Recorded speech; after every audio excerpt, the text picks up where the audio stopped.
You do it. That's it. Yo, we back, baby. We back. It's the Nukkle Hedd Wrestling Podcast, the one and only, the critically acclaimed. And that's right. Show's late. Jeezy's late. But Lay's here. You know how we do. What's going on, Pimp? What's up, Kenny? What up, Pumpy? You know what I'm saying? Let me tell you something, Mean Gene. With all the knuckleheads on my back, we're swimming down the Nile. We're breaking the cockpit door down, Hulk Hogan. We got Mean Gene. We got Bobby the Brain Heenan. All in one right here, baby. It's your boy, Toe Tags. Holla at your boy, the man of the hour. Too sweet to be sour. Funky like a monkey doing the thing in the ring, baby. Holla at me. I am telling you right now, the first thing you have to understand is the man that comes through first, the man that's always going to be it. Make very clear that the man you're looking at is that man. Period. And I want to say another thing. Build your empires, build your towers, build your hotels. I will burn those bitches to the ground because it's the man. It's the one, it's the only. It's the lad. Welcome to our podcast. Ooh, shit. You left Gigi and Show speechless. That's it, baby. That's it, bro. That's it. What up, Mimi? Yo, Kenny, don't give me that Hogan shit. You know Hogan had the best fucking promos in the history of promos, bro. You know what I'm saying? If we're gonna do the introduction right this time, I had to put the knuckleheads on my back. You know what I'm saying? We had to swim the Nile. That's how we do it. Yeah, these intros are going to be every week, so be prepared for that. Be ready, because we're going to start each show, the movie podcast, the comic book podcast, the wrestling podcast, the OnlyFans, the Fanleys, the Pornhubs. I mean, whatever you need to, they're all going to have them, and that's it. That's it. The call-ups in the building, yep. We got hit. Yo, bittersweet night. We're back after our week off. You know, we got a bunch of new things going on and everything like that, but we come back to some sad news. Daphne, you know, she passed away, so you know, just want to show respect for that out there. But you know, if anybody out there, Daphne unfortunately passed away apparently from suicide. So unfortunate. So anybody out there feeling they can't talk to somebody or feeling they're alone in the world, you got family and friends giving out to reach out to, make no mistake about it. Reach out to your family and friends. Make sure, and if at the end of the day you feel like you can't, our podcast is always out there and open. You're going to see a bunch of idiots having a great time, right? Whether it's comics, movies, or wrestling, come through, enjoy the time with us, and realize that, listen, life is serious, but never that serious, and you can always have fun with us. And if you can, reach out to family and friends, but always realize there's somebody there for you. On the comments, wherever you want, DMs, listen, that's why we give out our information. Reach out, man. If you're feeling like you can't, reach out to somebody you love. Reach out to us. And, hey, listen, I'm down to talk all the time. I'm down to help out. I know Toe's the same, GG, Show, Cabs, everybody else. You know what I'm saying? The call up. Make sure you understand that somebody's here for you at all times, at every time. So don't ever feel alone. That's right. And even if you got to come to our podcast and interrupt us and get shit off your chest, ain't none of us going to take that person. Matter of fact, we would rather help you out in your time of need than talk bullshit like we always do. We here shooting the shit, but something like that is serious, and we don't play no games with that, man. I've had a friend that committed suicide, and it's not nothing pretty, man. It's you got to think, man, you know, there's a lot of people out there that care about you that wish you would have said something, and it's okay to say something. Even if it's to a stranger, it's okay to say something. You know what I'm saying? What's going on, Harris? Absolutely. So make sure you understand this. I had a friend, the same thing. A couple of friends of mine, you know what I'm saying? Make you understand it, whether it's just suicidal thoughts, PTSD, whatever it is. Right. Don't ever feel ashamed to reach out to somebody. No matter if it's somebody you know, somebody you don't. There's those hotlines out there, you know what I'm saying? And just don't ever feel limited. Everybody's out there for you. Even if it's a stranger, even if it's a friend or family, somebody's out here for you. You know what I'm saying? Like I said, it's us. Hey, let it be us. Fuck it. We can talk wrestling. We can talk whatever you want. Call it. Oh, yeah. The Instagram is out there. So hit us up if you feel a certain kind of way, and we'll be there for you. Make no mistake about it. That's right. That's right. And also, if you see somebody, going through their things and they're, in their own head and all that other stuff, it doesn't hurt to say, are you all right? Or to say hi to somebody. There's been plenty of times where, I'm in my building, it's a cancer building. So, I see on occasion people in their thoughts and, they got bad news, and saying good morning to someone or just being like, yo, you all right? It goes a long way, especially for people that feel like they have nothing. You know what I'm saying? One random act of kindness can save somebody's life. So, it's. And I happen to work in a thing where a center with kids. So listen, there's a whole post about, if you see some kid by themselves, show them love. You know what I'm saying? Either you're popular, you're not, whatever kid you are. The kid by himself, you never know what that kid's going through. You never know, just a minute conversation can turn into a lifetime of friendship or just that. But that kid can use that to have a great year because somebody actually came up to them. And other people see that, and other kids see that. So don't be shy, and listen, be friendly, all right? We've all been through a hell of a year, right? And then some. Don't be afraid to be friendly, you know what I'm saying? Show love, be friendly, extend the hand, and go from there, you know what I mean? You never know what you can build. This is true.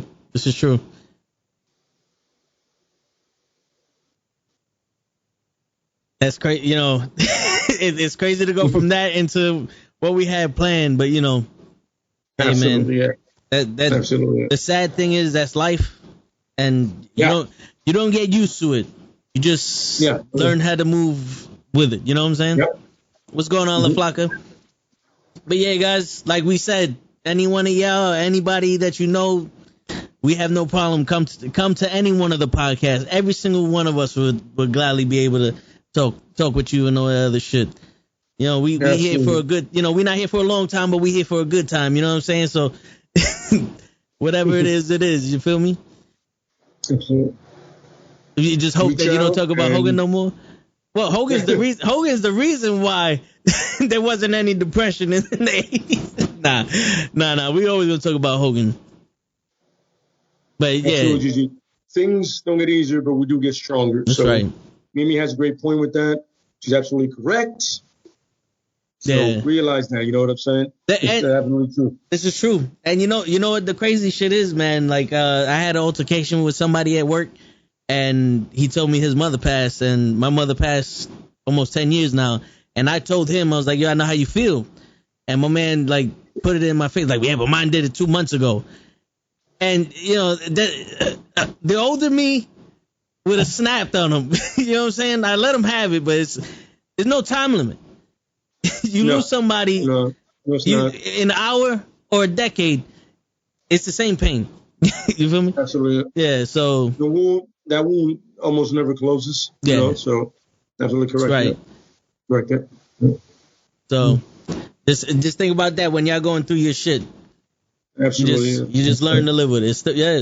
But it kind of hurts like the WWE's Monday Night Raw. Oh, that's it. Yeah, that's a long standing pain. But yeah, absolutely correct. Yeah. For real. But yeah, let's talk about Raw for now, and then sure. Yeah. Sure. So tonight we're gonna. Go ahead. Side note: Raw was actually it had its moments, man. It wasn't a 1 out of 2 or 2 out of 5. It was literally like almost a 3 out of 5, almost. Oh shit! It had moments, man. It had moments like I. By the way, I'm not gonna lie to you guys. Look at me right in my eyes. I do not watch Raw, but I catch highlights, right? And I caught the highlights of a match that I was like, yo, that was the way you should do Raw is the way they did that match. So that's that. Word. Well, it's funny. I actually fell asleep at 8:30 because I didn't get much sleep last week, despite us being off. I didn't get much sleep. My sleep pattern just fucked up. So Monday night, after I finished eating dinner, the Raw went out. I was out. What you're telling us is But the podcast is not fucking up your sleep. It's just your life. Oh, yeah. But then again, the podcast is my life pretty much. So I got it. I'm with it. I get it. It's you. What's wrong with that? What's wrong with that? It's you, people. It's you. You're the ones ruining my life. But shit. Damn. Absolutely, yeah. Where? Hold on, here you go. I got a video for these guys so they can know what I feel like right now. 3, 2, 1. 1, 2, 3. What the heck is bothering me? This is my shit. You!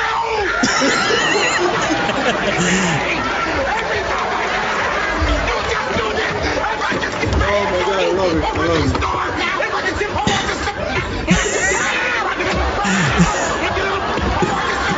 This is me and Show when I first met him. Yeah, that makes sense.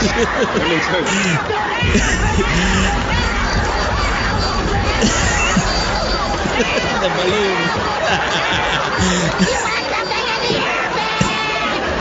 That makes sense. That makes total sense. I love it. Oh yeah, man. I can see that 100%. Yeah. When we used to stream together the video games, Show was like the worst teammate to play with. So I had to put that up there to express my anger and also to cool off screen so that way I can be. You know what I'm saying? Here's a fun fact for me. It's a remake from a Honeymoon episode. Honeymooners. Oh, really? I had no idea.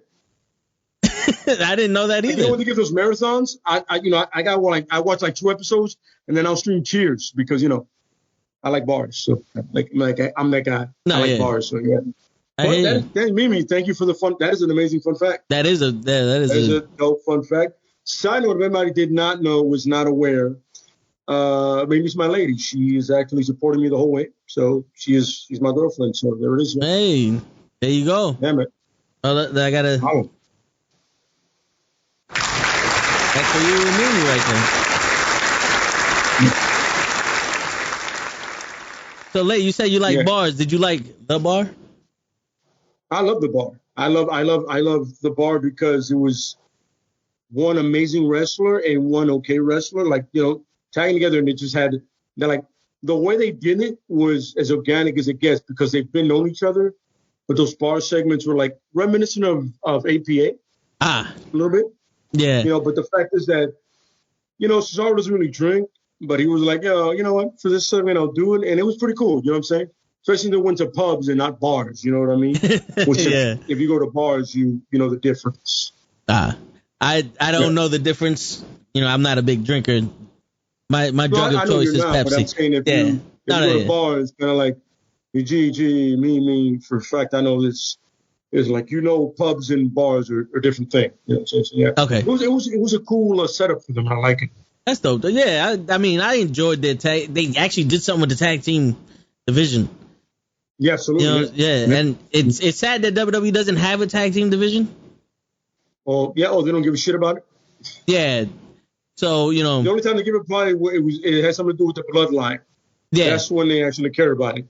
Like they make it a thing when it's part of the bloodline, For real. But all right, so I didn't see Raw, and I heard that Nia Jackson, Charlotte had a shoot match. They kind of had a shoot thing, bro. I didn't when I watched it, the highlight, because I didn't really finish it because I don't care about either wrestling. But I'm like, apparently it was like they turned it into a shoot thing, but apparently when it went to the back, it wasn't a problem. Like they just I guess they took it all out in the ring and then they were cool afterwards. I guess because Nia Jackson and Flair are friends, so it was like it wasn't a thing. It was like maybe Nia Jax is very unsafe apparently. Not gonna say it out loud because everybody else has said it. But apparently she did a couple of things wrong and Flair wasn't having it. But then you realize that Nia Jax is probably a bigger individual. So, but apparently they kind of went at it. And then after when they went to the back, it was like it was over. They left it in the ring.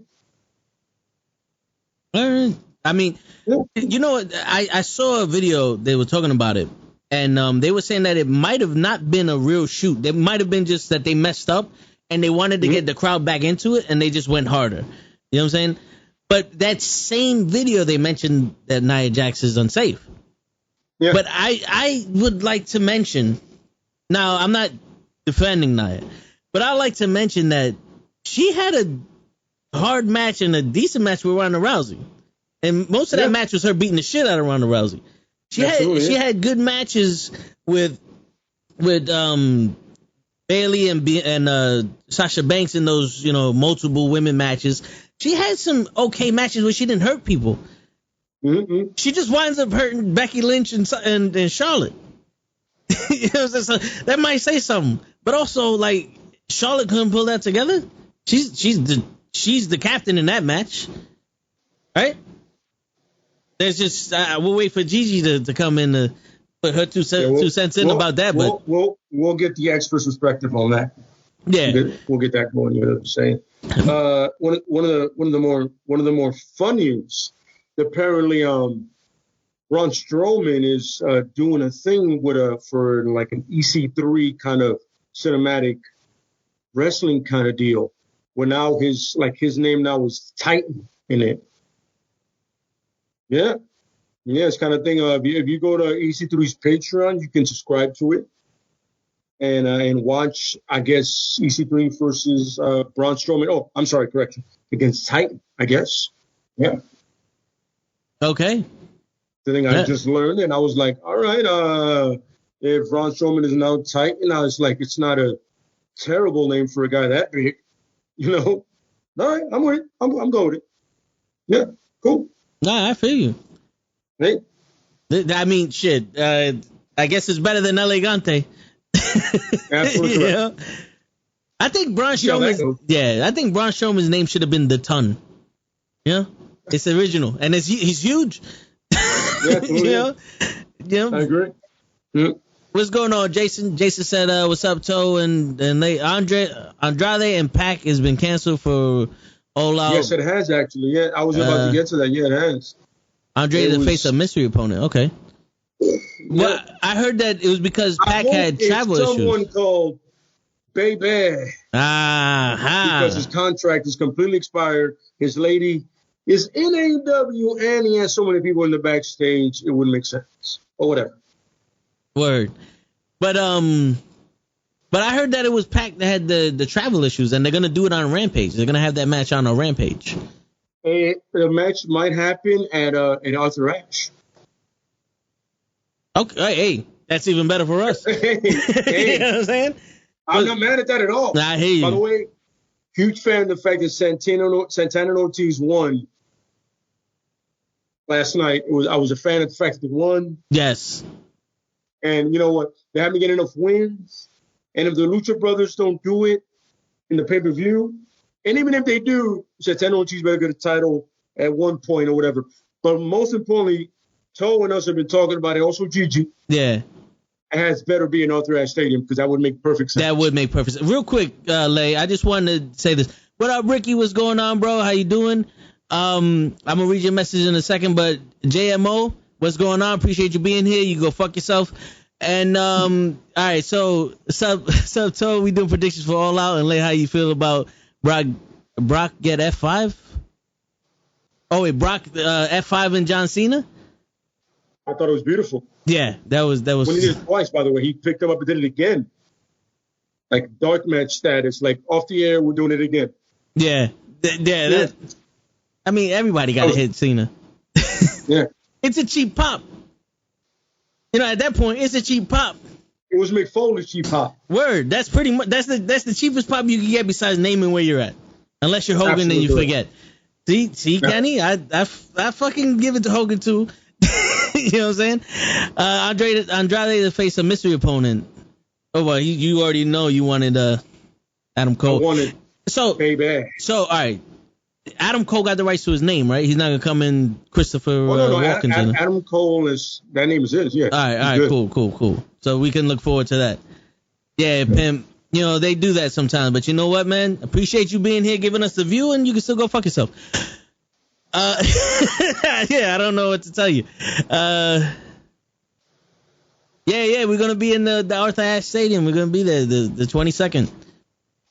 You gonna go, Kenny? What's up, man? What up, Pump? Say hi, say what's up. Word. You see us and you recognize us. That's right. We're there. We're there. That's right. There. As long as you don't have a Cena shirt, we're good. You're for real, and I don't know you. I'll take a picture with you, but it's gonna be from my camera, and I'm gonna send it to you, but I'm gonna edit the shit out. Give me an angle to not see that shirt. Word. Daniel Bryan got the right side, but isn't Daniel Bryan's Bryan Danielson? I have no idea at this point. I mean, I would come back as Bryan Danielson.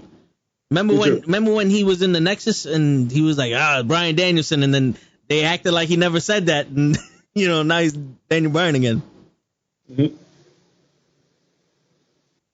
Oh, you got your ticket?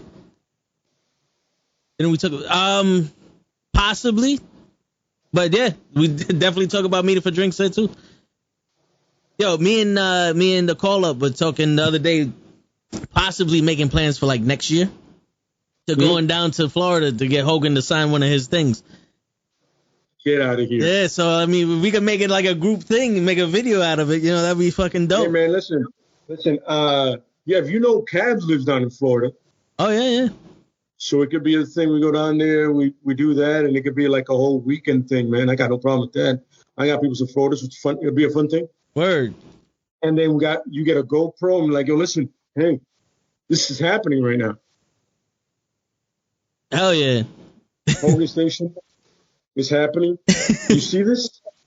Shit. Yep. If by then I have my actual real life camera, we can do it won't be live because I don't know, unless I get like a good laptop, we could go live, but we'll do an in-person little podcast, like a 15-minute podcast and shit. You know what I'm saying?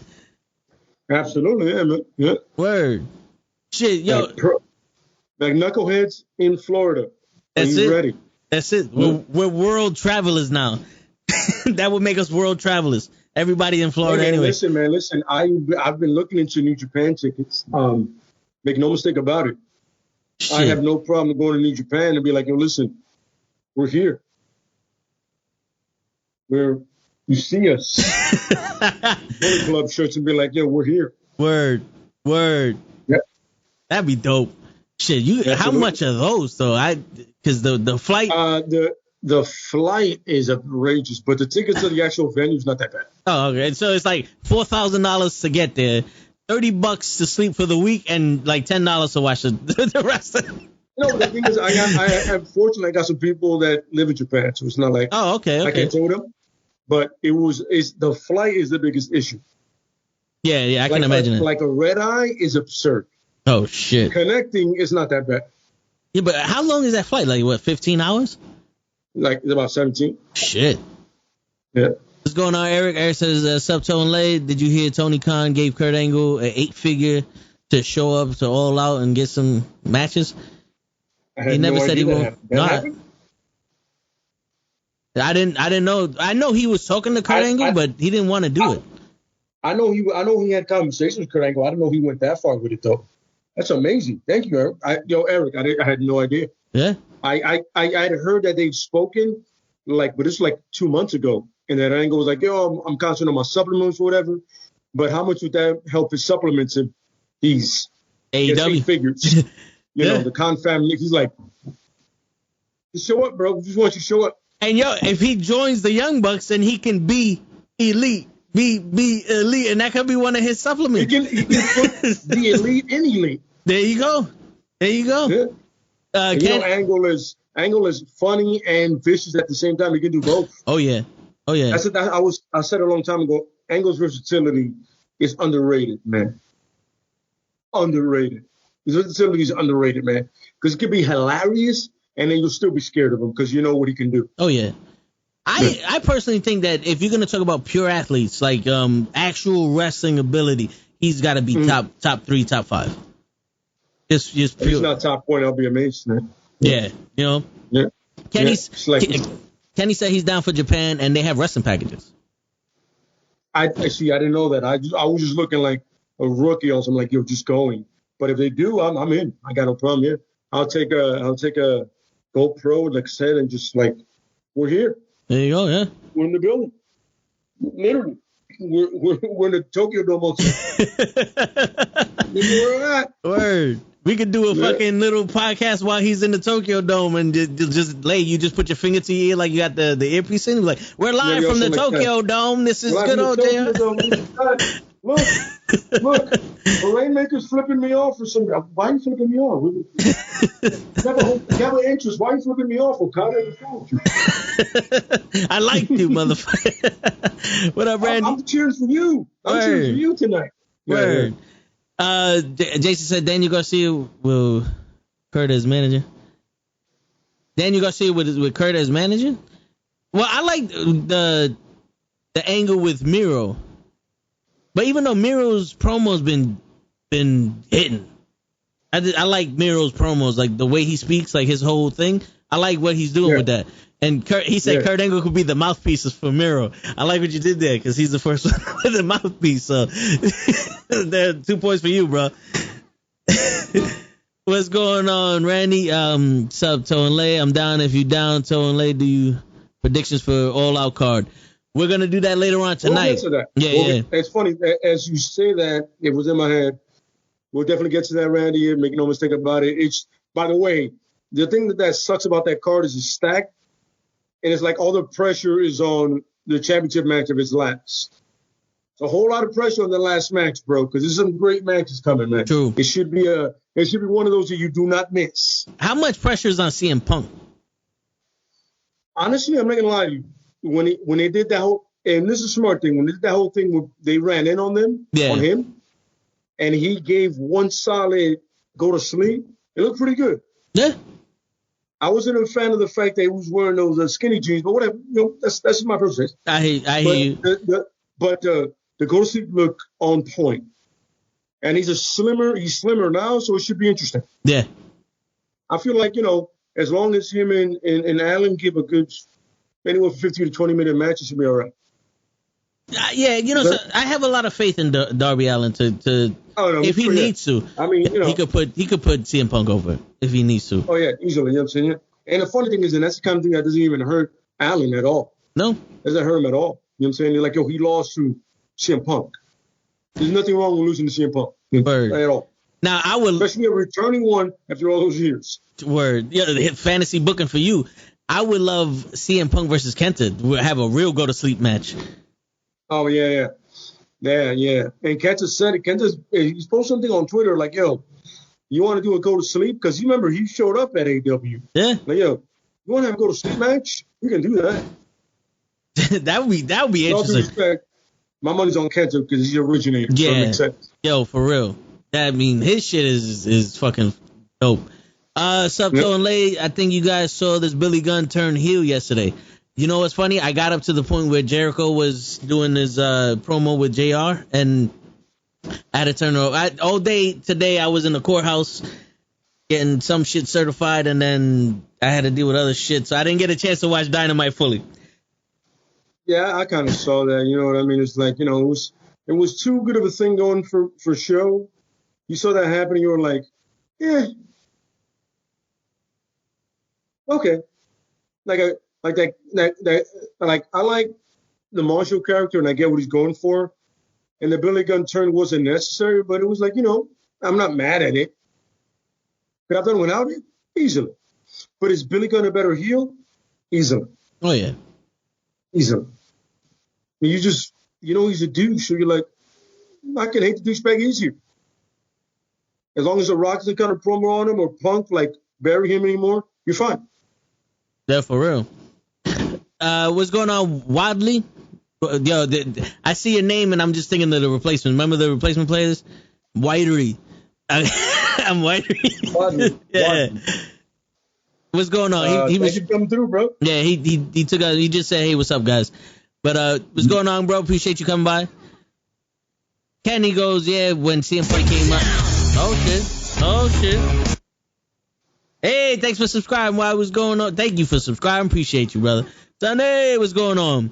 Yeah, so Kenny said that when CM Punk came out, Kenta tweeted out, "Bring me the man they call Punk." Okay.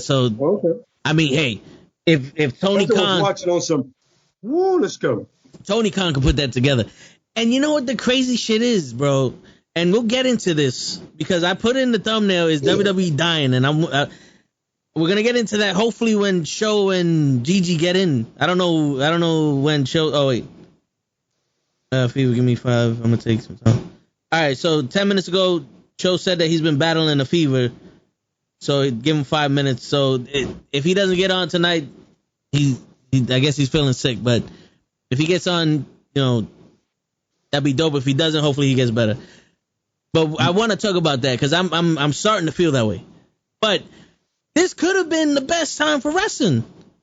I don't know when exactly, but I think when Superstar Billy Graham was champion and Harley Race was champion, they actually had like a super show where the 2 champions from each promotion actually wrestled a match. Absolutely. How dope would that fucking be? Kenny Omega versus Roman Reigns. Or Bobby Lashley versus Kenny Omega. You know what I'm saying? Like, a one-time interpromotional thing. You even have Bobby Lashley versus Christian at this point because he's the champion of another organization. True. Okay? Or somebody from the champion of New Japan. I don't know who that is. I'm sorry. Like, Will Ospreay versus Bobby Lashley or Roman Reigns. Yeah. But the real one is Kenny versus Roman. Yes, that's the real one. It's funny because you have the Elite and the Bloodline, so it's like a built-in story.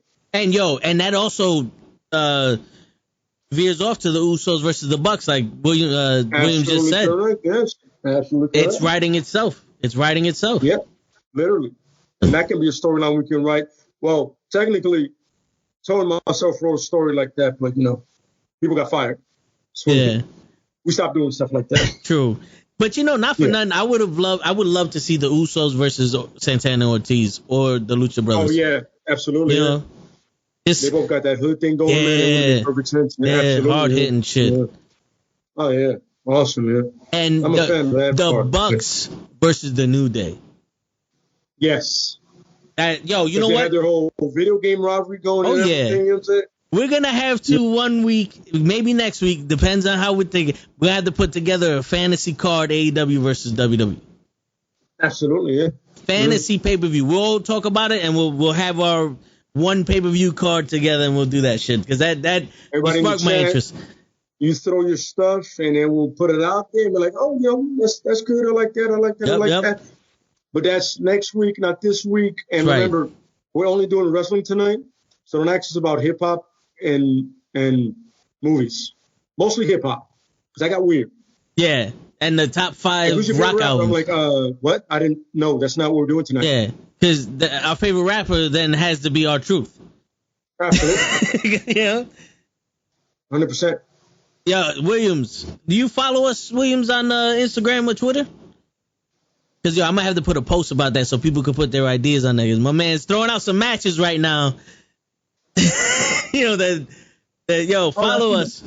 If you don't, it should be in the description down below all of our Instagrams. If you don't have it, let me know. I'll put it up on the chat. Yeah. But we'll definitely we'll put that into consideration. We'll have like a 30 match fucking pay-per-view. I mean, listen, the way we're running and our whole diamond production is gonna be terrible. Yeah, this is true. We got comic book characters too. Yeah. We're about to make a movie. If you follow our comic thing, you realize that we have that too now. Yeah. We have Diamond Comics. And we have our own show, by the way. Yes. All show. Mostly show. We've added to it a little bit ourselves, but it's mostly show. For real. All right, so let's get back to Raw. This is the reason why I want to talk about Raw. And this is one of the parts that I want to say that WWE's dying.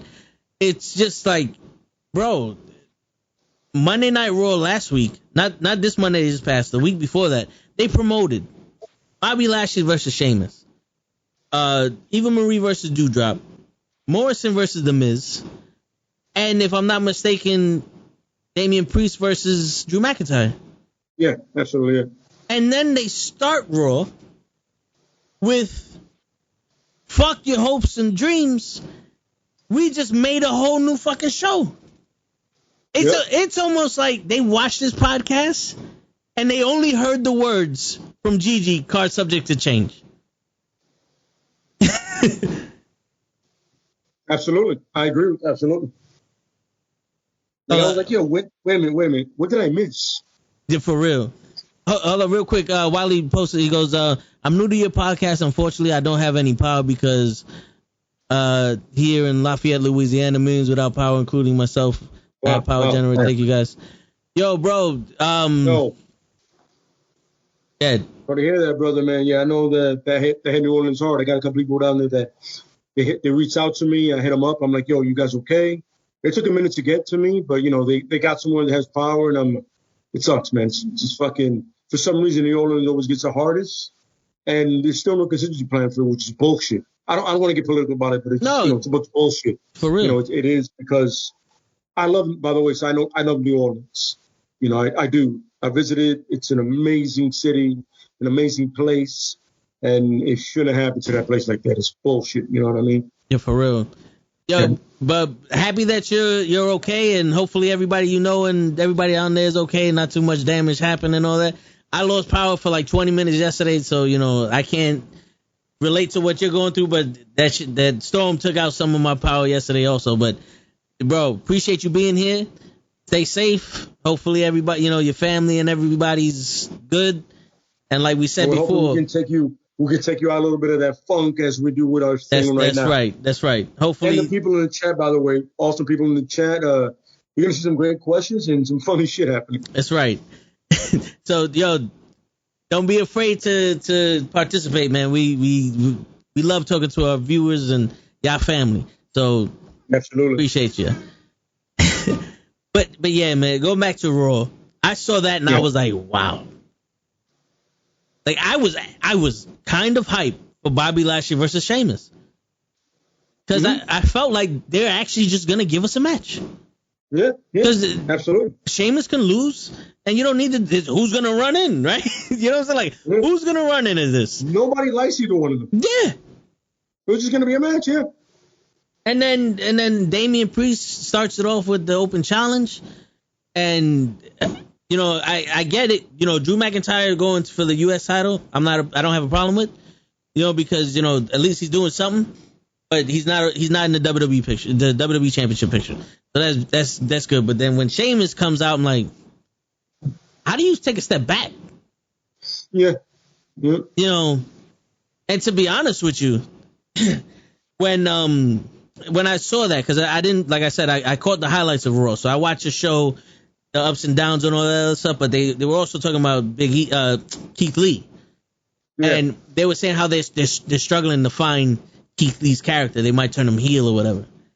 And the crazy shit is, in my head, it was like, you know what Keith Lee's character should have been? Damian fucking Priest's character right now. Built up that way. But the good thing is you don't have a tag team division. So you can restart the tag team division with Keith Lee and a partner. They could go after Broseph.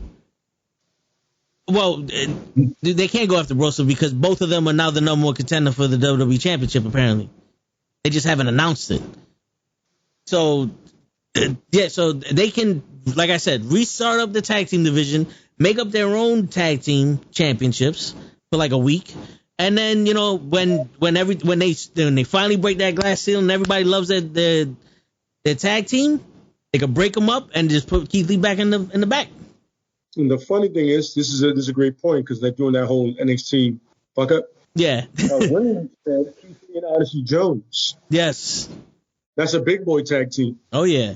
There you go. That's big boys right there. That's a good call, brother. Hell yeah. Hell yeah. You know what I'm saying? He's like, yo, Keith Lee, I got a mystery partner. All of a sudden, you see him come out. You're like, okay. All right, that's what I'm talking about. They're not playing the games. There it is. And the Broseph are going to be asked out. And then they could be both top contenders for the WWE title. I don't want to say that shit, man. It's hurt saying that shit, man.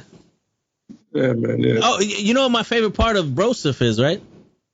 Oh, yeah, you said it before. Go ahead. My favorite part of Broseph is the fact that Big E Langston is the Money in the Bank winner, and they have more TV time than him. That's my favorite part of them. That, you know, the white man who acts like he's a fucking stoner with no shoes on, has all 3 hours. You have one of the most charismatic dudes in all of wrestling, period.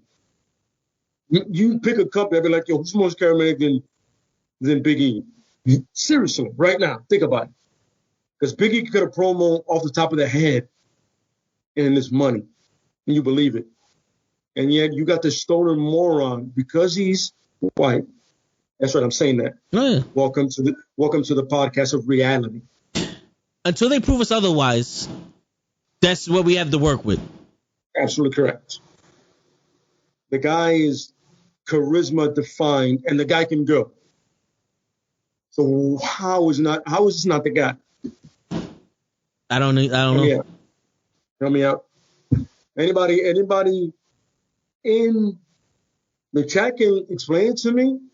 Yeah, I'm a pretty intelligent guy, but I don't see otherwise besides the fact that the man is of African American descent. Me neither. That's it. Me neither. Period. Odyssey Jones is doing dark matches, so maybe he'll head to SmackDown during the draft. Hey, hopefully. And Kenny said that Vince wasn't happy with the card, so he made changes all the way down to the last minute. I feel like he's never happy with the card. He's taking. Yeah. He's him and Bruce Pritchard are running NXT now. Yes, that's what I was just about to say. So that's going to be a shit show. AEW is going to run roughshod at this point. This has to be the reason. I mean, this is the reason why I'm thinking that WWE's dying right now at the current moment. And don't get me wrong, WCW versus WWE, I'm a WWE guy. Born and raised. You know what I'm saying? Like, I was always a WWE guy. I like the NWO a little bit more than DX, but still, I was a WWE guy. You know what I'm saying? And now they're just fucking up, man. You got 3 hours. 3 hours. And all I know from Raw is the first 15 minutes of it. What's going on, Alex? It's only this Raw tag. How to fix Raw's tag division? You gotta. You know what? You have to have a tag division. Yes. Yeah. There's like 3 teams, and one is not. 2 of them are not even teams. And one of those teams that's not teams is the tag team champions. Exactly. Omos and AJ are not a team, but the Viking Raiders. War Machine is the only tag team they have. Yeah. And they weren't even tag team champions. But listen, man, I get it. You only have room for one person on a 3-hour show.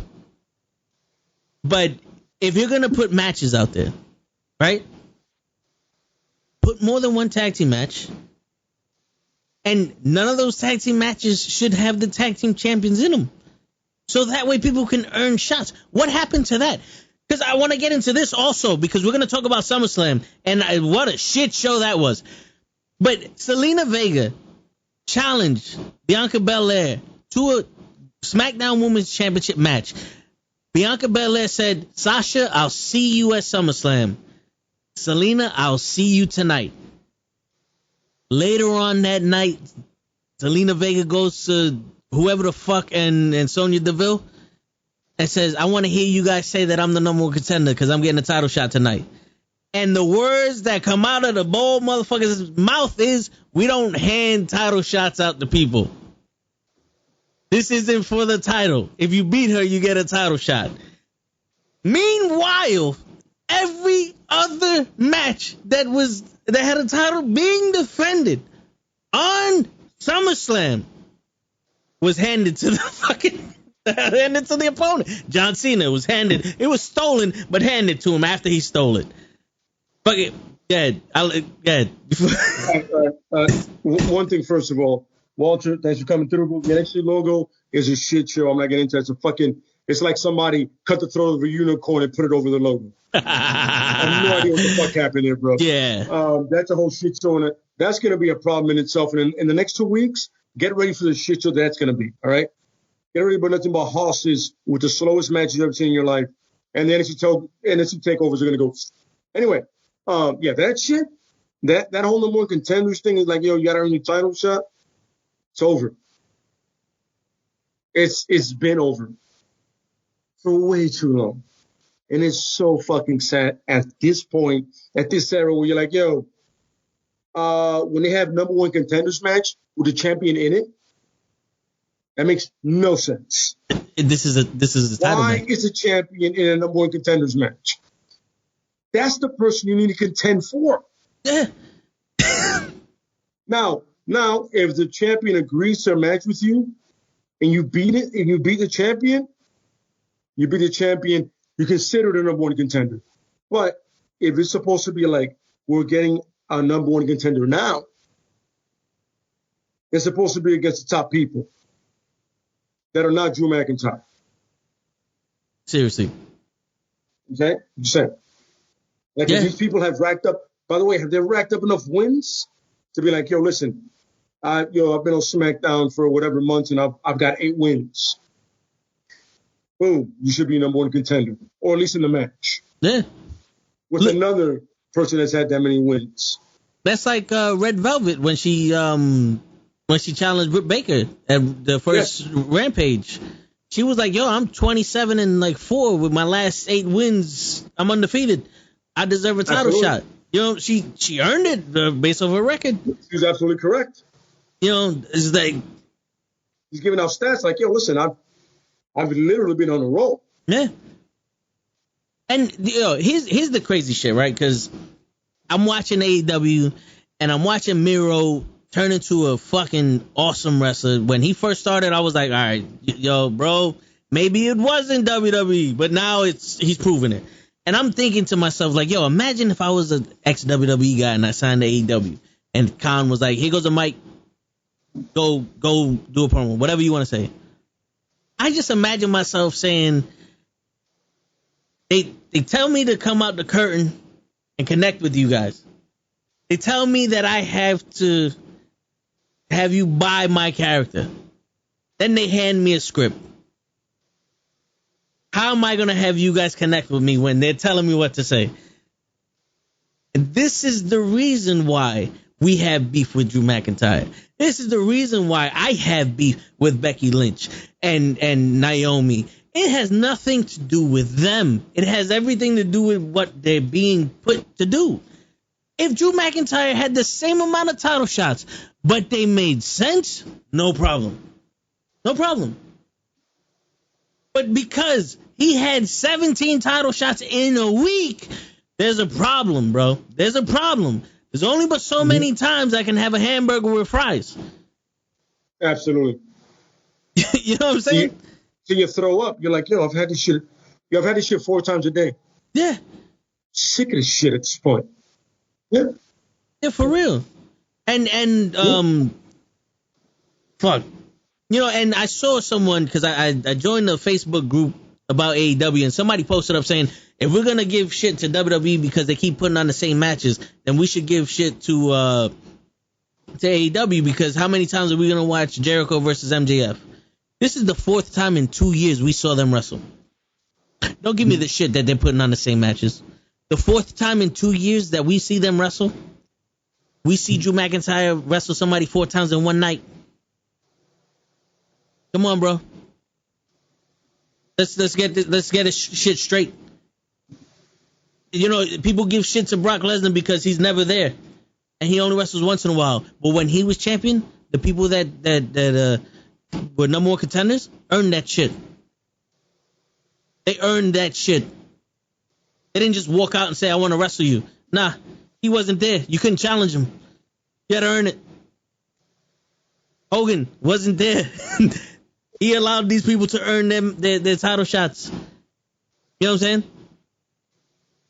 So it's like, come on, bro. Write something better for them. Have logic. Absolutely. Logic is what saves lives. What's going on, Shaw? How you feeling, bro? I'll get there, brother. How you feeling? Yeah. Good. Still breathing. I gotta go check to see. I got it, y'all. It's here. How did you Beetlejuice me? Oh shit. It's Toe. Toe's always fucking up. He got the potion. Every time you come up in here. I'm not gonna give you shit because you feel bad. I appreciate it. No problem. You got you. Joe, are you up for your own introduction, or you want me to just...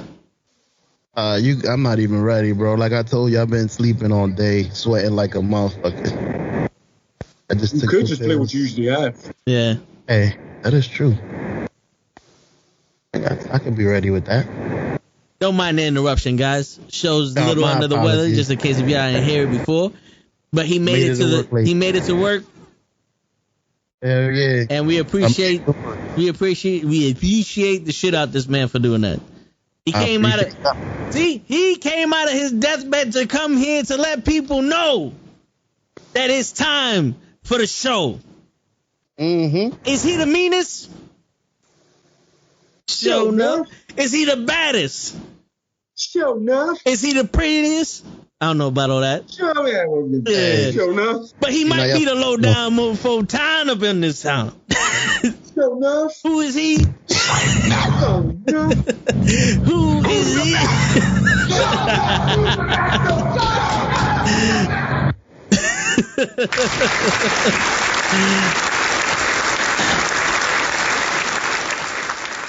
Thank you for the intro. That gave me a little more energy. I appreciate that. Hey, man, that's what we're here for, bro. Oh, also, show, just to fill you in on what happened, a former WCW wrestler, she passed away today. She took her own life due to depression and all that other stuff, so we said something about that. If you want to say something, you can. Right now, we're talking about Raw and a little bit of SummerSlam. Oh, I would love to say something about that. This is why we created the Nukkle Hedd, guys. This is why we here. You guys ever feel depressed? You feel like you need somebody to talk to, or you need somebody to make you smile even when he's sick? Y'all come over here to us and talk to us. Y'all make sure y'all talk to us before y'all do anything. Listen, we are here for you guys. We're here to speak to you. We're here to make sure you guys are okay. Don't ever feel shy. Don't ever feel like you can't talk to us. Talk to us about anything. You can hit me up on the side. Y'all got my Instagram, got my Discord. Shit, if I had to, I'll give y'all my number. Fuck it. Yeah, for real. Yeah. Absolutely. Yeah. Matter of fact, that's a good idea. I'm gonna put the Discord in the chat also. But yeah. So we was talking about SummerSlam and Monday Night Raw. SummerSlam and Monday Night Raw. Where Lay was in the middle. I didn't get to the pre-match. Ooh. I didn't get to the pre-match. Okay. The pre-match. That's perfect. The Damian Priest versus Sheamus versus McIntyre match was probably one of the better matches I've seen on Raw in the last 2 years. I agree. Because the most spectacular thing happened in that match. The youngest guy went over on Drew McIntyre. Holy fuck balls. Who wrote that? Was JB Noble on that show that night? Was somebody from SmackDown there? Like, did Paul Heyman show up and goes, yo, put the young guy over? Down there, like, holy fuck, I did not see that coming. And it was a great match, by the way. It was three horses just going at it. There's never something wrong when three horses are just going at it. And no run-ins, no interferences, no ref bumps, just three horses going at it, and the right guy going over. Over the right guy, by the way. And nobody got smashed. Yeah, everybody looked good, but Damian Priest looked better. That's dope. I should be. Yeah, for real. Let's show. How you promote a champion better than that? You don't. But now let's see how they fuck that up. I'm waiting for it. Yeah. This is what I was. When there's a good, there's also harm. Over.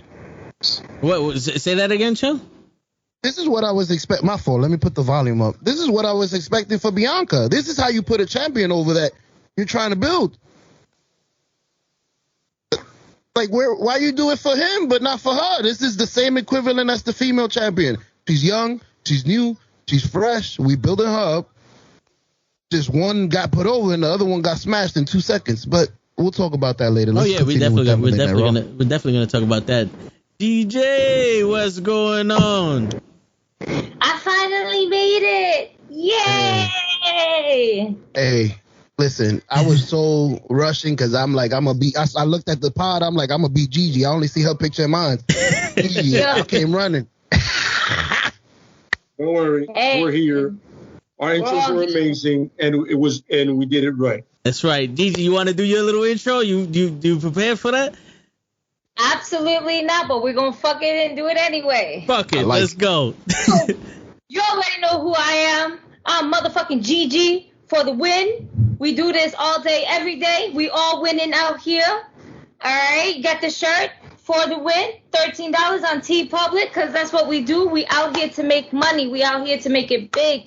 And we out here to entertain all you assholes out there in the world, because why? We love wrestling, and nothing says wrestling or assholes more like wrestling fans. And that's what we're here for. We doing this, baby. There you go.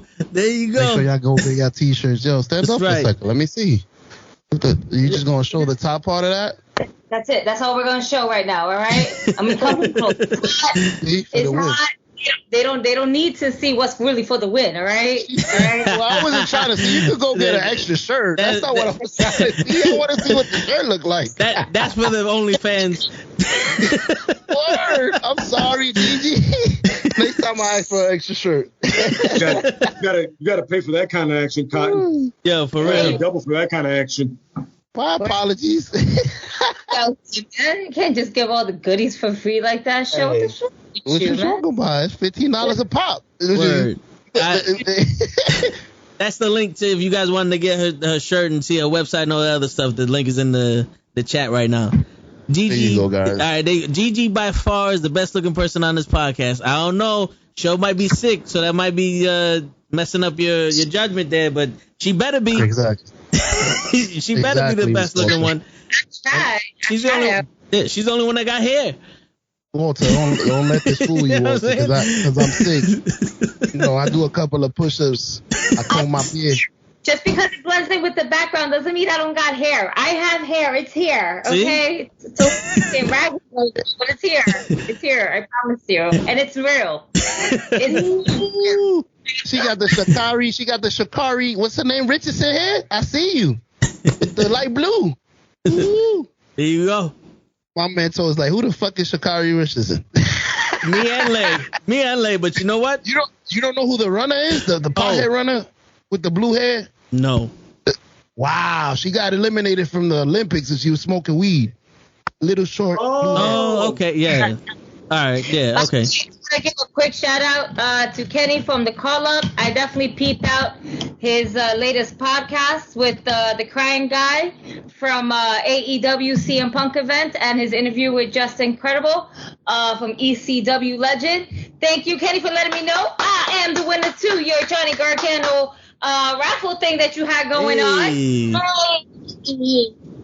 Hey. No, when you're giving shit away, we'll put it up, bro. You got a lot of wrestling people here that want to win shit, man. Don't be holding that to yourself. I'm still gonna leave a comment underneath that video. I just finished watching it before I jumping on the podcast right now. So I'm with it. That's what's up. I'm excited to get a new collection to add. So we blame Kenny for her being late. Yes. Thanks, Kenny. And there goes Kenny's link to his YouTube channel, so you can go watch his podcast after you finish ours. You know what I'm saying? Yeah. Thank you, Kenny. Yeah. Yeah. We're trying to run a business here, Kenny. We'll see you on the kids stadium. That's right. Damn. About to cut a promo, but I don't want to do that right now. But I'm going to. Go ahead. Make no mistake about it. It'll be live. It'll be living in color when I see you, Kenny. It's going to be a thing. The question is, are you ready? Ooh. You're not. But who knows? But you're not. I didn't mean to start no shit. I was just really happy I wanted Johnny Gargano stuff. But my bad. I'm just right now. All Gigi's fault, by the way. Yep. All Gigi's fault. Mm-hmm. All Gigi's fault. Gigi for the lose. I see how it is. Let me tell you something, brother. If you want to give away figures and you want to do a podcast, don't do it on Thursday. Don't do it on the day that the Nukkle Hedd Podcast is doing it live and in living color, making our own people late, listening to your podcast, commenting on your podcast, trying to win toys that you're selling on your podcast, brother. The 27-inch pythons are coming for you, and you rush up, brother. And that was my intimidating shit right there. There it is, Kenny. I want to tell you, Kenny, on some Jake the Snake shit. It was on a Wednesday. You lay your hand, Kenny. I know what you do, Kenny, and I know where you go. I can show up whenever. I can strike whenever, Kenny. Remember that. I just want you to understand where my mind is. Funny shit is, that's exactly how I see you, as Jake the Snake. You would be the perfect Jake the Snake. Yeah. Soft spoken, and then get to the ring and just whip ass. When I see you, I'm gonna, hey, little Gigi for the win in the building. Oh shit. She finally showed up, y'all. She gave us the preview. And all I heard was all of that in my ears right now, and I'm scared and deaf at the same time. They're saying hi. They're saying hi to you. You want to say hi back? Be scared now. One's on. No. Go ahead. Put the headphones on. Welcome. That's funny. Welcome, Dan. Much appreciated. Yep. And Jason, thank you so much, bro. Word. We love you, little Gigi. Thank you for letting us borrow your mother for a few hours at night. I know we taking her away from you. Thank you for letting you borrow me with them. That's right. They're saying thank you. And she said she's gonna buy you some more Barbies. She's like, I don't care. But so, and I'm not going to say that. I wanted. You will not trap me. All right. You will not trap my credit card. All right. I wanted to see if she would just do it. Like, they said hi, and by the way, I gotta buy you Barbies. No. I'm smarter than the average bear. I see that. You're a lot smarter than the show. A lot of people are. I don't count. So before we read Dan's comment, Gigi, we also spoke about Daphne. If you wanted to say something about that, you can. You guys, it's such sad news. If nobody actually got a chance to catch it, I mean, I didn't even get a catch to watch it live. I definitely saw her IG video, basically kind of, saying her farewell and everything like that. If you're not well and you're just and you feel alone, there's people to call for this. You don't need to go out alone out there in the world like that, thinking that nobody gives a shit about you and that you don't need the help, or that nobody's willing to help you. People are out there willing to help you because we don't want to see another life taken, especially at such a young age.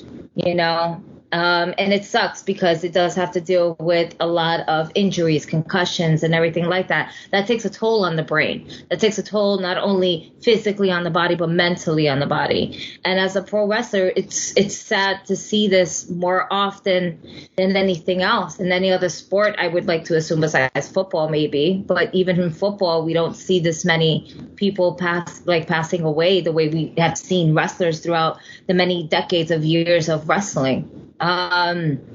She was great when she was in WCW, fantastic in TNA as a TNA Knockout champion. Her match with Awesome Khan was great to watch too. She was special, as a female wrestler, she was special out there in the world. And I don't know what it was that drove her to make her feel that she wasn't special and that she didn't have anything meaningful in this wrestling industry, but she was. She's one of the few females that actually made TNA's women division a little bit more interesting. I mean, Jesus, how many people can say that she survived going through a barbed wire table because of Abyss? So Abyss is a big dude,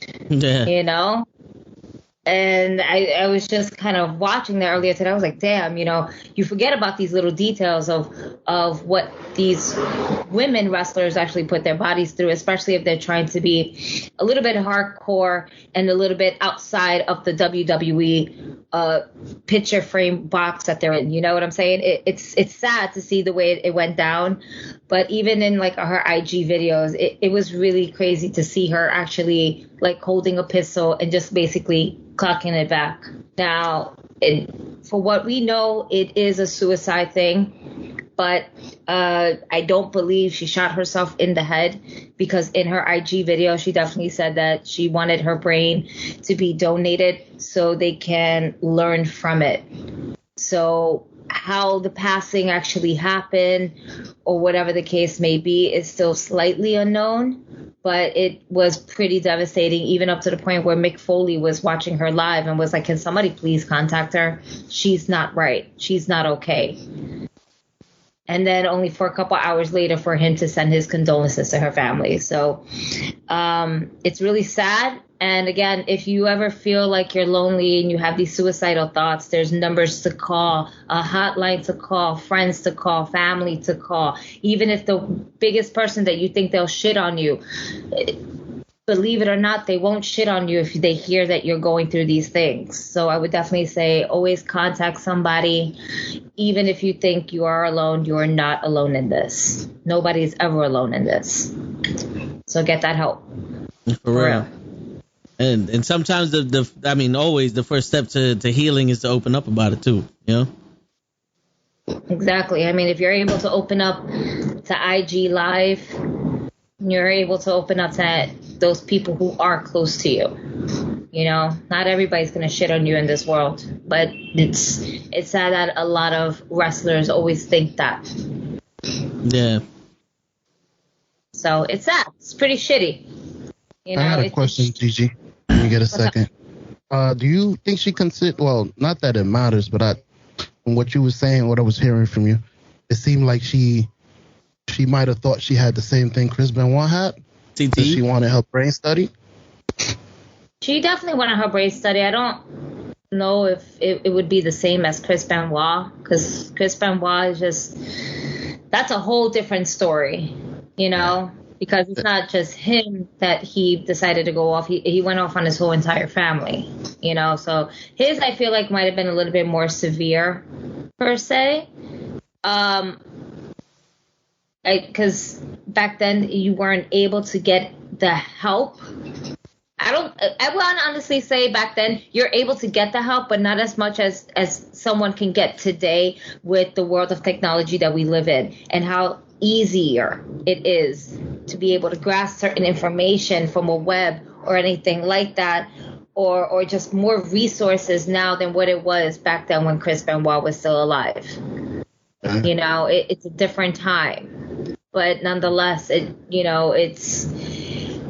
it's different, and yet I can't say the same. It really can't be the same, because Benoit's concussion and how it literally took over him, and then the depression of Eddie Guerrero on top of that. There was so many different factors to Chris Benoit's death compared to Daphne's death. Yeah. But rest in peace to both. Word. And the family. Around the way. Chris Benoit's family. And Daphne's family. And Daphne's family. Yeah, definitely. Gigi, the show's feeling a little under the weather today, so we're gonna let him slide with some of the stuff that he says today. But next week, you having it? You getting it? Okay. Yeah. So, Gigi, just to catch you up, me and Lay started off with Raw, and then we went into a little bit of SummerSlam, but we were talking mostly about Raw right now. Show came in, and he said, he spoke about. Well, yeah, he always fucks shit up, but we was talking about. What happened on Raw? Well, I had to finish talking about Damian Priest's excellent title defense in a three-way dance between him, McIntyre, and Sheamus. And the fact that he actually went over clean on McIntyre. Yeah. Mm-hmm. I remember that. I'm so tired of this sword. Can we stop bringing the sword into the ring? I'm done with the prop. We're done. The prop. You didn't bring it tonight. He had it backstage, though. He had it backstage when he was doing the promo. I remember him throwing it on the floor and hitting something, because I heard he must have hit something by mistake, because I heard something break, clink, clink, clink, clink, because he put it on the floor. I'm like, how you put in that shit on cement, you idiot? Yes. There's something as well, but next thing you know, you don't see him holding it, and then all of a sudden the camera pans out and you see him holding it, so you know somebody just like went ahead and was like, here you go, sir. Yeah. Listen, all I saw was the highlights, and I saw the highlights of the whole match. So I'm like, it's a good match. The right guy went over. I agree. No interference, no shenanigans. So I was a fan of that. I feel like Paul Heyman booked that match. Oh man, I think it was good, and if he did, then kudos to him. And I'm very excited now to see this work shoot of Nia Jax and Charlotte Flair, because, woo, that was fun and interesting and awkward at the same time. Can I mention something about that? Is her suit see-through or is it tan? Is it me? They trying to make her look sexy. Who? Nia Jax, her suit looks like it's see-through, but I looked at it, it's a skin color. So she looks like she's naked. She's not.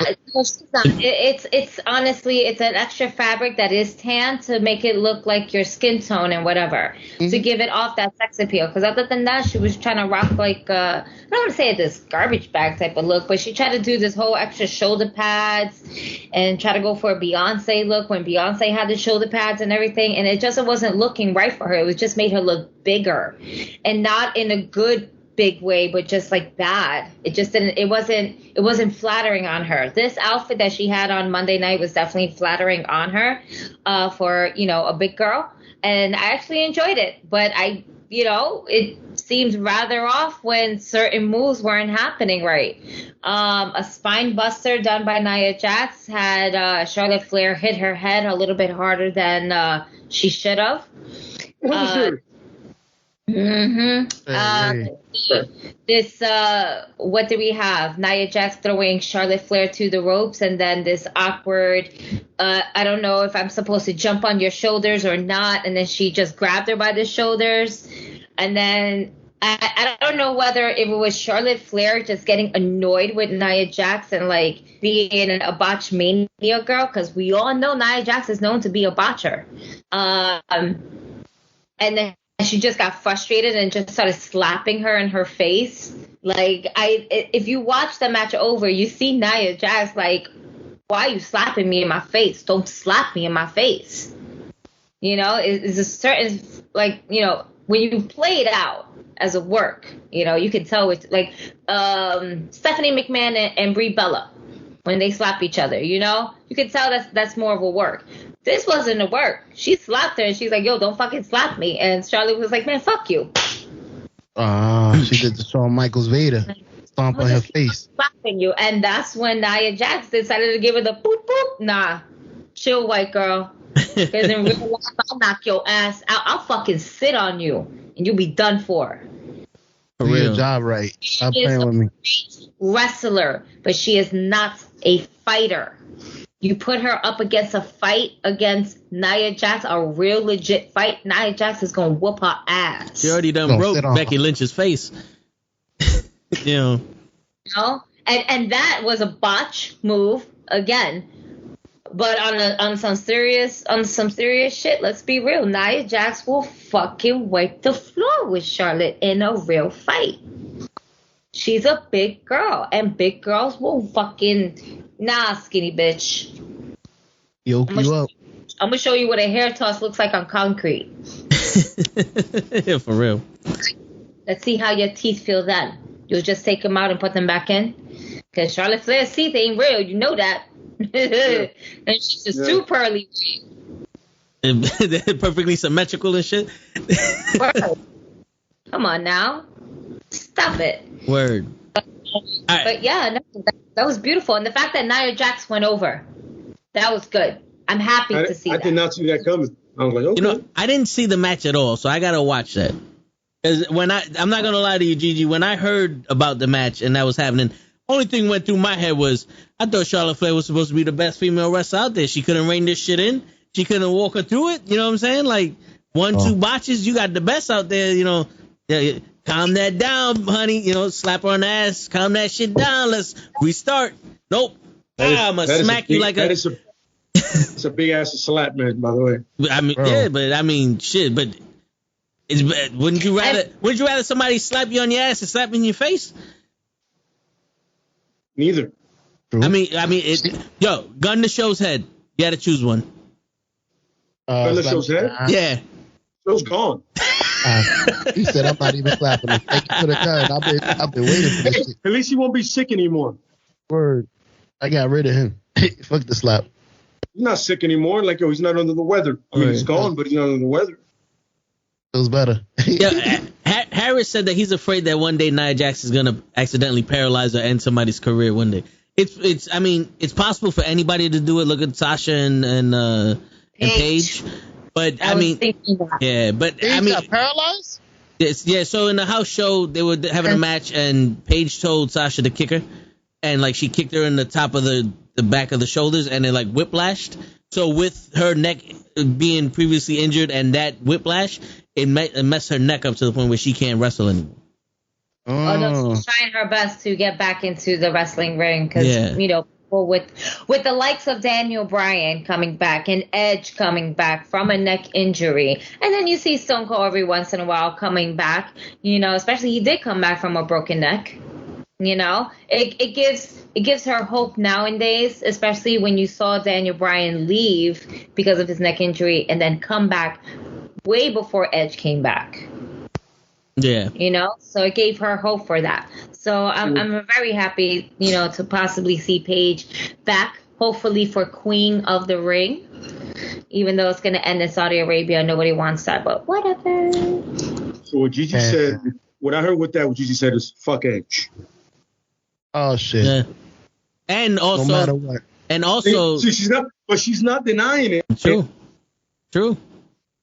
I'm not saying Daniel Bryan coming out with Dan Bryan coming out first. Edge was inspirational because fuck Edge. Yes. Gigi, I got you. Thank you, Gigi. Thank you for backing me. Yeah. But yo, to be honest with you, I got you. Yo, I heard that too. Like I heard two things. One, fuck Edge, and two, that after Saudi Arabia, the WWE might think about having a women's division in the wrestling. Oh shit! Yeah, they might. They might. Okay. All right. And I'm with that. They might also do a tag team, but that might be too risque. So they're weighing out either the tag team division or a women's division. They can't both. I thought it was like people in the United States that don't realize there's a soccer division here, MLS. I thought it was like the same kind of deal. But apparently this whole time there's haven't been a women's division, but there's always been soccer in the U.S. Yes, this is true. Good call. That's a good call. Yeah. Good call, too. Yeah, soccer gets more respect than the women in the wrestling entertainment. But you know, absolutely ridiculous. But yeah, that's neither there or here. But until they prove us otherwise. So going on with Raw. Okay. Yeah, going on with Raw. I want to ask you, how y'all feel about AJ Styles and Sumanji or whatever, Omos? How y'all feel about that tag team? That needs to die now. AJ needs to go back to being singles wrestler and challenge for the title. Because AJ versus Lashley would be way interesting. That would be a good match. Absolutely. Yeah. I agree. Go ahead. Take Omos off TV for at least a month. Have him train with Nash and Scott Hall, and then see if he's ready. Because if you're going to send Keith Lee to back to NXT, the Performance Center, what in the fuck is Omos not back there? And Keith Lee is polished as they get. Yeah, for real. For real. Yo, listen, if I had to pick between Keith Lee and Omos, I'm going to go, Keith fucking Lee, not Omos. Crazy thing is, I like the different aspects of AJ Lee. I mean AJ Lee. AJ Lee. We got a new wrestler in the Diamond Wrestling Organization, baby. AJ Lee. And this AJ Lee, to not get it confused with AJ Lee, former WWE with Biz and Divas tag. The wife of CM Punk. But by the way, CM Punk said she is never coming back. Just throwing it out there for everybody. I'm wondering. He said the same thing about himself. I've never come to pro with his wrestling. wife's neck, I feel I'm like, I want to have a wife. Nah, I just want to make sure she's fine. It doesn't matter if she has a husband, but I want to have a wife. At least one more I get it. AEW, and they're gonna be like, yo, let's go. You know you want it. You know you want to fight Britt Baker, and AJ Lee versus Britt Baker would be a damn good match. It would be. I think AJ Lee versus forgive me because I don't know her name because the the woman from New Japan Pro Wrestling, the second women's champion. The one who beat Nia Jax, not the second, the third women's champion. Right? Huh? I don't know. That's Shirai. Yeah. Come on, Gigi, you know her. Is that really her name? You said Japan Pro Wrestling. Io Shirai, Asuka. No. From AEW, the former AEW champion, the one that Britt Baker beat.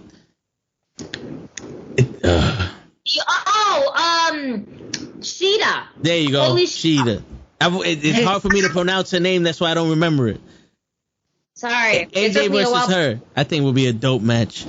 I think that would be a great match as well. We're fine. Jason said Cheetah. Thank you, Jason.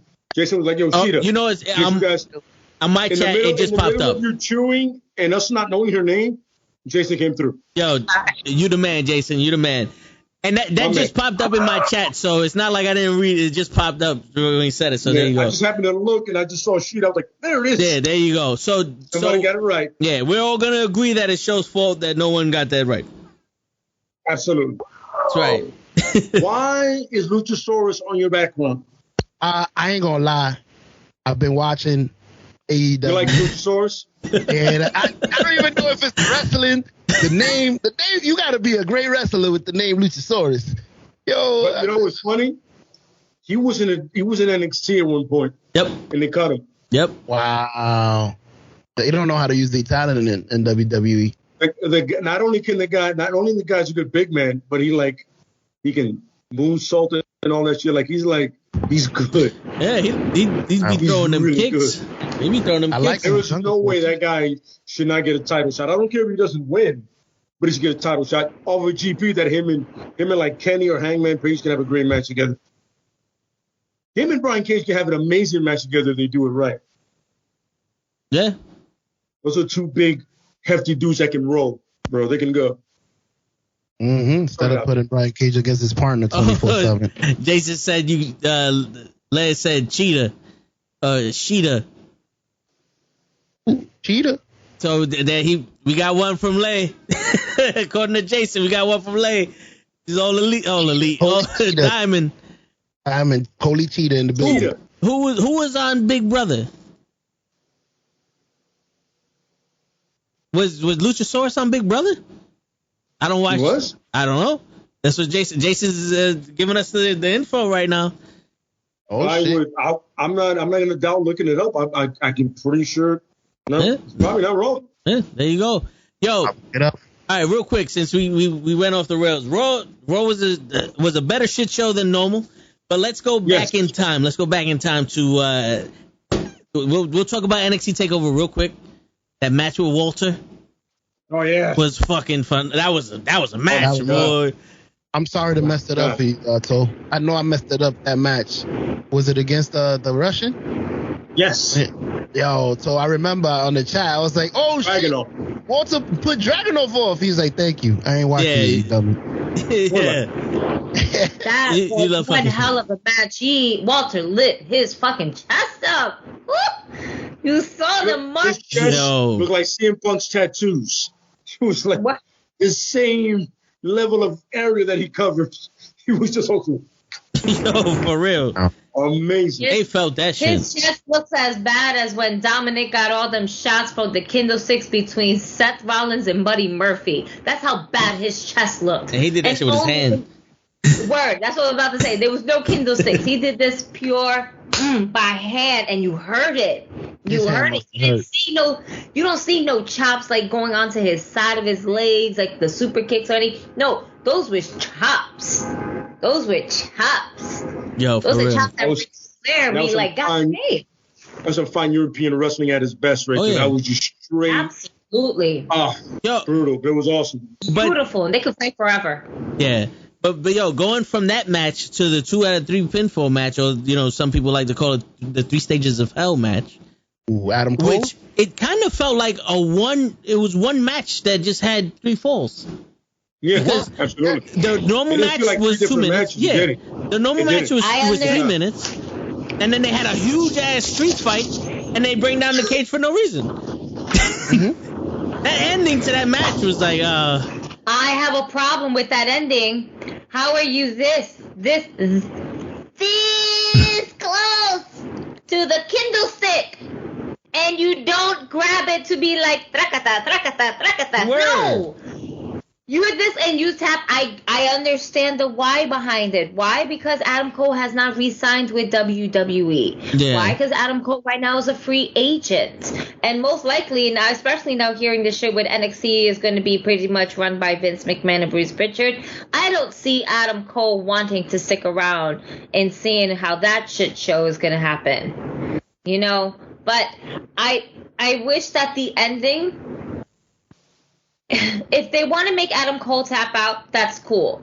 But don't show me a Kindle stick that is this close to you. You were closer to the damn Kindle stick than where you were to the bottom rope. All right? Don't sell me on that bullshit that he couldn't grab it, because we've seen Adam Cole grab weapons so many times that's right there in arm's reach, and he was able to use it. Don't tell me on the bullshit that shit was too far for him to use to go like that. You know what? Cool. Now use the Kindle stick where, oh, all right, Riley got hurt and whatever. But you know what? He gets back up. He springs back up. He uses that same Kindle stick, bust him open, bust him up. Doesn't matter. Bust his fucking leg. So that way when he puts the freaking submission hold on him again, now it's really effective because you beat the shit out of him with the Kindle stick that was this close to him originally. It felt very lackluster.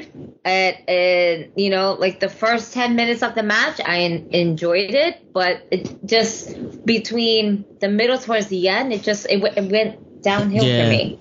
Yeah, it really is a shame. The street fight portion of that match was too long. Yeah, I was more excited about the cage. To be honest with you, that's the first time we saw them in a cage. Mm-hmm. I thought they were gonna do something crazy. Nope, my man is handcuffed and tapped him out in a cage. Yo, that was another thing too. like at least do some wild shit where you're handcuffed to the ropes. Do what every other person does when they're handcuffed to the ropes. Either A, find that there's a key that the ref has, okay, because you know the ref has a spare key, or B, be a savage and unfreaking hook that whole damn turnbuckle. Use the turnbuckle on him. Something, it was just bad from middle to end. I don't understand it. It was bad. Do you think that if they would have had Adam Cole signed, match would have been better, or you think they would have just kept the same ending? It might have put on would have been a little bit better. All right, everybody spoke at the same time. Larry, you go first and show you go after that. I think it would have been a little bit better, but I think it would have ended the same way. The whole point was to have O'Reilly go. Yeah. So I was saying that might have been different because you belong to us, so we can actually make you shine this time. I felt like they were in a Bret Hart situation where we don't know if you're leaving. We can't put you over as you leave. That's what I was thinking. Oh, hold up. What up, Luke? He said, did you hear the news that DMX's son just passed away? No, I did not hear that. Yeah, he said that his mother just posted it. Wow.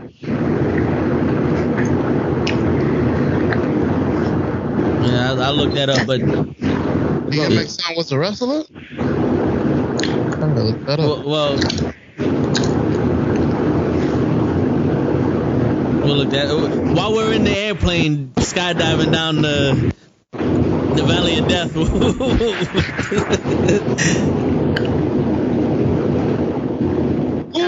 No, you pull it. Pull it. I'm sorry, I was just having point break references.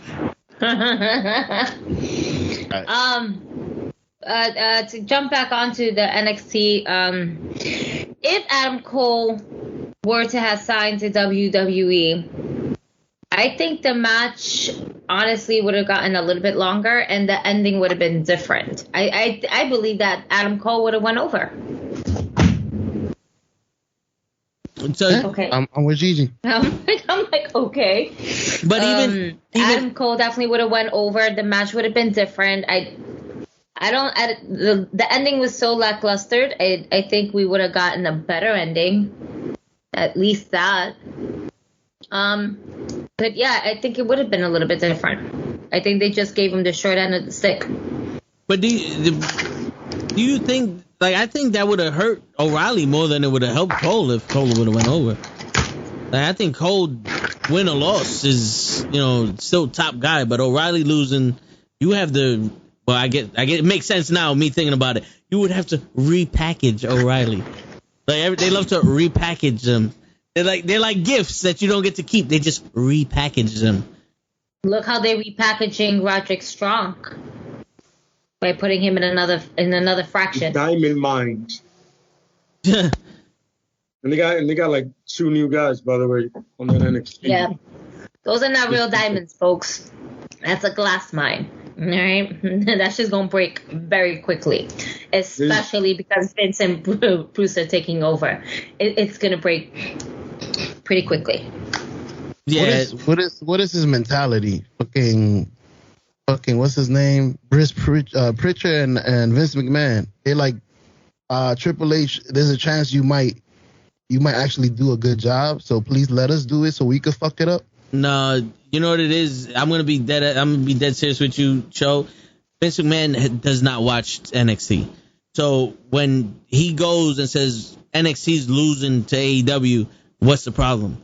He doesn't watch the show, so he just sees, no wonder. We got fucking 120-pound guys soaking wet out here. They can't wrestle. The formula for winning in the ratings is to have the biggest and the baddest guys. To have Kurt Angle and Stone Cold, and at the time The Rock, who weren't the biggest, baddest guys, but that's who they had in the Attitude Era, and they won. Shawn Michaels, you know what I'm saying? These are the guys that pushed the WWE to new elevations past that. So what works? Let's go back to when it wasn't working and get the big guys in there. That's what their mentality is. Vince McMahon he's running a circus and not a wrestling organization. Where you know how the circus had the freak show where you had the strong man, the lady with the beard, the huge 600-pound guy, and the elephant and all that stuff. That's what he's running. He wants people to buy a ticket to see an attraction, not to see wrestling. This is why I call it world entertainment. This is the Wii network we're watching. You know what I'm saying? And like I said earlier in the podcast, I'm a WWE guy. I love WWE all my heart. But I'm not going to sit here and let this shit happen. Without it being said, I'm not a businessman. I'm not one of these people, what do they call shells? I'm not one of those motherfuckers. If I got do that shit in Raw. Do that shit in Raw. Like, being all your big that already? Leave me the fuck alone. Like, how the fuck you expect me to shine when you take my guys and you bring them up to your league and you have them killed by Jeff Hardy? Yeah. Don't touch my carry-on. What's wrong with you? Oh, but you're gonna bring Walter and beat him with fucking the smallest guy in WWE too? You're taking my stars. But that's not even the biggest problem, Show. Karrion Kross is a fucking gladiator now. He's wearing dominatrix shit. He looks stupid. Agreed. How do you have someone who's potentially a Vince McMahon guy? He looks like him. He's bigger than everybody else in NXT. And you come up here and you make him a fucking gladiator and look stupid. No wonder no one's watching. No wonder everyone is pissed off. I wonder if Triple H could actually talk to Vince like this. Like, yo, no, just like you said it. No wonder we suck. It's you. Yo, listen, I heard stories that Vince is the type of guy that he'll rather you say go fuck yourself and leave than you bullshit or whatever the fuck. But who knows? I don't know. But all I know is what I see, and what I see I don't like. Until they prove us otherwise. What you see don't make sense. Yeah, that's true. And I think that all comes from Pritchard. Even with wrestling, give your audience some shred of dignity and intelligence that they know what they're watching. These people are not fucking idiots. My man, You're insulting everybody all at once. Oh, yeah. Really? Yep. They got to fuck you, and over there, and the guy in the back, fuck you too. Mm-hmm. It's kind of like EMO Jamo, whatever the fuck that guy's name is that came in here talking shit. He could go fuck himself again. But yeah, it's kind of like that. That's the guy I missed. Damn, I'm sorry. I was upset I missed that guy. It's all right. Piece of shit. Yeah. Hey, any publicity is good publicity. Yeah, man. Yeah. Come in here. Yeah. But you know what? Sure, what did you do to make Gigi go away? Word. I want to get water. What did you do? I have a feeling little Gigi got hungry. Yeah. Got it. Makes sense. It's time to eat, homie. All right, so now that we got past NXT, I know there was other matches on it, but I really want to get to SummerSlam. I really want to get to the shit show. I'm with it. Yeah, I'm with it. I know that for a fact there were people waiting for us to come on live and talk about Summerfest. You know, they wanted us to talk about Summerfest. So let's do it. Lay, I'm gonna let you start. All right. For the most part, I had no problem with it. Like, there was a couple of matches. I was like, okay. You know, the Usos, Mysterios, we've seen that a million times, but, you know, still the Usos. No problem. The Usos retain. The Bloodline is doing their thing. I'm a fan. I love the Bloodline whole story. This shit happened. I'm going to skip all the bullshit. And then Becky Lynch. What? This fucking shit show. So let me understand this correctly, right? Let me try to wrap my head around what the fuck just happened when I saw this. So you build Bianca Belair as just, I mean, literally the best. She is strong. She is fast. She is amazing. She's beautiful. She is everything that you would want a champion to be, right? Hands down. She beat Sasha Banks at WrestleMania. Yep. Literally, probably the best match, possibly absolute wrestling-wise, better than the main event. They won in the war. There you go. Yeah. She went to the ESPYs. Won a warfare, right? So what do? You shit show on Carmella because, you know, that's what you do. Then you have her lose to Becky Lynch, the Great White Hype. You see where I'm coming with I see what you did there. 26 fucking seconds to a woman that hasn't wrestled in how many months that just came off pregnancy? Almost a year. Because she left after Money in the Bank. Yes. So let's add this all up. Looking kind of fucking racist to me. Doesn't that downgrade both Bianca Belair and Sasha? Since y'all had a great match, doesn't that equal Becky Lynch could whip both your ass? Since you beat Sasha and I beat you in 6 minutes. 6 seconds. Now you just beat two players 6 seconds. I just got rid of two of my best wrestlers and made them shitty. Harris said it. They pulled the Kofi on Belair. Yep. Harris, that is an amazing. That is exactly the correct thing you just did. Yeah. And by the way, Brock, there's no Brock-sized guy, by the way. This is Becky Lynch, who is smaller than Belair, by the way. Oh, yeah. I mean, Belair is like towering over everybody in that division damn near. That's not Charlotte or Ripley. Oh, no, that's not Ripley, by the way. Yeah.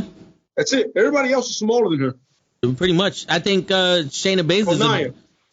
Well, yeah. Nia is bigger, but Baszler and her probably might be the same size, same height. Yeah. But she's still stronger than damn near anybody else. No, for real. She is the Cesaro strength-wise of that division. She really is the EST. Absolutely. You know? But before you get to the shit show of Cena and them, I do agree with you, Show. And I didn't see that aspect until you said it. That does undermine Sasha Banks also. That is true. And if you think about it, it does undermine Bayley as well. Yep. Because that's... Go ahead. No, go ahead.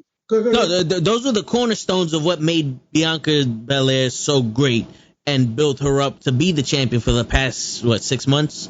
You know what I'm saying? Like that's what it showed. She's the future. And then 27 seconds without any kind of sense. Because like I said before, if it would have made sense, it would have been okay. But you can't just throw batter on a fucking piece of shit and call it a cake. Yep. You know?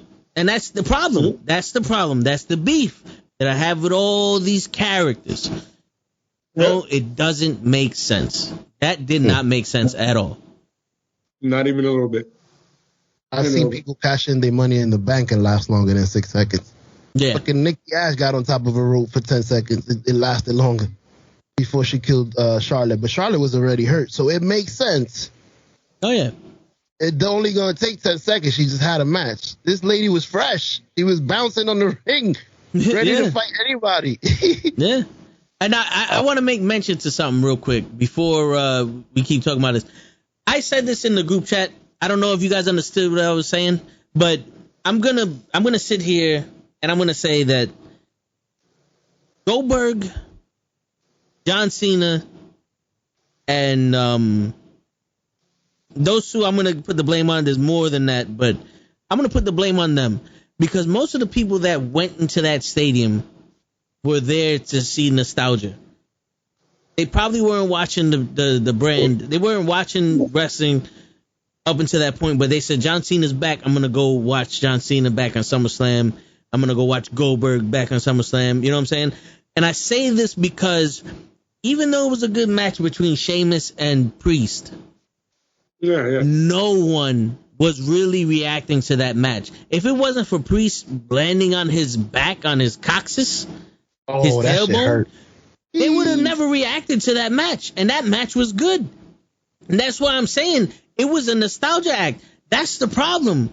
That's the problem when you have a big event and you throw in Goldberg and Cena, what's going on, Anthony, and all these people to be the main event. Like, you're trying to showcase people, but remember, the people that are coming to see these guys that haven't wrestled in years don't watch the product. So they don't know who the fuck this is. This is the first time I'm sitting here watching this fucking guy. I know Sheamus because he's been here for 20 years, but I don't know this nigga. Why? I don't care about this match. I'm going to go get popcorn. Call me when Cena comes out. Mm-hmm. And then on the flip hand, those same people that didn't give a shit about Priest, or they don't give a shit about the Viking Raiders, just get that shit straight. They come out to silence, which I don't know why. But word, I actually like them. Yeah, you know what I'm saying? But they were all excited as fuck to see Bianca Belair versus Sasha Banks. And then you pull that shit show. So this is where I'm getting at. It's like the wrestlers are not at fault for SummerSlam being a shit show. Nope. But the production of that shit was. You know what I'm saying? Yep. And if I'm gonna give an MVP out award to wrestlers in that show, it's going to be Rey Mysterio and the Usos. Rey Mysterio was the only one in there that wasn't really fucking shit up because there was a lot of botches in there. There was a lot of like missed timings and shit. Rey was on point. And so was the Usos. Can't say nothing about Dominic. Dominic still learning all that. But Rey was on fucking point. He made me feel like, yo, this is the old Rey. This is the Rey I've been wanting to see. But, you know, yep. I just wanted to get that point out there because I've noticed that, and I wanted to get that out there in the universe. You know, it's a bad tactic. It's a bad fucking tactic. Yeah, you might disagree, but Charlotte Flair, Rhea Ripley was good to me too. I enjoyed that. The singles match that had 3 people. Hey, I've seen worse. But you know something though, Show? I'll tell you this: Charlotte Flair winning, which I called in our prediction show. I called it. Mm-hmm. I had no problem with. Because it made sense. Oh shit, that sounds delicious. Yo, you got some real hard liquor in there, Gigi. We hear you pouring that motherfucker. The baby went to bed. Yo, don't lie to you. I thought that was one of your sound effects. I go, that shit was too good. That was way too good.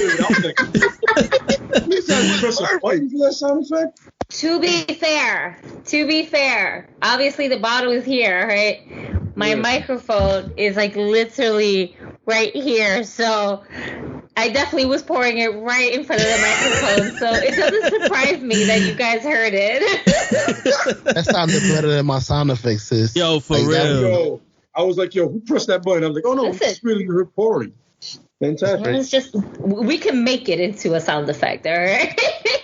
We'll find something. Yo, with some of these decisions in SummerSlam, we need a drink at that point. Mm-hmm. I'm here for you guys. Pour me a shot of that. I'm trying to think. You know, before SummerSlam. late elbows meet, the Edge match was okay too. I don't know. I know you hate Edge. I'll give you. I feel like it could have been better. Maybe I got confused with the entrance and all because I was excited. No. Like I understand from your point of view that it's a good match because they're two good wrestlers and they can carry a match any way they want. But from my point of view, and as much as we say fuck Edge and all that other shit, when it comes to actually putting on a match, him and Seth Rollins, if Seth Rollins plans on not hurting anybody, he can put on a good match also. And to me, it just felt like that match was the bell sounds, and I'm just going to try to curb stomp you the whole fucking night and get away from it. That's what it looked like to me. But, I'll let you guys talk about that. But, like, I can understand how you say it's a good match because it was better than most of the other ones. Mm-hmm. That it was. I'm calling the one straight out to me. That's probably it. With all due respect, I didn't watch that shit. I'm not gonna give Edge my time of day. I hear you. But if you're not giving Edge your time of day, you're not also giving Seth Rollins your time of day, and Seth Rollins is worth it. Yo, you know whose fault that is? Whoever booked that match. That's not my fault. That's true. I didn't come here to watch Edge wrestle. I came here to watch Belair wrestle. I got shitted on. Yep. Then I came to watch Roman Reigns wrestle, and then they brought out the big white Superman hole. Oh yeah, well we'll get again. We'll get to that. We'll get to that though. We'll get into that. Yeah, real quick. Get into Bianca. Yeah, we'll talk about. We got real quick. My brother, remember, Leia, I told you yesterday, my brother was gonna come in like special shits. I just want to put this out there because I could feel it coming from him. He's probably sleeping now, but fuck Seth Rollins. That's from my brother. And the reason why we both say fuck Seth Rollins is because he hurt Finn Balor. And he almost ended the career of Sting. You tried, motherfucker, but you couldn't get it done. And you can't be forgiven for that. I'll give you what your talents do, but you can't be forgiven for that. And so from him and the bottom of my heart, you fuck yourself. All right, go ahead, Gigi. Yo, ruin this man right here. Word. The originator of this. Word. Of the Bullet Club of. All right. I like that. Fuck yourself, Steph. Go fuck yourself. I didn't think about that. You almost had two great talents. Go fuck yourself. My childhood. And then Finn Balor. Go fuck yourself. Yep. That's sad because you didn't think about that. But now you might be on Edge's level. Or creeping up there. I remember you. Yeah. I was gonna say you don't like Seth Rollins. He hurt somebody. I remember. You forgot. Yeah, Finn Balor. Because Finn Balor should have had the Universal title and ran with it, because that Raw would have been on another level and then Finn would have been the champion. Because Finn has two things going for him. Crazy. WWE, listen to me very carefully. He can wrestle, and if you let him speak, he is actually charismatic. A heel Finn? Insane. Yo, a heel Finn on Raw would be better than a heel Roman Reigns on SmackDown. Absolutely correct. Correct. Because Finn has been a heel for so long in New Japan and pulled it off with fucking flying colors. But this absolute cocksucking cunt decided to fuck him up. Yep. Out of the kindness of his heart. Yep. So, at the end of the day, yo, Seth, listen, man. You're on the skill, and you were an athletic talent, and I appreciated you, but go fuck yourself. There you go. I got the perfect button. Oh, fuck you, Mama Webble. There it is. There you go. There it goes. To that guy that had no culture, not Joe, the guy who upset him. Yeah, for real. So, So we heard Lay's out the plane. We heard Lay's opinion on the Bianca Belair and Becky match. Oh, you want to speak more about that, or because I want to get into that match, that segment, because it wasn't a match, it was a segment that they had on SummerSlam. I want to get into that with your opinions, because I have an opinion, but I want to know if you guys want to speak first, or you want to hear what my opinion is, and then you. I'm going last. I'm going last. I'm the rookie. Let me go first. All right. Because I'm seeing it from a rookie point of view. And you guys Word, and I need a couple more pulls from this and a couple more drinks before I get into this. But you know what? Yeah. It's your girl. But it's still fucked up. I feel like nothing worked. The way they try to pull it off, the way they, like the story, let's bring Carmella. Nothing. There's nothing about that whole thing that worked. As soon as Belair comes out first, I'm already questioning, why is the champ coming out first? The champion always comes out last. Something is wrong. Then we're waiting for Sasha. Oh, Sasha could not be here. You just found out Sasha cannot be here? Can we get you couldn't tell us this yesterday? And on top of that, what happened? Did she trip and fall? Did somebody kidnap her? Does Toe have to go out there and look for her? Because Toe loves her. No, I got her. You got her? Okay, Toe, I'm sorry. I snitched you out. Okay. No, sorry. Nobody heard that. And then I understand what they was trying to do by bringing out stupid. Well, I'm not going to call her that. That's right. Watch your mouth, boy. Watch your mouth. The most beautiful earthly girl in the whole WWE. Oh, you talking about her? Oh, yeah, no, go ahead. Disrespect her. Then they're going to bring Carmella out, or whatever her name is, to Carmella. I'm getting Carmella. Bring us on a roller coaster down. Then try to bring us up. Carmella. Carmella. Man, I hear you. Yeah, guys. Okay, you going to show your show. You're 100% right now, bro. That's 100%, bro. Roller coaster. Let's bring it down so they be like, Carmella, what the fuck? And then when we bring out the man, yeah. But then when the man steps in the ring and beats my fucking Valet in 6 seconds, the roller coaster goes down again. What are you doing? But I'll let the pros handle it. No, but you know what though? That's exactly what happened. Absolutely correct. Yeah. I cannot fight any of that. Yeah. Lay, you want to? I mean, what can I say about that hasn't been said about Afghanistan? I mean, it's a shit show. It's literally, in the words of Dave Chappelle, it's a shit show. It's literally, I don't know who thought of that. Who thought that this would go over well? Oh yeah. And I get with Becky's, like, who she is. Damn, the WWE cut him off. Becky doing anything on SmackDown. Becky doing anything on SmackDown is going to be over. She could literally be in the mid card, and her without a title will still be over. It doesn't matter because Becky has a name. But you decide, let's build up this girl for almost a year, and then fuck it up in 26 seconds. Oh yeah. How does that sound, fellas? How does it sound? That sounds like a fucking victory. Backstage, I'd have been like, no. What do we do? No. Yep. No. Just have somebody else come out that's probably on her level, bring somebody from Raw. I don't care if it's Nia Jackson. Put her over. What are you doing? They weren't even on the card. Yep. Put her over against anybody and just keep building. And then have Becky come out on SmackDown, which is, once again, doesn't hurt Becky because it's Becky Lynch.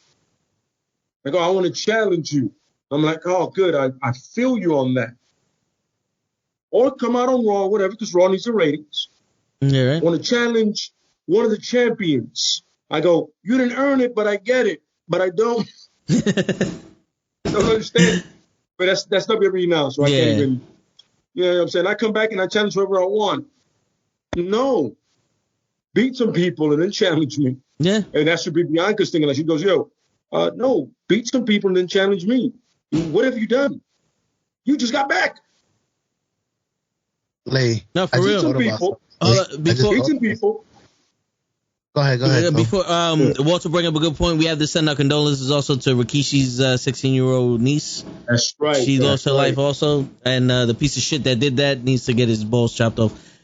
Yeah. And then have that same knife. He needs to get Gaddafi'd after that. Yeah. If you don't know what that means a knife took up your ass and you die. Yeah. Damn. It means shanked until you're dead of anal penetration with a blade. So eat that, you piece of shit. I hope they find you and they do that. Yeah. I hope the Samoans find you and they take care of you. Oh yeah. That's true justice. You being in a box, unless it's 6 feet under, it's not justice. But yeah. Good thing, Walter. My bad. Great point. CM Punk is just coming back from a 7-year layoff. If he beats Darby in 7 seconds, I still would be mad. And Darby's not even a champion. I would be mad also. I understand. AEW is smart enough to not pull that dumb shit. But I get what the comparison what show is trying to say. And I would be completely upset too because Allen has been literally putting himself through fucking hell to put that place on a map. And he's one of those young talents that deserves a 20 half-an-hour match with Punk easily. And if he would have, like I said, it's one of those things that he loses, it doesn't hurt him to lose a Punk. Yeah. Especially in a 15, 20-minute match. But if it's like 4 seconds, go to sleep, I'm be like, wow, did you not see SummerSlam? Learn from others' errors, you know what I mean? But I agree with you, Shaw. It'd be a bunch of bullshit. Oh, yeah. Mm-hmm. It would definitely 100%. Be a bunch of bullshit. But, all right, going back to the Becky Lynch and Bianca Belair thing. So I said this earlier, but I'm going to say it again for Show and Gigi and everybody who just tuned in. So before SummerSlam, about, a couple weeks before SummerSlam, Zelina Vega challenged Bianca Belair to a women's championship match. And then Sasha Banks came out and challenged Bianca Belair to a women's championship match, and they were in the ring. And I didn't say this then, and I wrote it down, actually. That segment on SmackDown was the strongest I've ever seen the women in a promo. Right? This is when Sasha Banks is standing on the announcer's table, Bianca Belair's in the ring, Zelina Vega's on the apron. And they're speaking. And Bianca Belair turns around to Sasha Banks and says, I'm going to see you at SummerSlam. And Zelina, I'm going to see you tonight. And I don't know why, but then Zelina Vega later on in the show goes to bald fuckface number 1 and Sonya Deville and wants them to acknowledge that she's getting a title shot that night. And the bald fuckface turns around and goes, no, we don't just hand out title shots to people. You have to earn them. So if you beat Bianca Belair, you'll become a number 1 contender for the championship. And I'm sitting there like, I don't think that's how it works in this business. But all right, you challenged her for a shot at the title. She gave you one, and now your shot at the title is the number 1 contendership shot. All right, whatever. I get it. She's Spanish. Until you prove me otherwise, I get it. So that I just wanted to put that in there. That's like some subtext. We get to SummerSlam. But what Show said happens. There's no one there. So they hand Carmella a title shot. And then Becky Lynch comes out, beats up Carmella, and John Cena's the shit and steals Carmella's title shot, and they hand Becky Lynch the title shot. And she wins in 7 seconds. So here's the beef. Here's the beef I have with that. Leave Cena out of this, but go ahead. No, I just wanted to say that she stole it. But the beef for me is like, they knew beforehand Sasha Banks wasn't going to be there. And for them to not say it before SummerSlam, I get it.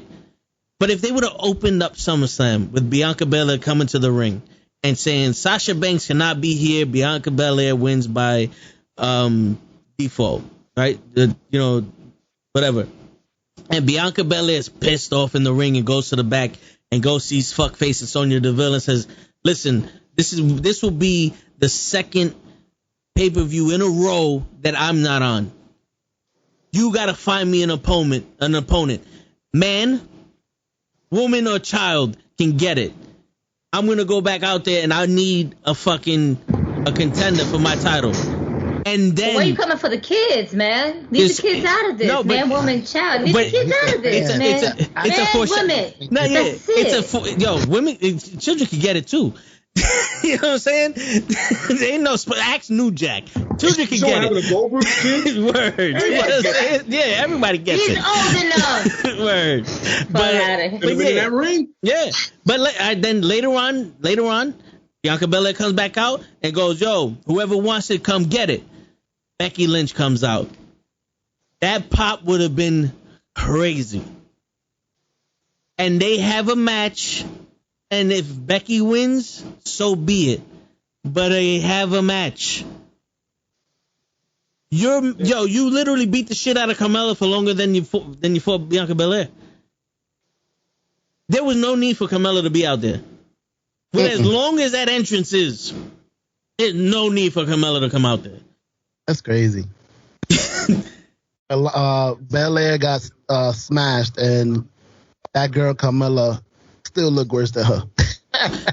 Yo, how the fuck you make her worse than the girl you smashed? But you know something though, Show, the thing is, a lot of these female wrestlers, they're not as athletic as Naomi or Bianca Belair, or they have natural talent like Bayley or Charlotte or Sasha Banks or anything. So they have to make up for it.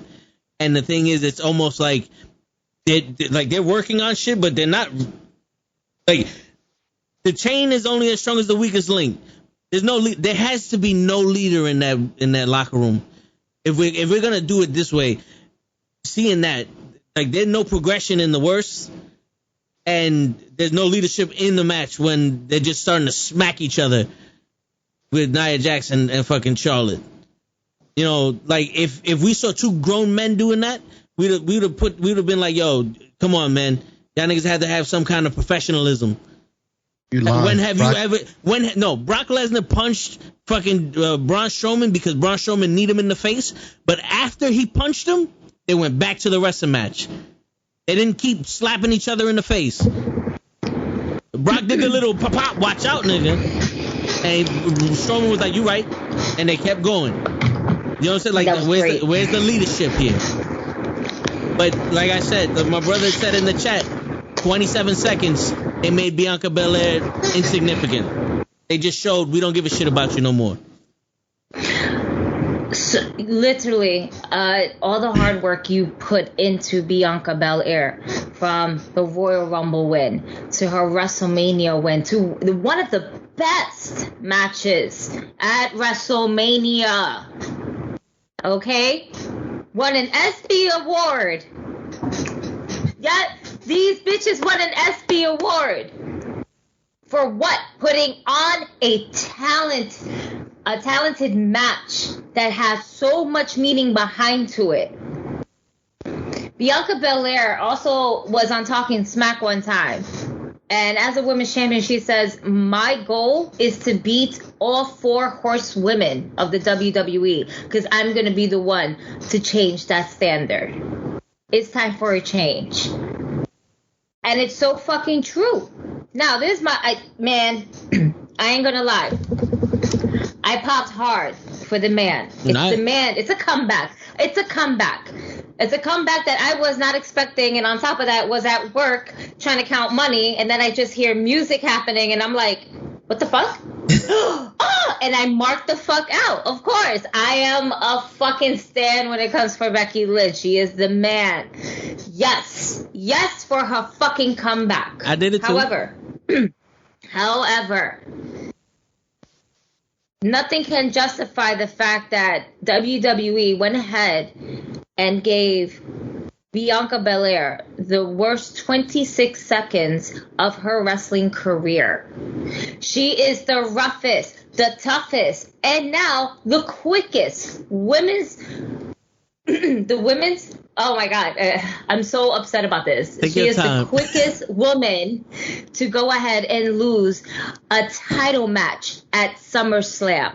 Not Extreme Rules, not Money in the Bank. No, an original WWF pay-per-view, SummerSlam. Your fourth WrestleMania. This is just as bad. This is just as bad as Daniel Bryan losing it a couple of seconds to a brogue kick. Yeah.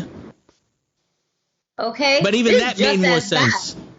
Mm-hmm. And, that did. Because of distraction. And there was always a distraction because you had AJ Lee as the distraction. How ironic this thing is, all right? The irony is amazing. The fact that WWE gave Eva Marie Doudrop, Alexa Bliss, and yes, Alexa Bliss's doll Lily more TV time than Bianca Belair. And yes, one of the 4 horsewomen of wrestling. Becky Lynch can go. All right. She didn't work her way. She also worked her ass off back at home before she even came to the States. All right. And it took a while for her character to go from like this rocker, okay, to a person who had goggles on top of her head for no fucking reason. Because she was traveling on a weird airplane or something? We don't know. That was steampunk. To becoming the man. Steampunk. Yeah, there you go. Steampunk. But, it took her a while for her to get that character. Why? Because she built on it, not only on promos, but with her matches. She also sold in her matches. You come back wanting a title match. You're the man. You know what? Cool. You set the bar up. Why not the EST of WWE go against the man for a good SummerSlam? That's fine. Carmella had nothing to be there. If anything, this match should have been possibly the first match to go on to SummerSlam, and I don't know why they wanted to wait and build on up, knowing that Sasha wasn't going to be there. Okay? She was not going to be there. They knew that days ahead of time. Okay? For what reason, we still don't know. Yeah.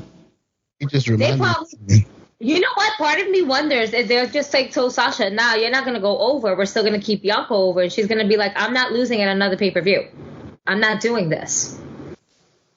No, I'm not doing this. I love it, but I'm not doing this. I can see her being at that level.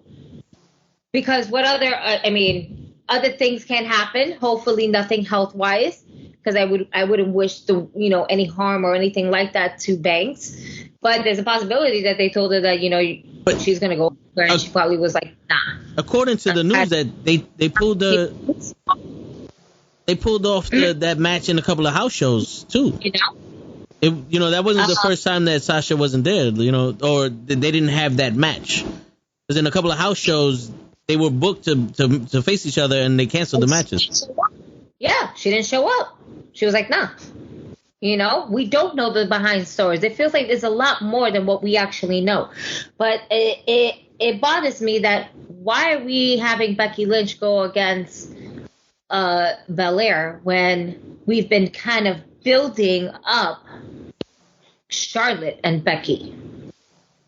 Every time Charlotte came out, the fans, Becky, on Twitter. You know what?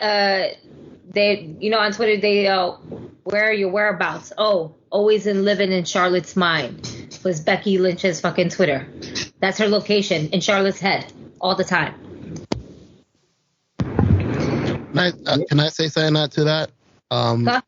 What's the point of, I understand that you're bringing back the man for numbers, but what numbers are you going to make when you announce her the day of the show? There was no build-up. Like, John Cena, we understand. A month to 2 months before, John Cena. Oh, we got to go to SummerSlam. There's nothing that made, like, the name Becky Lynch bring numbers to it. That's easy. CM Punk. Yeah, that was a last minute thing. Nope. CM Punk. Not only Becky, but Brock. But we will get into that in a second. Yeah. But you have Becky Lynch, who is a fucking hot commodity, especially putting out that promo that she did for McGregor, even though, shit happened. But we ain't gonna get into that. The fact that we didn't do it with Charlotte disappoints me. The fact that we didn't do this as an opening match to start off SummerSlam disappoints me. The fact that you want to bring Carmella out here, if Bianca Belair deserves better, Carmella also deserves better because there was no point for her to be there. Yeah. Mm-hmm. If anything, you know, have Bianca Belair address the fans, address the people.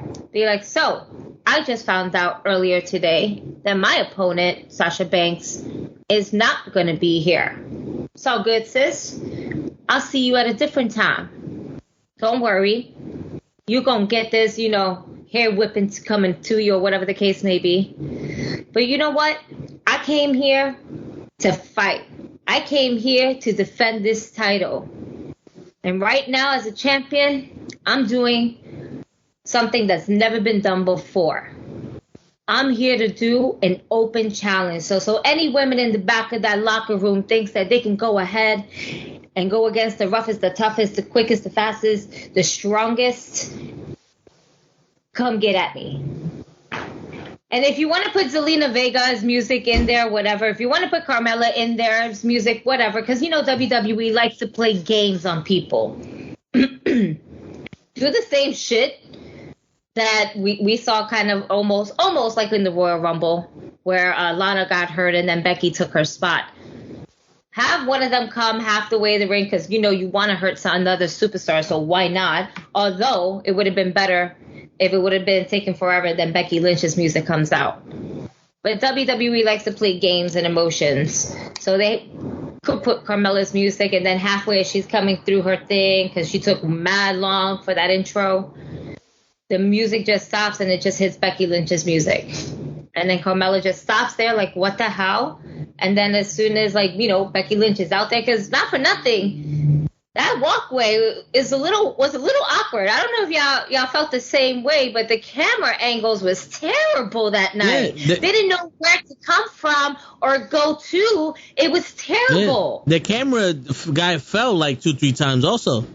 Yeah, he was backing up into the thing. Bad. I was shocked that he fell during Roman's entrance because Roman walks mad slow. Yeah. And he still busted his ass. Like, come on, man. How you hurt and Roman and Heyman walk? I would have been like, yo, I know what they're doing. Take time. You've done this all night. How did you not get this earlier? Yeah. It was weird. Yeah, it was weird. Agreed. It was so awkward, you know, and not for nothing. After a while, the camera work was just getting me dizzy because they were just like cutting into like different pictures. Okay, camera 1, camera 2, camera 13, camera 15, camera this. Oh, wait, we're not ready for that. Come back to the other camera. It was just so back and forth. Like, you legit felt like, oh, shit. So that's who else they fired backstage. All the people that work in production. Because clearly whoever's there now didn't know what the fuck they were doing that night. Oh, yeah. It was like being in a Jason Bourne movie. Yep. Yeah. That shaky cam strip. Yeah. Bad. Yeah, that was. But nonetheless, that could have been booked so much differently. You know, if it's an open challenge, cool. And then give the women at least. You want to fucking make a squash match? At least give it 2 minutes. Y'all niggas just dead ass just did this shit in 26 seconds. We saw this woman carry Otis on her fucking back. Otis! Yes. And you tell me she lost in 26 seconds because Becky Lynch did a rock bottom? Because that's essentially what the fucking move was, a rock bottom. Becky, I love you. I love the fact that we're turning you heel. Yes, I will accept that.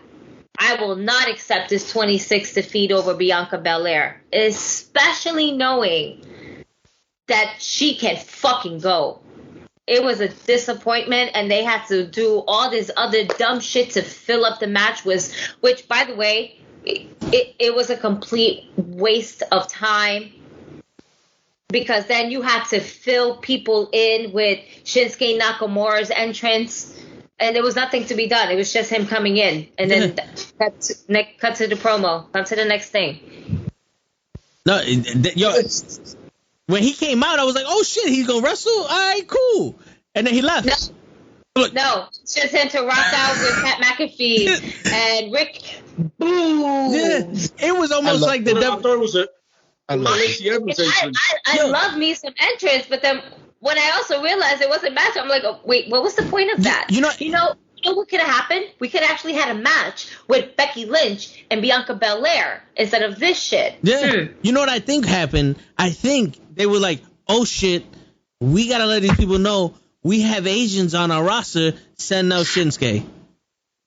Look, no Asian hate here. Yeah, no Asian hate here. Because, you know, it's one of those things. It's like, we can't really put all the champions on SummerSlam because how we're going to fit Eva Marie in the match? How we're going to fit Eva Marie on the show? So just let them walk out there, show face, and come back, and then give Eva Marie a real match and let Bianca Belair 27 seconds. And that's exactly how they sold it, too. They're still like, what the fuck did I just hear? Yeah, that's the bullshit that's happening. But let's go. Let's get past the fuckery and let's go on to some more fuckery. The Miz and Morrison tried their best. They tried their best to put on some Academy, like the award show segment that you usually get, you know, with the bad acting and the bad script with Xavier Woods. And I felt like they should have just did with Xavier Woods they did to Shinsuke. Just do his entrance music. Let him walk out. Look, I got an NWO shirt. That's another segment that was just for nothing. Yeah. I hate it. Taken away from a match that we could have had. What the fuck? 100. What the fuck?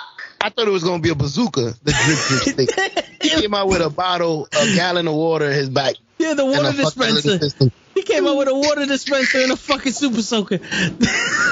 I thought he was going to bring out the Stone Cold truck with the milk. Come on, bro. The Drip Stick 2000. The Drip Stick 2000. Oh, man. I had a better gun when I was smaller. And for real, I had the one bro. with the tanks. It looked exactly the same. And it sucks because we were also missing Kofi from that. And we don't know what's going on with Kofi either. You know, it's just Kofi's out right now. Because Kofi, that whole, I mean, think about it. Xavier Woods came out looking like Razor Ramon. Yeah. He did the, hey, yo, survey time. You know? Think about it. He was Razor. You know Kofi was going to be Nash. Yep. And that would have been quite an interesting costume, I would say. Yeah. I don't understand the pink, but I appreciate it. Yeah. The original Drip, Scott Hall. Agreed. Yeah. Agreed. The Drip Stick 3000. Yeah. So, like I said, SummerSlam was supposed to be the fourth WrestleMania of this year. And they fucked that up. It was. They made their numbers, I heard. No. It was the most grossing. See, the thing shows, like, I understand it, but it's not about numbers to me. It's not about numbers. It's about what I see. You know what I'm saying? Like, what I see. You know? What it makes you feel. Yeah, you know? Yeah, bro. Like, so somebody in the chat said it. It was like, you guys actually interact with the people. I think that's how we are the important ones, not Vince McMahon. I don't care what Vince McMahon thinks. I want you to care about what we think. What would we think if we squash Belair? That's what you should be thinking. And that's the problem. It's not like, it's just like, hey, Becky Lynch is coming back. Let's put the title on her. What do you guys think? Yeah, that sounds great, boss. Yep, that sounds great. That does not sound great. You know, I'm like, yo, that's the dumbest shit I've ever heard. No, yeah, for real. You put Becky anywhere, it should be fine. Yeah, like, Bianca could have won that match on some, like, holy shit, and then be like, if you want to turn Becky heel in a great way, there's no better way than to have Bianca Belair win clean, right, over Becky Lynch, because Becky Lynch is ring rusted, and then while Becky goes ahead and lifts her hand up, fuck you, bitch, knock you out and just start attacking her like, oh, you don't like that, and then boom, there's your heel turn for Becky Lynch. Yep. I got another one. Why don't you throw on Sasha's music, right? And then let it play for a little bit. I know it's been done plenty of times. Let it play for a little bit. Everybody's curious what's going on. Then they pan to the back and Sasha's on the floor. And then who did this? Becky. Sashi wasn't in. Sasha wasn't there though. Okay. Hold on, I gotta do it myself. Sashi has been signed. Sashi. Fucking Diamond Wrestling. Sashi. You gotta go through all the podcasts and get all the names so we can write this down and figure out how big this roster is getting. Because listen, budget cuts are like, pretty strong nowadays, and we're still slowly coming back out of a pandemic. Through to stay low, we must check the numbers. You have no idea. We got comic book characters now. Oh yeah. The budget for Diamond has been put into the comic book characters also, and we're about to write a movie. We're just looking for the perfect actors. I'm about to have the real DCU happening here. Word. Yeah, I got her joining the Migos, Jason. Again. Oh my God. Word. 60, you're just disgusting individual. 69 universes. Oh my God. Yeah, but I'm gonna pull something from the sky, like an unrealistic thing that the WWE could try to do, right? Just because, from the sky. Are they pulling down? Word. Word. But maybe the people who write the show can watch the show and build on what they just saw. I know it's like impossible to do, and that may sound stupid. I may need to be put in a mental institution, but watch the fucking show. You would have seen that this isn't the way to do it. It's almost like they just pull in new writers. Like, you were in a cave for 6 months. Beautiful, right? This Raw. Like, who I got? What happened last week? This is what happened last week. Do it again. All right. Right. SummerSlam. What am I supposed to do? Becky, come over here. Beat her. Who? They had comedy writers for Raw, so yeah, and they didn't watch the show either. So it's like, why would I watch it if you don't watch it? Fuck. Yeah, the shit show. Yeah, I want to. Y'all want to talk about Goldberg and Bobby Lashley? No, but okay. Y'all got to. I'm not even gonna touch that. I have something. I will. Go ahead, Gigi. Go ahead, Gigi. The best thing that ever happened in that match was Goldberg's son getting put in that hurt lock, and I would pay to watch that over and over and over and over and over and over again. Again. Nah, I hear you. My God. But everything else won the ending basura. That Goldberg can't continue no more because his brittle knee. Oh, that was a delay reaction. Right? It was. Yeah, he fucking MVP goes like this. Boop. Oh, right. Oh. Then he puts the fucking Peter Griffin. I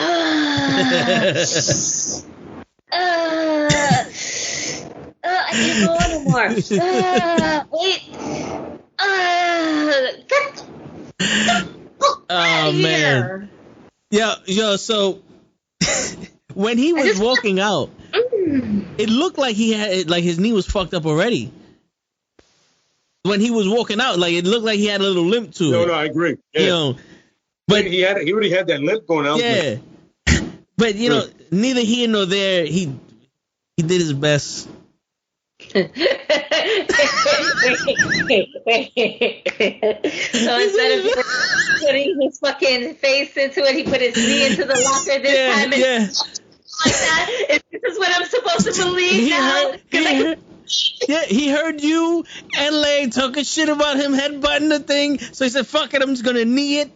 And he broke his fucking meniscus and all that other shit. You guys hurt Goldberg.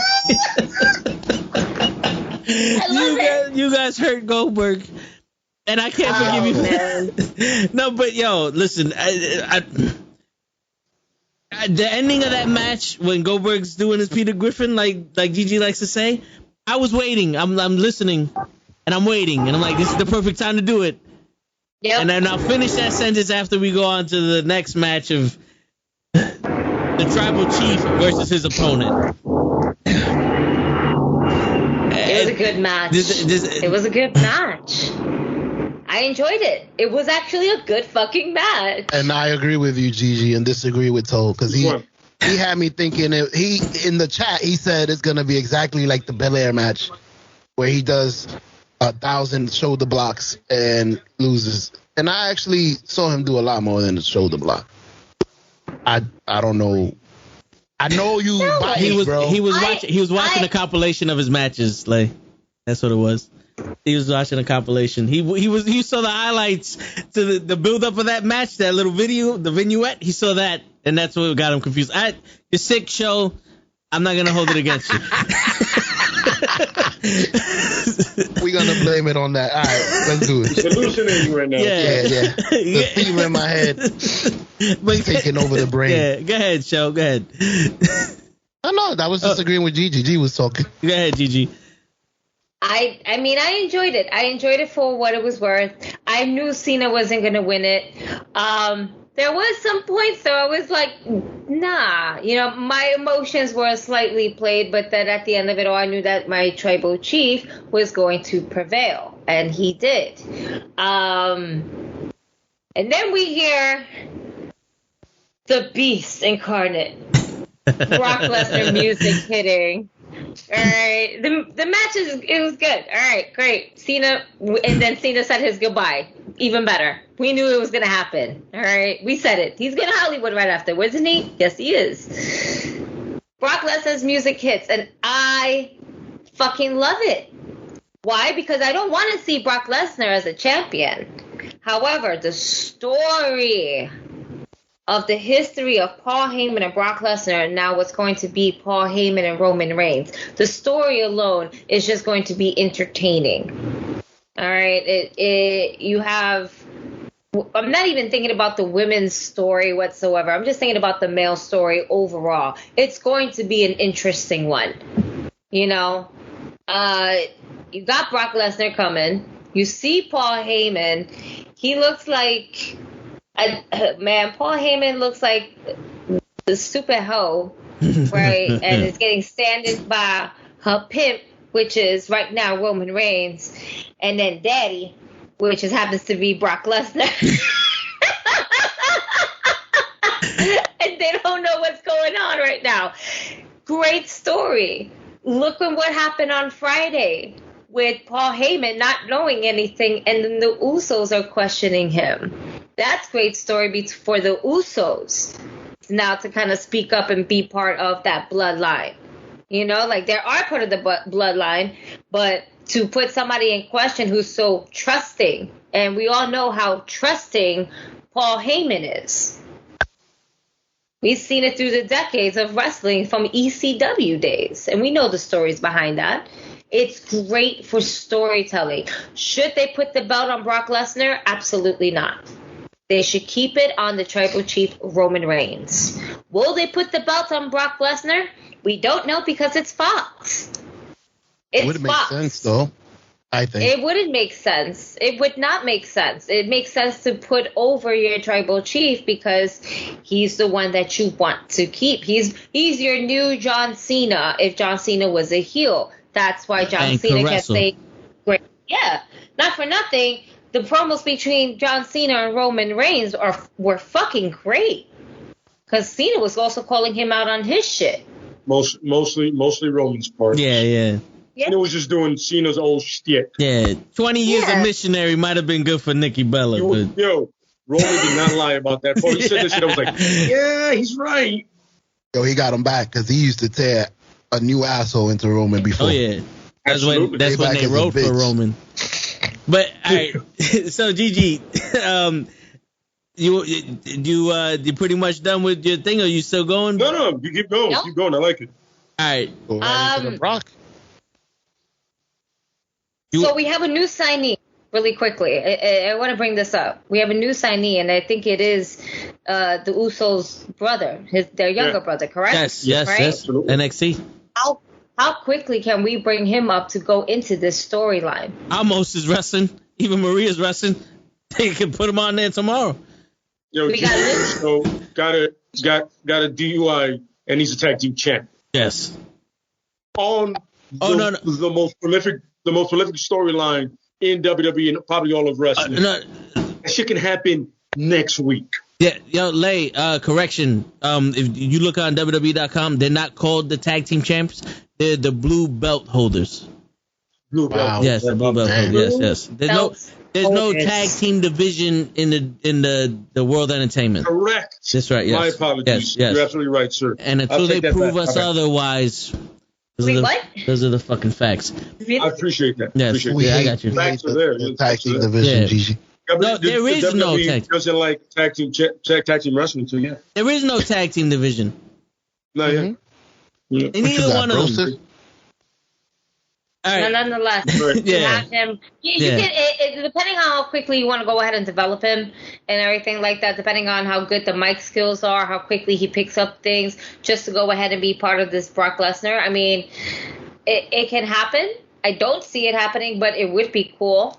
But we don't know how well developed his character is for the main roster, and you know how they feel iffy about that shit. So we need to do it to a perfection. And I think that would be dope to involve him as like the third person no one sees coming, or I should say third person, because you got the Usos, so that would be the third. So that would be dope. Yeah. But does Paul Heyman turn his back on the tribal chief? Does he play both sides? We're gonna be writing Brock Lesnar's story after this, so just hold on to your hats there, Gigi. Yeah, but I'm done. I loved it. It was great. Cena lost. We back to Hollywood. We got Brock Lesnar, ponytail Brock Lesnar with the goatee. Let's go, daddy. There you go. Quick comment. What you were saying. The brother. I don't know about y'all, but I wouldn't want him to be a part of the bloodline. I would want him to run in like Jay. Remember when Jay was being like the oddball? Go get your brother. He's pissing me off. Wait, was this the cousin that was talking shit? I think so. Yo, imagine if he costs Roman the title for talking shit. Be like, yo, I told you not to talk shit about my brothers like that. Don't treat him that way, bitch. And then he gets his ass handed to him. That could be a part of your story. Show you want to talk about the match, or honestly, the match was pretty good. Like I told you, you may hate him. I like him. Back too, yeah. My bad. What did he say? Hold on, I gotta read now. Randy was saying that Naomi's back also. So that's another one part of the bloodline. She is a Uso. Randy, I was like, that's true. She is a Uso. But Brock coming out was amazing to me, and you may disagree, but it would make a lot more sense for you to. I'm not saying squash Roman, but if you put the title on Brock, that sign, I heard he signed for at least a year and a half or two, would make more sense than Bianca Belair losing her title in 10 seconds. I would actually have less of an anger towards that. So if you're gonna lose, go ahead. Bad Bunny winning the Intercontinental title would make more sense than Bianca Belair losing in 26 seconds. Okay. And then going on the world tour. Yeah. Agreed. Yep. Agreed. But no, I feel you, So you would say that you want Brock Lesnar to win the title because you think it makes more sense. Why would it make more sense? Because you can make a very good storyline in that 1.5 year that you have. You can lose the title to him. I don't care. Maybe you lose it like Gigi said. Well, I'm not gonna. Now you're taking my stories. Hold on. All right, yeah. So hold on to it until we finish, because I got something to say. Yeah. All right. So you're gonna hold on to. We'll go to you first for the storyline. Lay, your opinions on that match. I absolutely was pissed off when I heard the music. I have no desire to see Brock back because he's always going to be part-time. If he gets the title, he's going to show up here and there. Whenever the fuck he wants, he's going to fly in and do that bullshit. Meanwhile, I have a champ that's been here the whole time during the pandemic and has been doing the best work out of anybody in wrestling, hands down, period. I mean, look at the promo when the Usos were doubting him at the end, before they came out, and Paul Heyman goes, giving him the belt. He goes, "What am I supposed to do with that? What do I do with that?"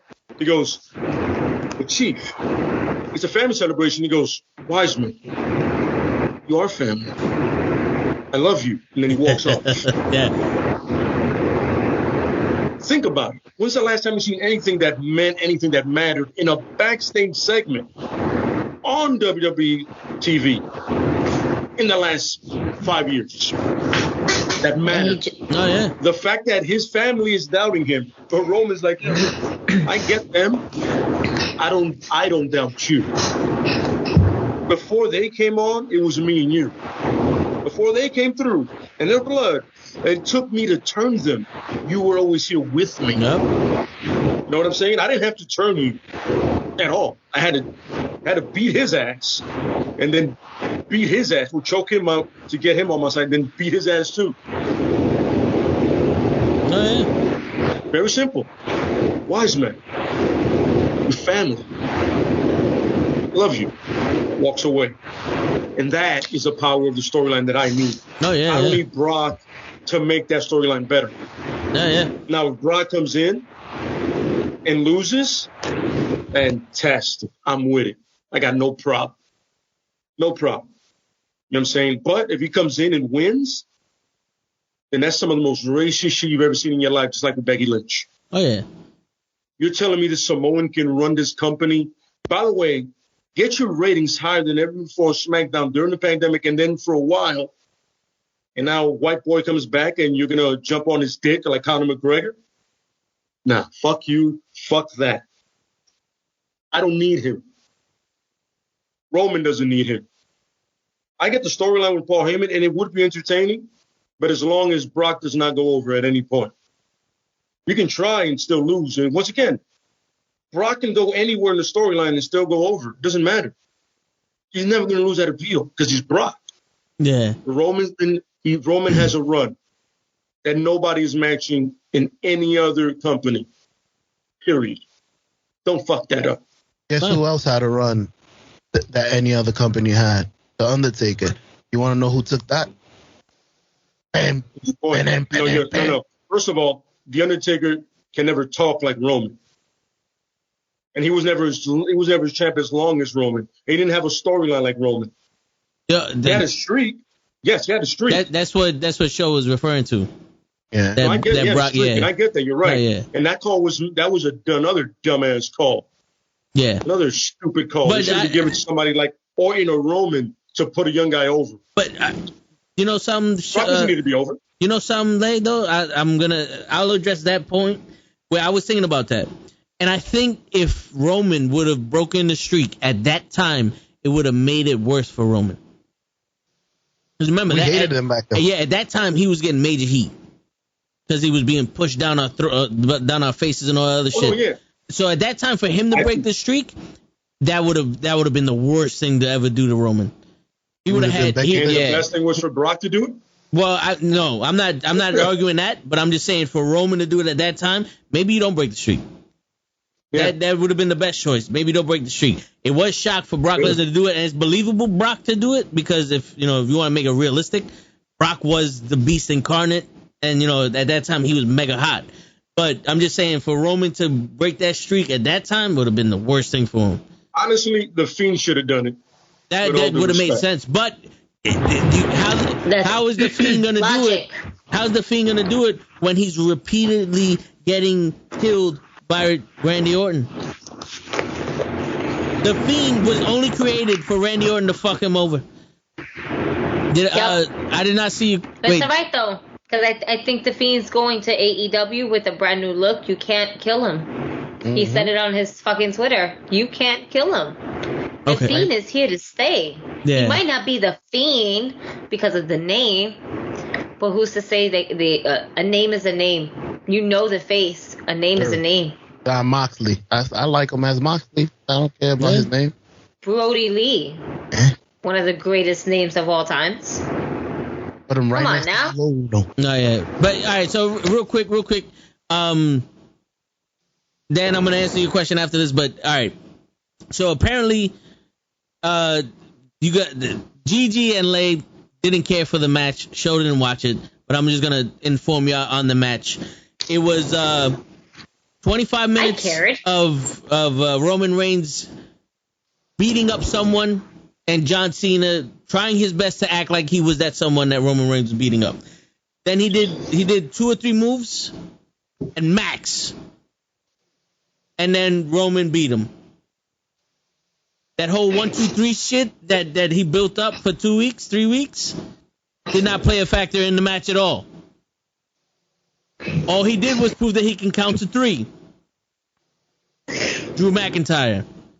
So not only did he steal Finn Balor's title, he stole Drew McIntyre's gimmick and then stole 25 minutes of my life. I'm just, if the FBI's watching and they want to arrest him, I'll be a witness, character witness. Now, going back to the incomplete sentence that I said earlier, Goldberg's laying in the ring, and I'm listening, and I'm waiting, and nothing happens. And then finally, Brock Lesnar comes out to go face-to-face with Roman Reigns. And I'm going to repeat what Lay said earlier. That pissed me off. I am emotionally invested in the thought of Bobby Lashley versus Brock Lesnar. And I can give a shit about Brock Lesnar versus Roman Reigns. If you want to see that match, go back to the same 5 years ago that Cena was doing the same shit and watch that match. They did it at WrestleMania 3 times in a row. They even had a special guest, Seth Rollins. By the way, Seth, from Lay's bottom of his heart, go fuck yourself. You know what I'm saying? It's like, bro, we need new talent, new matches, new storylines. We need a tag team division. We need a women's division. We need more than 4 people on a 3-hour show. If I can get on my knees right now and you could still see me, I would beg you to do it. Because like I said earlier in the fucking podcast, is the 3rd time I'm saying I'm a fucking WWE guy. I love this shit with my heart and my soul. I love this shit more than I love my kids. I don't even know my kids. They don't even exist to me. And you know. that I know of. Yeah, that I know of. But fuck them right now. I'm talking to you some real shit. Please, with the shit, bro. With the shit. Take something serious. And watch one of them kids is watching the podcast. Yeah, you know what I'm saying? Like, you disrespected Bianca Belair, and I get it. People got to do business. It has nothing to do with Becky Lynch as a person, but the character and the way they fucking wrote it is the problem. And you want to do all these releases. You released the people who ran the WWE Network. Now we got Peacock shit.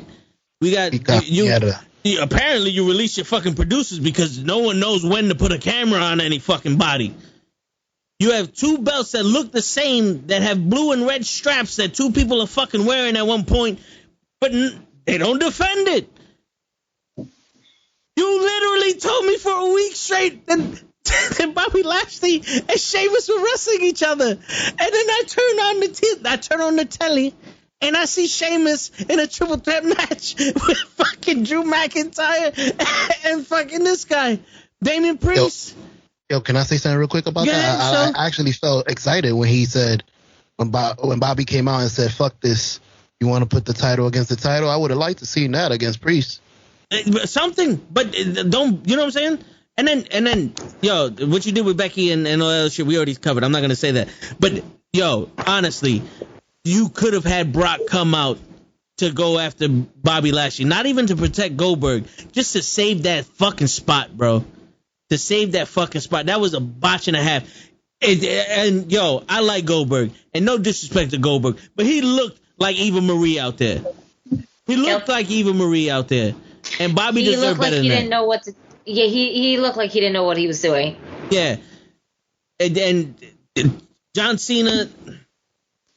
I'm not even... Yo, bro, how much more can I say? He's like, I have the 5 words of death when I talk about this motherfucker. It's the same shit. That's my beef with that. So we can go into the storylines with Brock Lesnar and then do the AEW All Out predictions and then call it a night. But, all right, that's what I got. So, Show, we're going to go to you first with the storyline for Brock. Hit it, brother. All right. What I was saying initially, because you guys are going to disagree with everything I say. But I enjoy Brock coming out because there's so many possibilities. He signed for a 1.5 years. So This is what I wrote just now. You guys gave me a new storyline. Why can't Brock? I understand that you like the tribal chief and you want him to continue. He's gonna lose that streak someday. Walter just lost his, so Walter was champion for 3 years. That's what I'm saying. Walter just lost his. I'm just saying. Yeah. Why don't you put in a year and a half? This is my storyline. Brock comes in. Okay.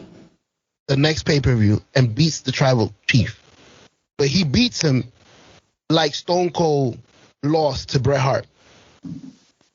With that, you can even do a submission to the point where he passes out.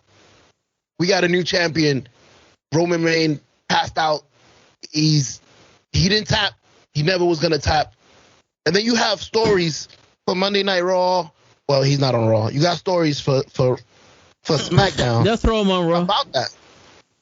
Like, yo, I didn't lose to you. I need a rematch. I didn't even tap out to you, sucker. Like, I'm the chief. Yeah, you got me. I fainted. What you want me to do? I'm human. And then he could go and take that title and say, there's only one more person I want to face. And that's Bobby Lashley. If you want to put your title against my title in WrestleMania, I would love to do that. And he could lose both of them to Bobby.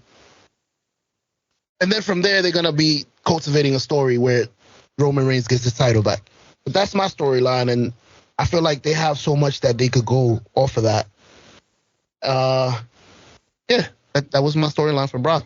Okay, real quick. 2 things. One, Roman Reigns will win the title back after WrestleMania. Yeah. Okay, and 2, what was your original storyline after before we mentioned all that and gave you that idea? My original storyline is it's exactly what you guys think. It's the tribal chief. He's gonna have an excellent match. Fuck it, I'll have Paul Heyman interject in that match to actually make a choice. Like, yo, I'm gonna hit Brock with a chair, and you're gonna win. And that leads to I'm staying with the tribal chief, and that's it.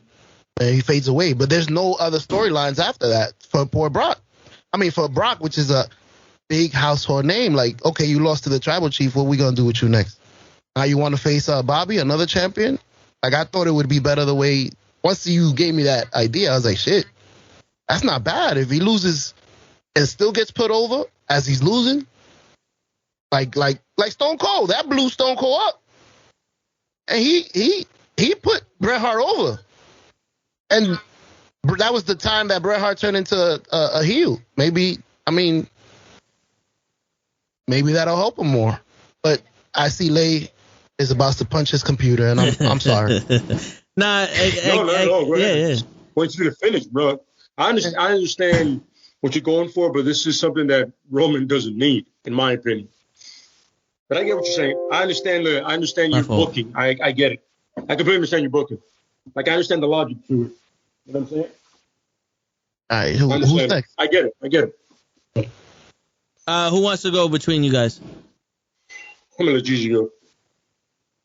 Gigi look like she's she's so away from her mic. She's like, wait. It sounded like Gigi was like, fuck. I'm writing my story, fool. You want me to? You want me to go? No, I'll give Gigi time. Because the last time we did this, she did the wrong thing. I did. You know what? If I do it again, it's Lay's fault this time. All right. You want time? You want time? We'll give you time. Too late. It's too late. We'll let Joe go. No, go ahead.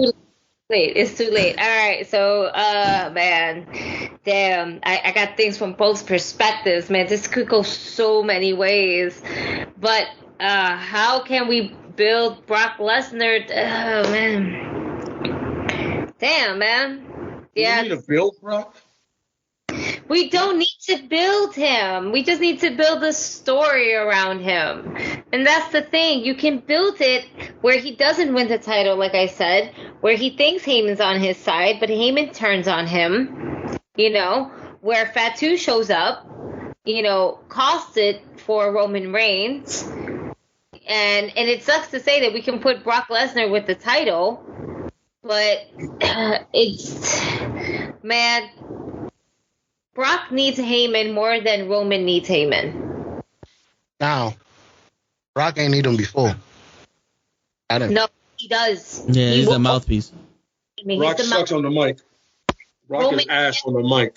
Roman can carry his own promo. Brock Lesnar can never carry his own promo. I agree. I mean, that's a fact, bro. He seems mad aggressive. Bitch! Like, he sounded like a fucking woman. Like, he doesn't sound like a grown-ass man. He sounds like a bitch screaming. Negative. So, that's how we're going to do this, because it has to happen. Brock Lesnar wins the bout. He thinks Heyman's on his side, but Heyman does a double heel turn. So, we're going to have Heyman play both sides to the Tribal King and to the Beast Incarnate, Brock Lesnar. But at the end of the day, one of Heyman's moves is basically bringing Fatu in to basically attack Roman Reigns and everything. And then you have Fatu being part of his own bloodline with Paul Heyman and Brock Lesnar. So now we're bringing Fatu here with Brock Lesnar. And he doesn't really need him, but to feel the fact that he has something of Roman Reigns besides Paul Heyman, it's going to feel like he has something. Now, we're just going to continue this on until Survivor Series, where Brand is going up against Brand. And then we're going to have Brock Lesnar finally have this one-on-one match with Bobby Lashley, champion versus champion, and the build-up to that would be absolutely phenomenal. Now, I'm not saying that Brock Lesnar needs to win the belt right now. I'm just saying he needs to win the belt at least a little bit in advance for Survivor Series, and that would give enough time for Fatu to basically be done with a lot of his development, all right, depending on how fast we're trying to move him onto the main roster in NXT and then to whatever we can do. It gives them enough time to build that extra random ass character that is technically from the bloodline, but does a heel turn because he decided, like, nah, I'm tired of you treating my brothers like they're secondary to you, nah. That's family. They come first. You just treating them like dogs. You know what I'm saying? It's going to be that time where Roman's empire starts to fall. And it's going to be part of this other brother that's going to start it all off. And then we're actually going to have our match where Brock Lesnar versus Bobby Lashley. And I would want Bobby Lashley to win that match. Absolutely. And then that's how you start breaking down Brock Lesnar. Like, oh, Bobby Lashley can beat him, so can I. And you can put the belt back on Roman, on Seth. Well, Seth would make sense because he's the Beast Slayer. So we can put that on Seth Rollins and give Seth Rollins the title. And then Brock Lesnar can go away. Again. And I'm done. All right. That sounds interesting, though, I can see that. That sounds more believable than shows. But, I get it. Lay, you want to go? Or you want me to go? I'll let you go. All right. Yeah, I'll let you go. So, mine is going to be simple. It's going to be sweet and simple. Randy Orton. Roman Reigns and Paul Heyman are going to be in the ring. Let's say next week on SmackDown, they're going to be in the ring. Randy Orton. I don't know why I keep fucking talking about Broseph. Roman Reigns, he's cutting his spick, his shit. Finn Balor and him have issues, and blah, blah, blah. He's talking about Finn Balor. Brock Lesnar's music hits. Brock Lesnar walks out to the middle of the ring. He's standing face to face with Roman Reigns. Starts smiling, starts laughing. Looks at Paul Heyman. Paul Heyman pulls out something from his jacket pocket. Brock Lesnar signs it, puts it away, turns around, walks out of the ring. We're like, what the fuck just happened? Paul Heyman grabs the mic and goes, "Thank you, Tribal Chief." He's like, "Thank me for what?" He goes, "That was Brock Lesnar's check that he just signed. Because of you, he just got show money. And he just showed up. Thank you for allowing him to make money, Tribal Chief." And Brock Lesnar goes away. And Finn Balor comes out. And Finn Balor's on some, "I ain't here to show. I'm here to take that title from you." And Finn Balor actually has a storyline with Roman Reigns. And then they go into the back, and Sonya Deville and the bald fuckface are sitting there going, yo, what the fuck? Like, that's not what's supposed to happen. We got Brock to wrestle Roman. Like, we signed him. Like, that, what happened? And they're like, well, Brock just was paid to show up to SmackDown. You couldn't possibly expect him to wrestle. You know, like, why would he want to wrestle the Tribal Chief? They did this before. They're tired of it. They want new blood. There's there's another champion he can go wrestle if he wants a title. But, you know, make it interesting for him. And then Bobby Lashley comes out on Raw and says, you know what? I'm that other fucking champion. You want to make it interesting? I'm a, Division I wrestler, undefeated MMA fighter, WWE champion. There's one guy you ain't never beat, Brock. Why don't you show your balls and come on Raw? Are you too much of a bitch? And then have Brock come out on Raw. And have a real fucking GM or someone come out and go, I got the deal done. I didn't pay him to show up. Brock Lesnar versus Bobby Lashley at Survivor Series. And then you can have Roman Reigns further a real fucking wrestler in his development. And yeah, that's my story. Correction, Toe, not undefeated. Frank Mir snapped his ankle from his back. Frank Mir never. You talking about Lashley? Yeah, Frank Mir never fought. Lashley. Yeah. Nah. I thought it was Brock Lesnar being undefeated. Real quick, show. I know just as much as about MMA. Like wrestling's here, MMA is like right here. I know. I can defend myself a little better. No, I hear you. I hear you, but I know. The minute you said Frank Mir, I was like, you're talking about the wrong person. That was his debut fight. I know. Well, his second fight, but debut in the UFC. I know. From his back. What a beautiful move. Yeah. But yeah, so that's my storyline. And Drake, you won't forget about that. Go ahead, Lay. Mine's just it's relatively short and sweet. You know what I'm saying? Brock didn't show up for 2 weeks, right? Roman is further in his feud with clearly Finn and apparently the Street Profits. I don't know where that came from, but whatever. Nice and random. Give him some backup. 2 black guys. That makes sense. Brock does come out. He comes out. He does his whole little shtick. Gets in the ring. Looks right. He looks past the Chief and looks right at Paul. And he goes, make a choice. And Paul goes, loud and clear, the Tribal Chief. Brock goes, understood.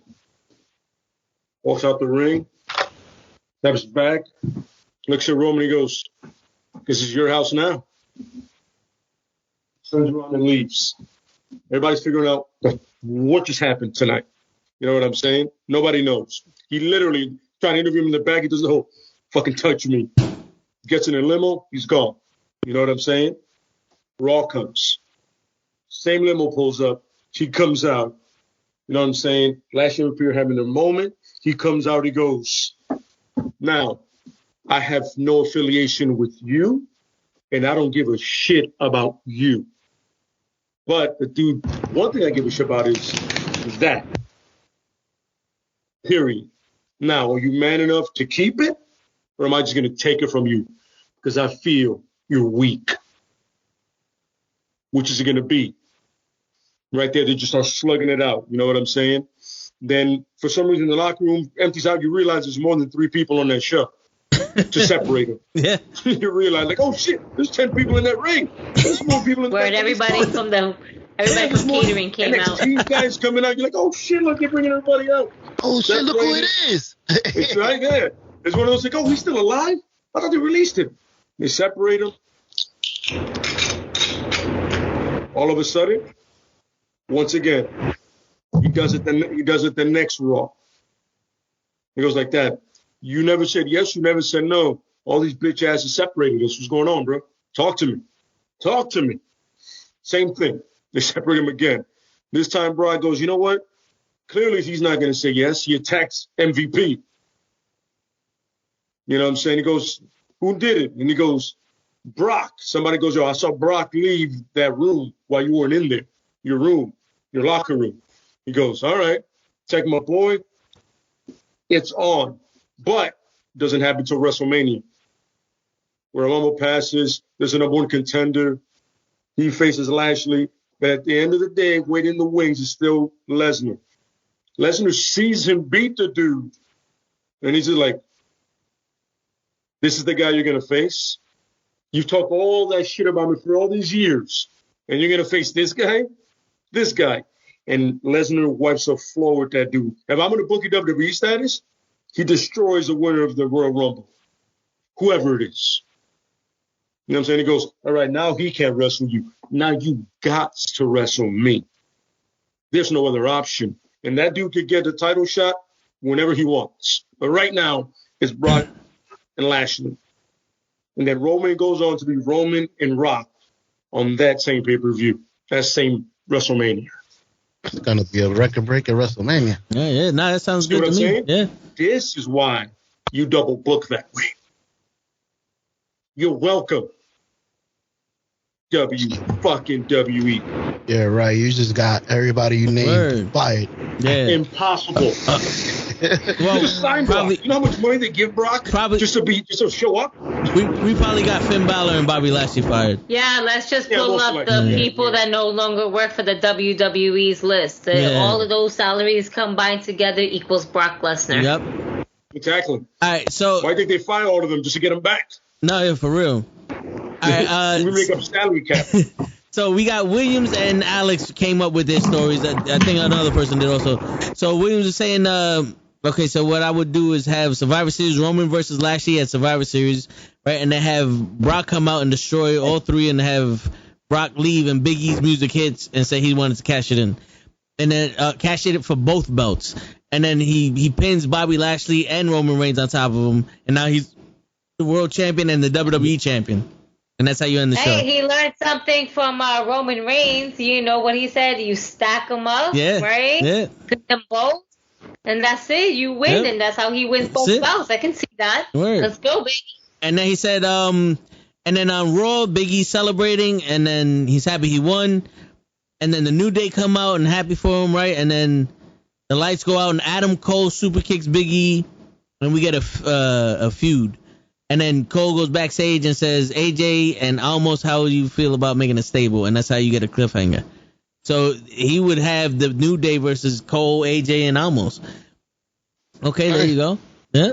And Alex was saying that we'll have Brock cut a promo and then Roman cut a promo and then Lashley's music hits and says, I want to face both of you guys.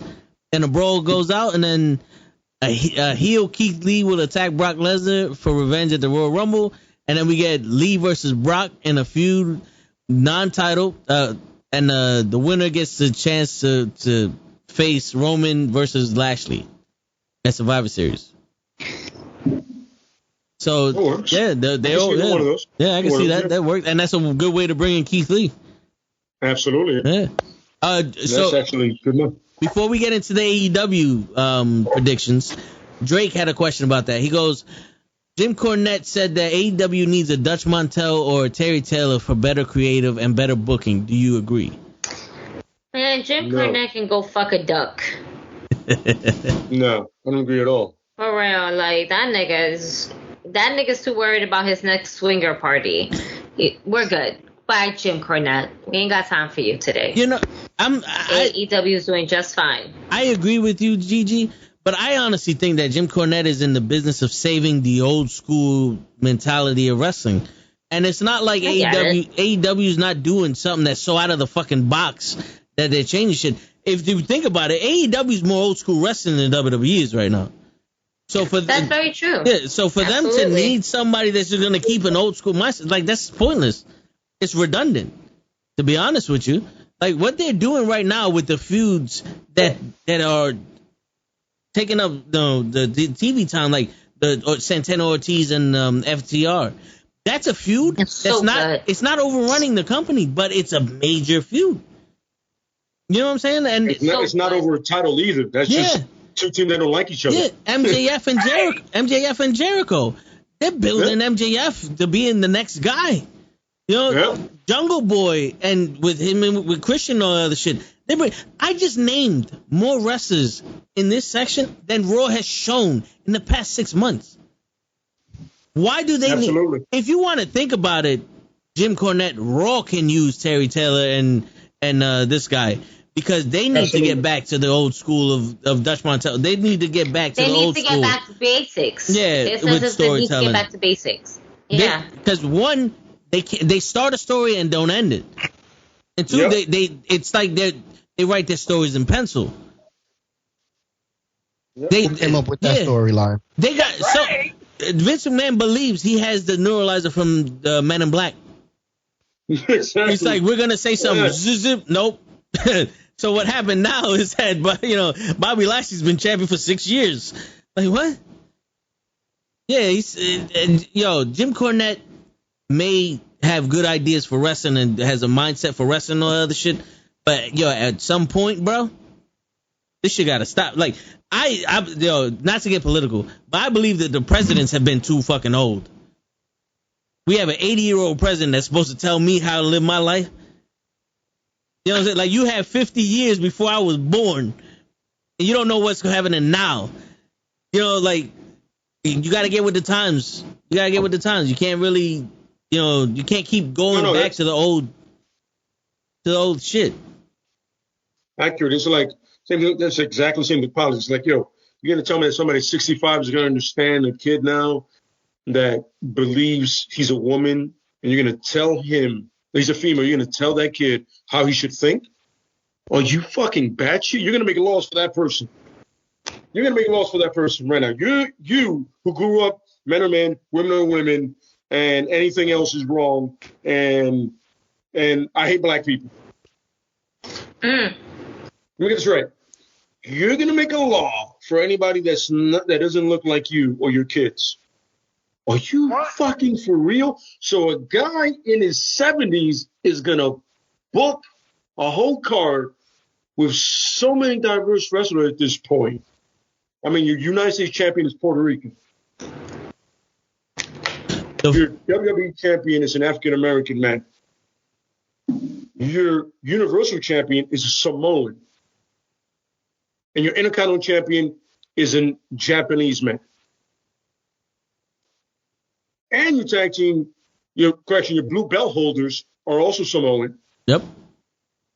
Mm-hmm. But the guys you're really pushing are the guys with the red belts, and they're both white. Mm-hmm. And the woman. And one you find funny because he's a stoner. Yes. And the woman that just won the belt from the African American queen.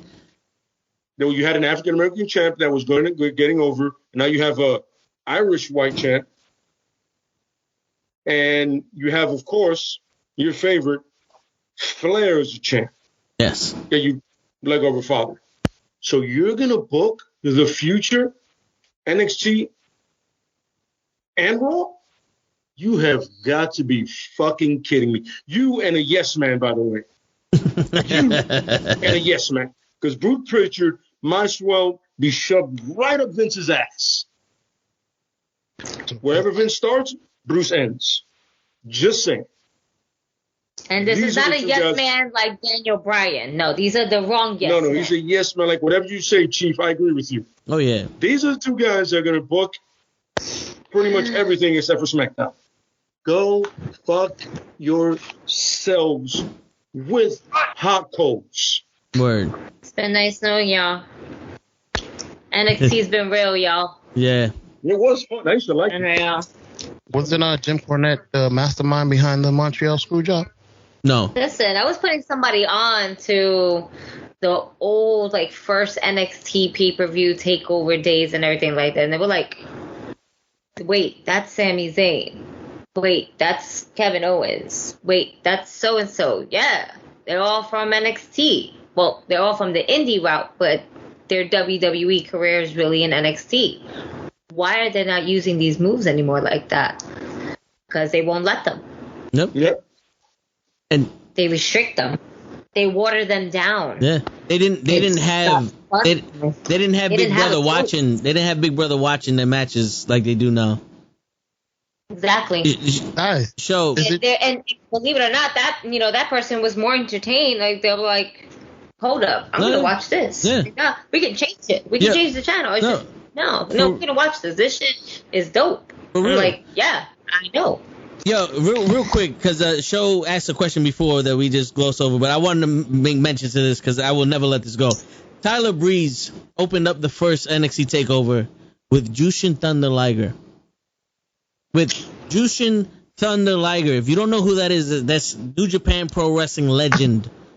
Legend, bro. And Tyler Breeze opened up the first ever TakeOver with him. It was such a good match. Then he goes to Raw, and they do jack shit with him. If that doesn't tell you something, then I don't know what does. But Show asked the question, isn't Jim Cornette the mastermind of the Montreal Screwjob? No, they credit that to Vince Russo and Vince McMahon and Triple H. That's the story that they give. I was listening to his podcast. He said he might have referred to it. Somebody did it before, back in the days. And he referred it to Vince McMahon. And after that, he said he didn't know what was going to happen, and it happened.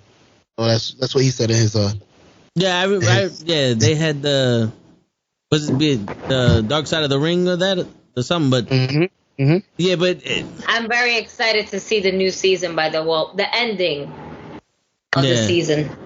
You know, it's exciting. I'm excited to see the Luna Vachon one that's coming out. I digress. Continue. Yeah. All right. So let's get to AEW's. Oh, you have something else, Joe?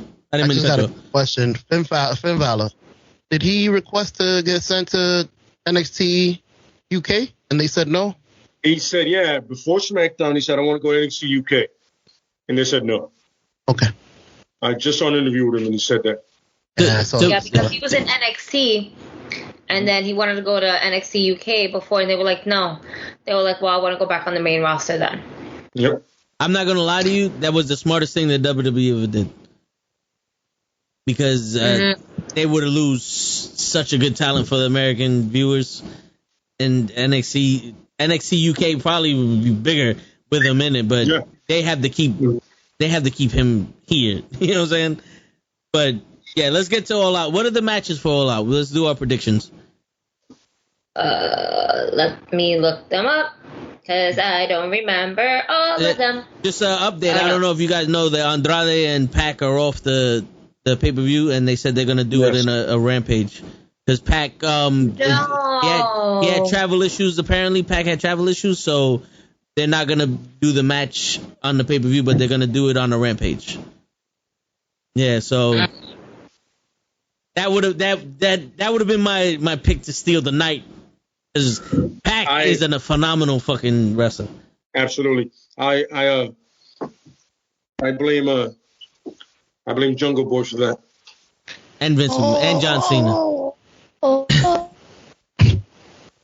I blame John Cena for that. What was that, Show?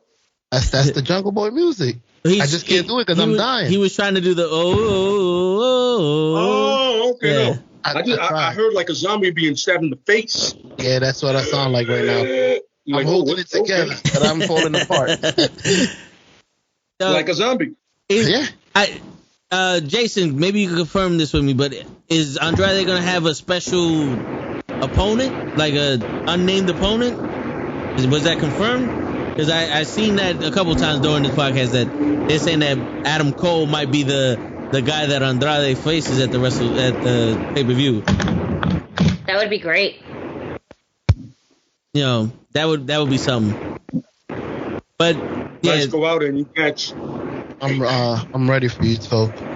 You have the match? I got the matches here. All right. What did you say, Show? No, I was saying the matches, but you got it. All right, so this is what we have so far lined up for AEW All In. All In? All Out. All Out. All Out. Sorry. all, you know what it is? We're all We're all in. in. Just because we're all in. That's why. That's right. We're all out. That's so in. So in. Anyway, 21 women casino battle royale for future title shots. This is the pre-show match that we have. I have a really good feeling that Ruby Soho will be basically like the Joker into this. She'll be like the special one that nobody knew about, with all these very well production promos that she's been posting out. I'm pretty sure she's AEW. Yeah. And I feel like she's gonna make her debut on this coming Sunday. But so far, I don't know how many. I mean, there's 21 women in this, and I don't know all 21 women, but we do know it's basically Shida, pretty much everybody that they have in the women roster at this point. Ty Conte, Anna Jay, Nyla Rose, let's see, Britt Baker's girls that she has. Rebel? Rebel and the Rebel and the other girl. I forgot her name. Oh, the one they just brought back. The blonde one, yeah. AEW Who? women's roster. Tyler Is it something Hater? Something Hater. Yeah, right? I think so, yeah. Hager. She's a Hager. I know. I thought she's something Hager. Rio Thunder Rosa is also going to be in there. Let's see. We have a lot more on the roster. We'll just leave it as that. Yeah.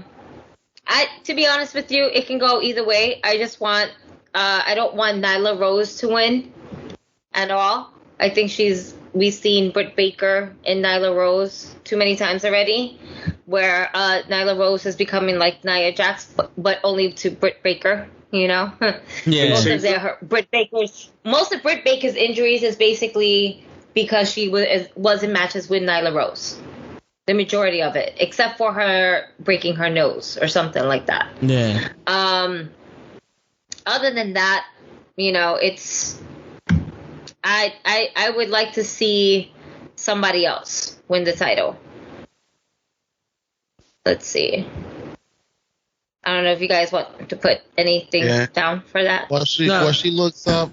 I got real quick. I got Thunder Rosa or the girl that got punched by Bunny in the face with some brass knuckles.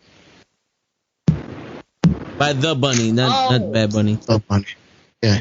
No, so you have the With Bunny there. The blade you in the have Penelope Ford. Who did they fight recently? Oh, you have Jade Cardell. Yeah, and Kira Hogan? Is she in this? Kira Hogan. Yep, she's in it as well. Yep. Well, so you have a good roster. It's a battle royale. We name more than we can name in the WWE. I tell you that shit, because if you ask me to name the women athletes in WWE, I got 4. That's pretty much it. Yeah. But Thunder Rosa. Bring Stacey Cleaver back. Yeah, that's my pick. Thunder Rosa. I agree with really like Joe also. Rosa, yeah, Thunder Rosa. Yeah. Thunder Rosa is definitely for the win. We have Paul White versus QT Marshall. Oh, and let's keep in mind, Billy Gunn went ahead and did a heel turn, which made no sense at all. I don't know what happened. I don't even know why he was there in the first place. Made 0 sense. But damn it, no Billy show. Damn it. Billy show. He has to make a name, and that would have made money. Name for himself than taking out the giants of wrestling. You know what's funny? That's what he's there for. Put over talent. So I'm like, I can see it. Yeah. He cheats. Billy Gunn comes in, screws over, gives him a famous answer or famous answer or famous answer. That's all he has. Yeah.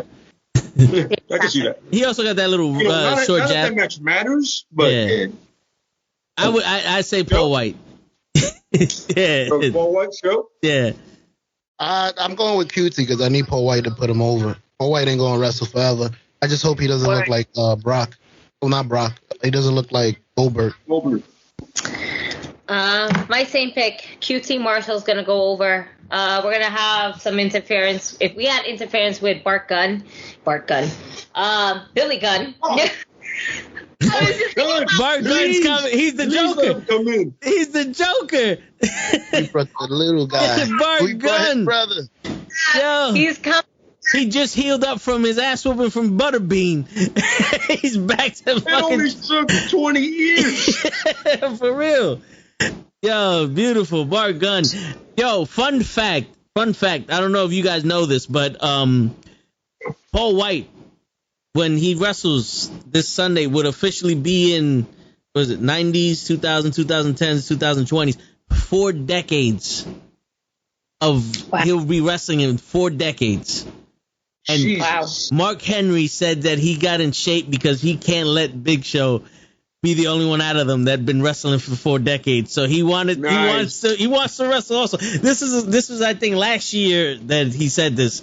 So you know, it's a little personal because I listen to Busted Open, and that's like a little personal thing they have. You know what I'm saying? So Mark Henry, that's why he was getting into shape. He wants to have that one match. So Show isn't the only one that's been wrestling for 4 decades. So Totally back to the women's thing. I completely forgot. Tessa Blanchard, possibly. It could be a Joker confirmed. DK. And the Inspirations. Right, formerly known as the Iconics. Because they are back. Oh, that's right. They are back. I would like to see this duo. I like to see them. They're great. They're annoying, but annoying in a good way. You know what I'm saying? Yeah. Annoying in a good way. They're good. Yes. They can talk on the mic. They can talk on the mic and annoy the fuck out of you up to the point it's like, yo, I can't stand these bitches. But you know what? They're entertaining and they work well as a tag. You can watch them. You're like, they're so annoying, but I still got to watch what they do. Like, I like that. I hear you. You know, to be honest with you, like when they won the tag team titles at WrestleMania, besides the fact that it was like the first title defense for Bayley and Sasha, I wasn't too mad at that because they actually presented like as a tag team. But they've been a tag team for so long before everybody else. They were actual team. Yeah. I was like, yo, I get it. Yeah, I'm with it.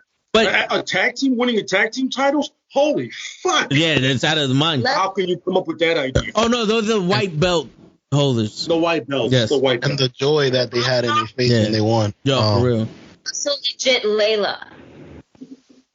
Like she just went ahead and was up against the NWA Women's title. Oh, that's right. Yeah, okay. Oh, wait, Layla from the Diva Search one? No, not her. Look up legit Layla Hirsch, Okay. and she's like a 4'9" girl. She's like Rey Mysterio's height, and she went up against a bitch that looks as big as fucking, I don't know, fucking Gonzalez compared to her at this point. The bitch is fucking tall. But yo, she's good. There's a lot of women in AEW that can make this go in the battle royals. She's the Kurt Angle of. Yeah, she can go in the ring, and you know they're all gonna have their little bit of spotlight on. It's not just gonna be like a bullshit ass battle royal. They're all gonna have some bit of a spotlight on them. Oh yeah. I appreciate that kind of shit. Yeah. I still pick Thunder Rosa though because she's a Latina that I'm just like, yeah, let's go. Hey, listen, man, I'm 100% behind that lady right there. Yeah, I'll hook on that. Roll with her. No, for real. She's like the female Taz and shit. But yo, can I be honest with you guys? Maybe I could be wrong about this, and let me know. But Tessa Blanchard, I honestly feel like she should not be in AEW. Like, if anything, she should be either in NWA or go to WWE. Yeah, I feel like WWE fits her way more than anything else. Yeah, I don't see her in AEW. No, I don't either. Like she has better chance at AEW. Like WWE is gonna trash her. No, but the thing, but bro, whose problem is that? That's Tetra's problem. That's not ours. Yeah, but I think Tessa needs to work around that attitude of hers. That's the thing. That's a problem. Yeah, I don't think she'd fit in there, but also she would be she'll demand to be treated like Charlotte. And then that would ruin the women's division. Like, I don't want to see Tessa Blanchard be the 15-time women's AEW champion in the first year. You know, like, I get it. She could, you know what I'm saying? Like, come on, you know. He said in the first year, Jesus Christ. Until I see otherwise. Like, that's what happened with Charlotte. Charlotte and correct. Sasha changed those titles 6 times in 3 months, bro. Like, that's crazy. Like, Sasha Banks, no, you take it. Yeah, no, Sasha Banks is 7 times. I'm going to take it on Sundays, and you'll take it on Monday Night Raw. Sasha Banks is 7-time champion. She only won the title legitimately twice. Pay-per-view is on Sundays. I win on Sundays on pay-per-views. You can win on Mondays. Mondays. Yeah. You know what? We're both going to SmackDown. We'll change it up.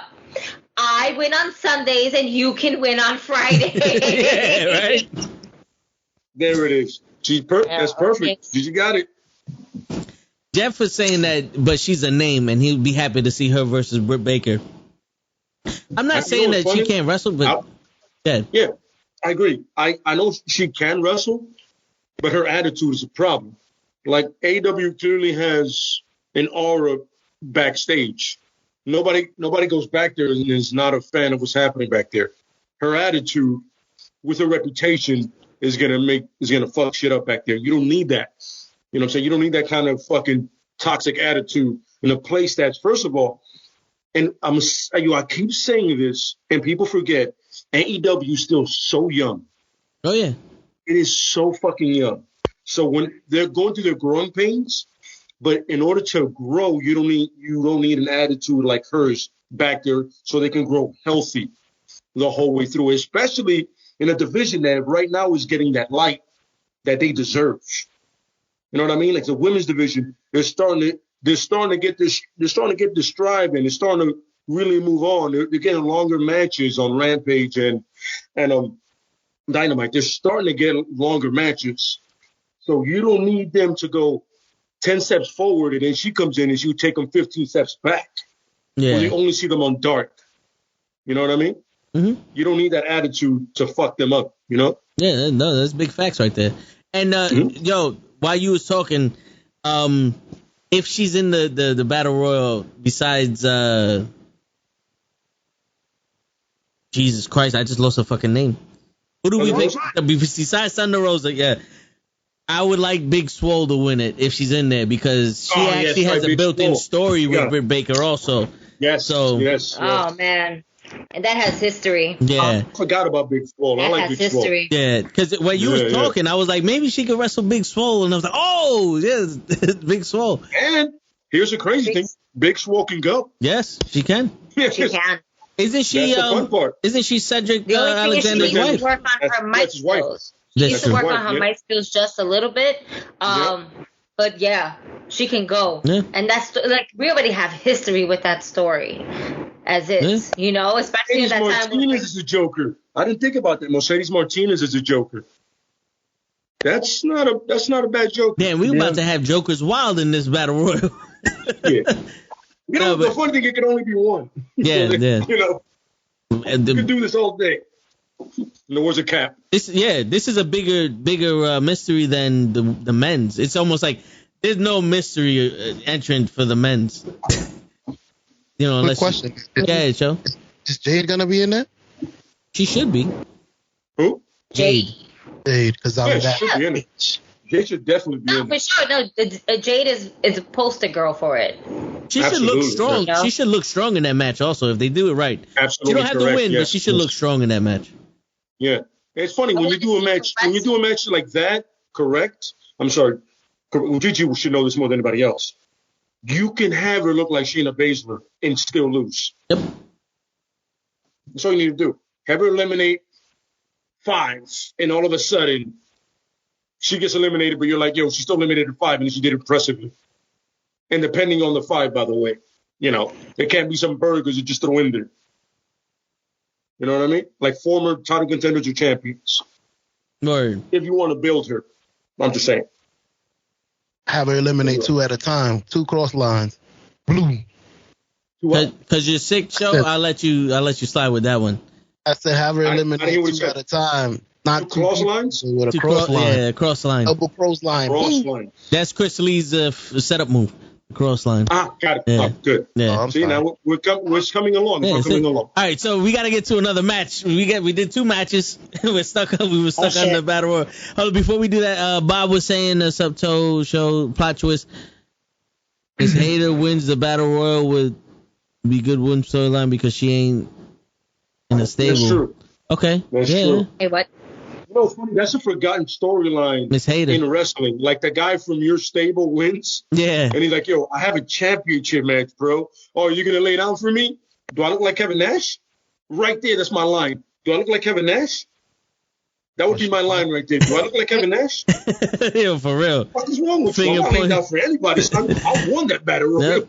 The finger poke of doom. And then next thing you know, Kevin Nash is going tweet, hey, man, times were different. Word. Let's go on to the next match. Bob also said that Tony Khan announced that Jade is going to be in the Battle Royal, so it's been confirmed. Show. Well, thanks, call, Bob. Yep, good call. Gigi. You guys gotta help me with this. So we have the Jon Moxley match against the Japanese dude. Yeah. Satoshi. Am I saying that correctly? Say it again. Satoshi. Satoshi. S. It's an S. Satoshi. Say the last name. Try to say it. Try to say it. Try. I have it in front of me. If I have it in front of me, I can probably tell you. Listen, just know that it's going to be a solid match. Trust me. I know the guy. I'm going to Jon Moxley. I don't see Jon Moxley losing this New Japan Pro Wrestling match. It'd be a solid match, and it'll lead to Jon Moxley facing the U.S. champ in Japan. So Lance Archer lost it. Listen, Lance Archer lost it in Japan. To me, anybody that comes from New Japan Pro Wrestling in general is just going to. It is strong style there. You know, it's known for that. It's not just a name that Shinsuke Nakamura has or whatever the case may be. This is legit the way they fight. Yeah, you know, in the group. Thank you. But it should be a solid match, though. Should be a solid match. Yeah. Trust me. About that, that's Jon Moxley. Like that's gonna be one of those matches that you're like, yo, you're happy you caught it. Show wants to try to pronounce homeboy's name. Yeah, Show. Satoshi Kojima. Yeah, that's pretty much what it is. Show was listening to Jon Moxley's interview. Hey, you see the background. Hey. This is my area. Hey, yo, you know what, Show? Yo, appreciate you. That's your area? Not baseball? Well, fun fact. Shit, don't tell him. No, don't tell Cap that I told you this, Show. But you were right. He was born in the Dutchland, but his family's from that country that Show said it. So he was born in the Dutchland and then moved back to that country that Show made mention to. So Show was right. He played Little League in it. That's I believe. Little League in Curacao. Yeah. Curacao, yeah. You said right. Don't tell Cap, like he won't watch this. Where he's watching right now. He's gonna watch it go. Right? Yeah, but we all know Gigi told that to Show. I didn't say nothing. Oh, of course, no problem. Got it. Gigi gives a shit about baseball. Yeah, right? Yo, you don't see the stuff to her right, but she got mad baseball memorabilia right next to her the wrestling Funko Pops. Actually. Shit. Here comes the A-Rod poster. Please tell me that's a Mets thing. This was something that we got from Yankee Stadium. So there you go. Yankee Stadium. I didn't buy it. They were handing it out. I was like, word, thank you. So actually, I do. Who's that supposed to be? By the way, I can't tell because he's wearing a suit. Derek Cole. Let me check. Yeah, no, because I didn't look. Oh, Derek Cole. Top gun. Yeah, that's how he is. There you go. There you go. Better keep that. Yes, there you go. Yeah. So, I'll go with Moxley. All right, you go with Moxley. I'm gonna go with the Asian dude. Just for shits and giggles. Show. I go with Moxley. He's been looking strong as of lately. I've been enjoying him and I think he's been coming out with that other guy that's about to fight Eddie Kingston. Miro. Kingston? And that is the next match I'm going to actually mention. The AEW TNT Championship, Miro versus Eddie Kingston. The promos. Damn it, I love Miro. I love Kingston and Miro, but Miro has to win, man. I love Kingston. But Kingston survived a nuclear blast in the middle of that ring, bro. He did. In that death match, he did. Yeah. He did. His boy with the father, he said, I got you. Bird. He saved Moxley's life. Where? Oh, my God. You know what's funny? I love the fact that Miro is an absolute beast, but his weakness is the chin. It hurts, man. It hurts my heart. But I want Kingston just to show up at Arthur Ashe Stadium with that title. Because that would be dope. But I got to go with Miro, man. He's been looking like an absolute animal, man. Yeah. And I love Miro, too, by the way, because he's not no longer Rusev, this moron. He's Miro. God's favorite champion. Yeah, I like it. His promos is dope. My man came out with the little young guy. You rolled him out to the ring, girl. You little chump. Let me take this mask off of you. It's your first day. All right, Gigi, I'm sorry. Gigi's ready. Yeah. No, I said, oh, man.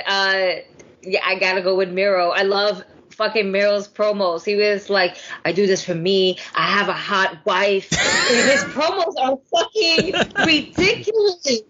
Eddie Kingston's promos is ridiculous at the same time. Like, this motherfucker right here. Like, you from Yonkers and you repping like the hardest right now. Sometimes I feel like Eddie represents, like he overdoes it, represents New York to the fullest, where he's from Yonkers, where you have Santana and Ortiz, them niggas from the Bronx. Yeah, he sounds like Bubba Ray, too. Yeah. He fucking Santana, like, out there just, like, chilling out on his deck. Like, you see he takes the pictures of Grand Concourse, drinking his café con leche. Yeah, you guys follow Santana's son, is hysterical. Dude, I'm not too far from Ho Avenue, bro.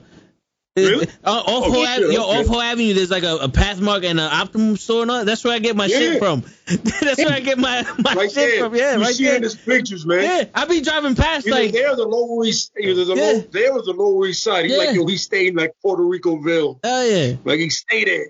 I be driving past this shit, looking up. I be like, nah, ain't nobody sitting on them balconies.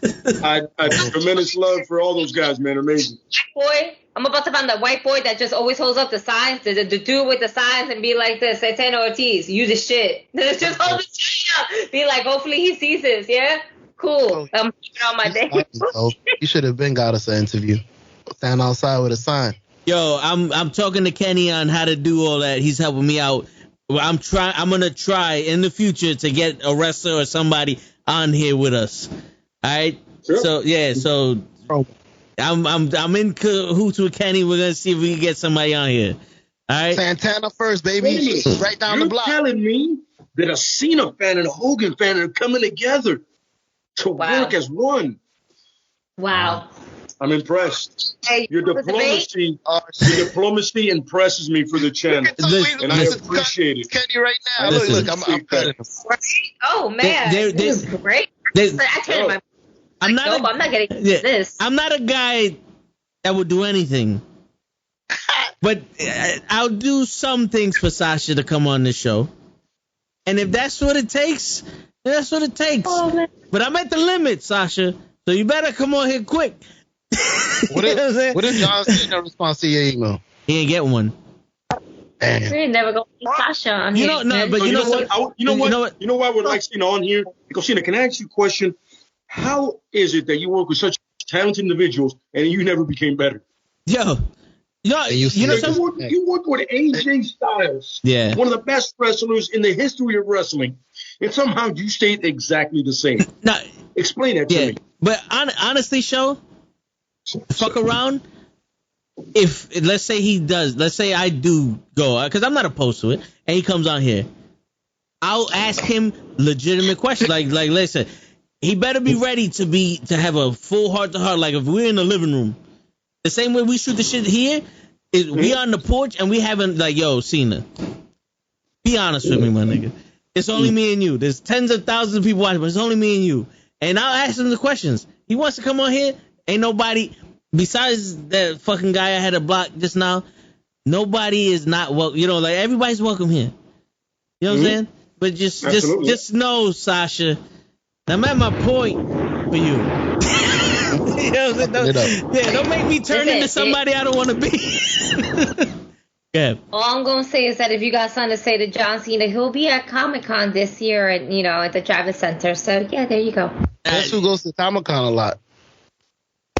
Oh shit. I'm not going this. I'm not going this year. I want to see what that price looks like, because I'm pretty sure it's pretty up there. The only reason why we're not going this year is because it's one ticket. You only get one day. Like if it was like the old shit, you get all the days, then I would go. Because I usually get the 4 day pass. So you're limited for 1 day now? Yeah. You only get to have 1 day. Yeah. Because they're trying to keep the population down for the COVID stuff. So everybody gets a chance to go.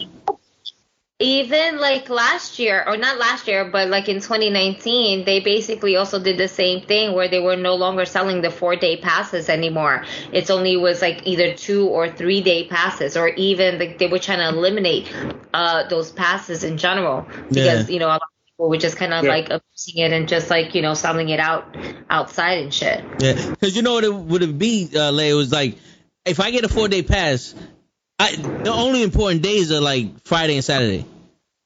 Thursday and Sunday are a lot of people don't go to them, so they'll stand outside and sell their Sunday pass. Like, you want to get in, here you go. You know what I'm saying? So like it prevents scalping, and also people would just buy the 4 day pass and just go 1 day. You know? Oh, okay. Yeah. Okay. So, and then on top of that, Sundays you can find like probably the best deals on artwork or merch, any right? collectibles. Right. Because it's the last day, so they're trying to get rid of it. Yeah, it's funny. I remember my boy worked it once, like security. He was like, "Yo, you want to buy anything, do it on Sunday." Oh yeah. But he worked the Sunday, so like, "Yo, I got mad collectibles," and then sold them off. I was like, "That because you're dumb. You could have kept them and then sold them." Oh yeah, yo. Especially after the pandemic, it would have been on some like, money. I don't say this to Kenny, but the last Comic-Con I went to, I buy figures there because usually you'll find the exclusive ones that you can't find anywhere else. And I bought the WrestleMania New Day figures, where they had the gold and black, where they were Vegeta. And I bought that. It was a 1 pack with all 3 of them and 4 other wrestlers, and I spent $60 on it. Yeah.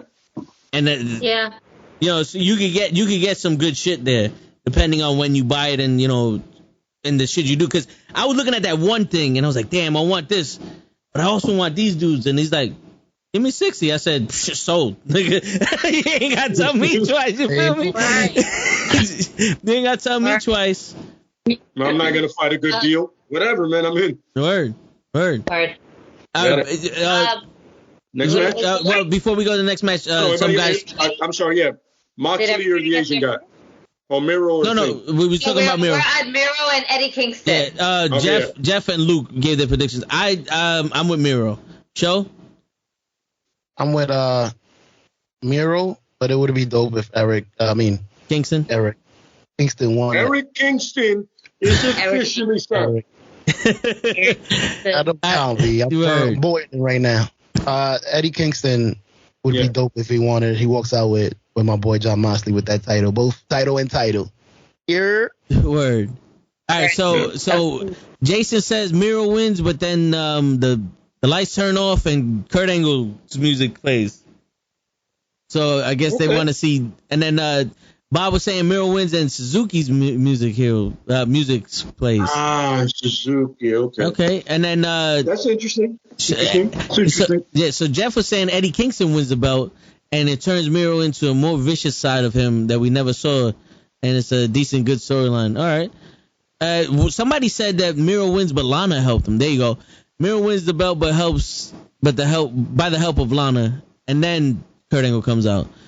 Oh, and then Kingston wins the belt, and then Mox is happy, but watch out for how. I'm sorry. Okay, so basically, Mox comes out happy for Kingston, and then Moxie double turns on Kingston. he pulls the Owens Sammy thing on him. Yeah. Like he's happy for him. Then all of a sudden, I get it. And then that'd be interesting. That'd be interesting. I don't see it happening Tommy, though. great to have you back. Appreciate it, Tommy. Yeah. Seeing you, man. So we got a mixture of Kingston and Miros. Yeah, we do. That's good. The thing is, my heart wants Kingston, but my mind knows Miro. Yeah. It's one of those matches. You know what I mean? Yeah, I hear you. What are you saying, Sean? Save. I wanted to ask, what's Kurt Angle music? Because I remember his old music. I don't know what his new one sounds like. No, his old music is his new music. Yeah, it never changes. They went from the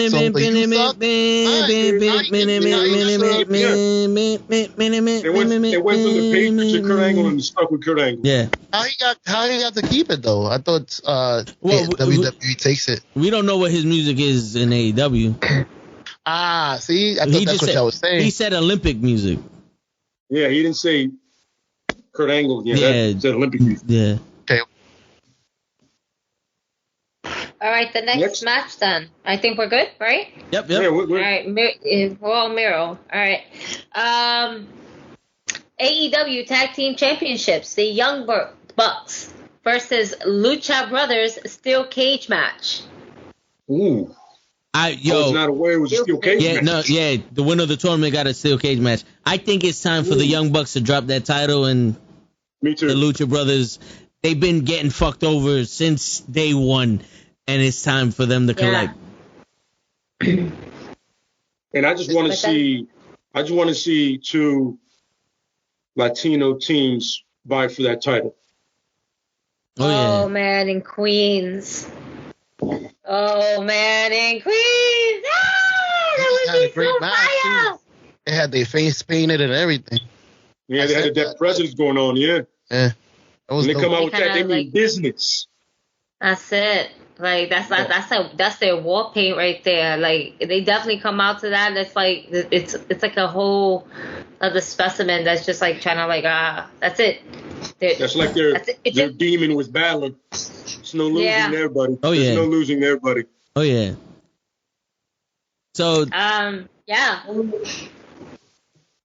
know what I'm gonna go? I'm gonna go with so it's unanimous decision. Bob goes, you ready for this? So I'm ready, Bob. Let me spit your truth, Bob. Let's hear this shit. But Show, you said you going with the Lucha Brothers also? I'm going with Seth. Bro, I started watching AEW just because of Seth O'Malley. You're welcome, by the way. Thank you. Thank you. Absolutely, yeah. And it expanded from them. It expanded to everybody else, which now I just watch it. I don't even care if they're there. I'm interested in everybody. It's dope. They got me interested in AEW. No, yeah. I want them to win. So, I see that. Bob would have good one out there, man. Bob got a good one. You want to read it, Lay? No, I'll let you read it. Right. That was still a good one. I'm still processing. So, so Bob says the Lucha Brothers win by the help of Andrade and Chavo, but they're like, why the hell did you help me? And they walk away from him. So it's like they're trying to get him, but they won't let him. They be loyal to Pac still. That's a good twist there. Do you think Daniel Bryan will show up in All Out? I'm hearing they're saving him for Arthur Ashe Satan, but you never know. Man, I wouldn't mind them saving him for Queens. But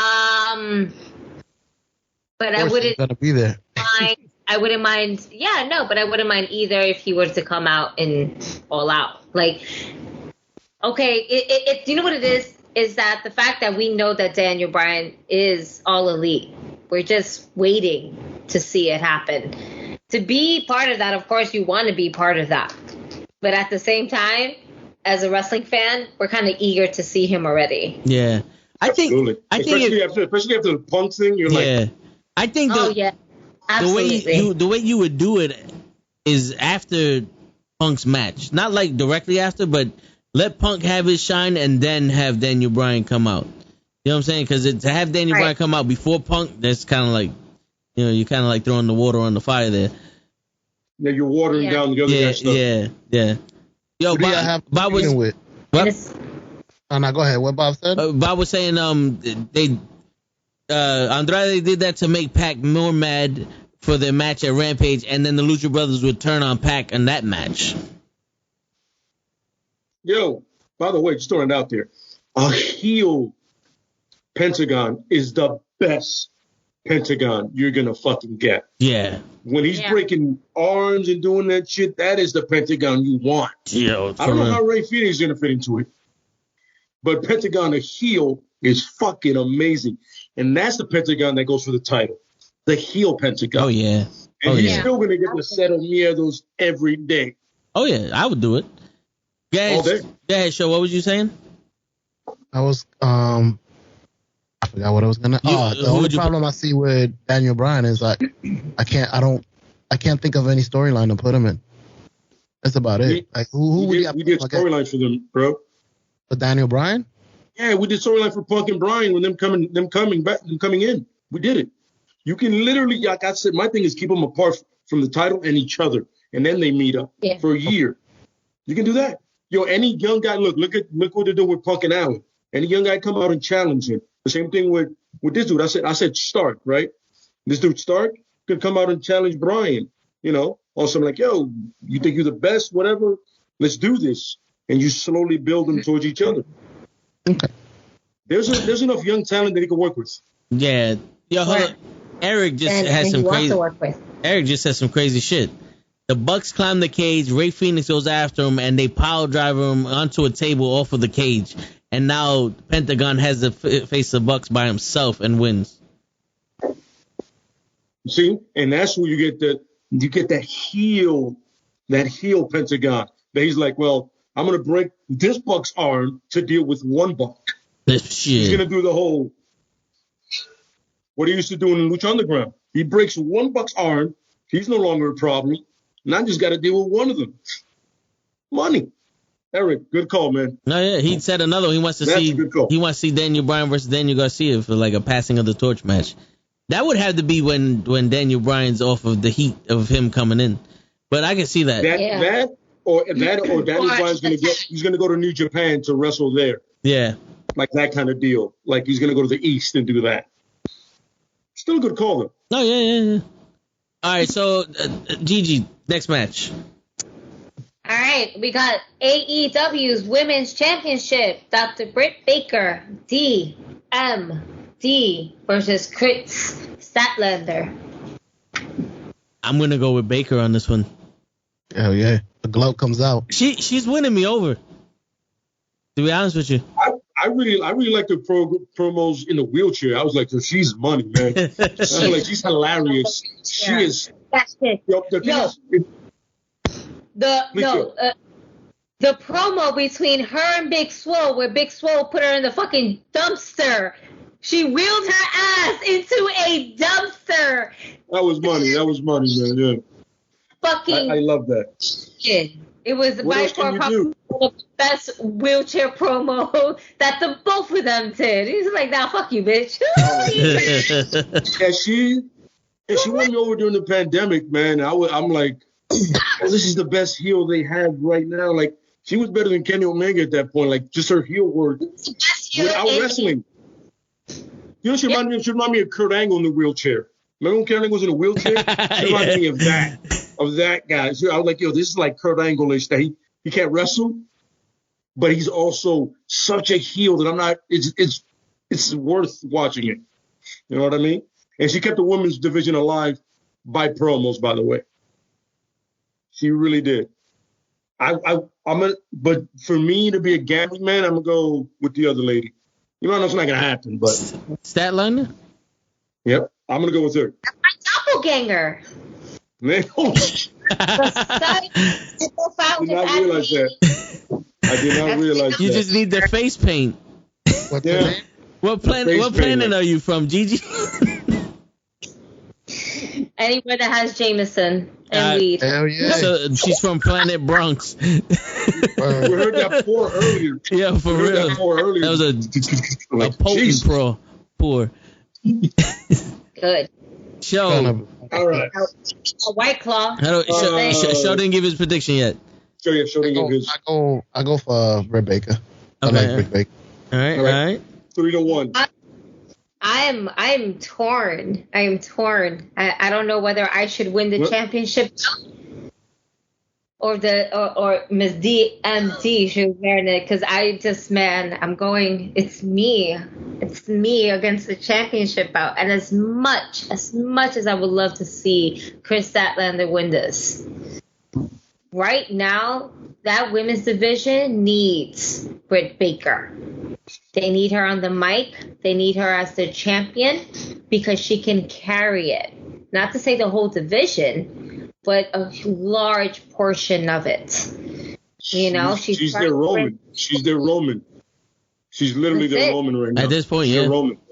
Yeah, absolutely. Yeah. And right. You know, she boasted up, there's a new free agent that just signed with AEW. And it's me. I just signed extra years for you guys. I thought it was genius. The fact that she's Luke said that. Adam Cole's girlfriend. I thought it was genius because I was like, oh, she's about to throw it on. All of a sudden, it was me. I was like, oh, that's good. I'm not even mad. I loved it. I'm like, oh, you got me. You got me. You got me. I marked out, and I was like, oh, you son of a good stuff. You fell for it? She's not going to give the news out. You never know. It's his lady. Who else can do it better than her? True. Exactly. But in a way, let's just say that is the way for her to say that Adam Cole is signed to AEW. That's just true. What say it, but don't say it. Say it's you, babe. You know why? Mm-hmm. So it's a us thing. And if I'm signing, then you must be re-signing, right? It's what we're doing. You're the new signee because your contract was coming up. And it's perfect. They probably worked it perfect together. And you know what? I wouldn't be surprised if I see Adam Cole in AEW. There hasn't been any talk of him being in WWE. And yes, WWE can sometimes be hush-hush on certain things. But knowing the certain fact that NXT ain't what it used to be and is not going to be what it used to be for a very long time, I wouldn't be surprised if we see him in AEW. Word. Yeah. You know? I mean, he could go back to New Japan Pro Wrestling, but let's face it, all of his friends is really here. And the majority, during New Year's, not for now, he was all around the people of AEW. Now, one person that I saw that he was hanging out with actually was from WWE because of their significant others. I mean, you know, it's like, I mean, it's just literally, like if you got to pick the indie guys, they're all there. Or old Ring of Honor guys. Yeah. Yeah. Remember, he's good with them. You know what the crazy thing is about where I see, the wrestling industry and how these guys make their decisions? It's one of two things. Either you give them enough money or you give them enough creative control. And I think that the reason why he would go to AEW is because they will allow him to be Adam Cole. Baby. And not this watered down version of him that's the NXT's trying to transform into a main roster guy. Because that's a lot of the problems. When people leave the WWE, a lot of the problems is he's got these people that don't know shit about wrestling writing me my promos, and that wasn't my character. Like John Moxley, his major thing was, that's not me. That's not a lunatic fringe. And I don't want to talk shit about Roman Reigns' leukemia. You know? Yeah, absolutely, yeah. Like I love this guy. This is my boy. Yeah. You know what I'm saying? Yeah. Another thing is, I spend how many years in the Indies building this character, and I got to the point where this character's like, if I throw my hands anywhere, everybody's gonna go, baby. Yeah. So you're telling me you're gonna tell me how this character needs to be? You're gonna tell me the guy I made this character on my own. You're gonna tell me how I need to make him better? No, go fuck yourself, son. No, yeah. I got this. Yeah. I'm good. I'm all right. Yeah. But the consensus in the chat is Britt Baker's gonna win. They're all saying Britt Baker. 3-1. Yeah. Yeah. I went with Gigi. Statlander. Chris Statlander. Yes, I'm going to win the match. No, but I'm saying in the chat, the people in the chat, Ricky, Jason, they're all picking Britt Baker. No, but all right. So 3-1.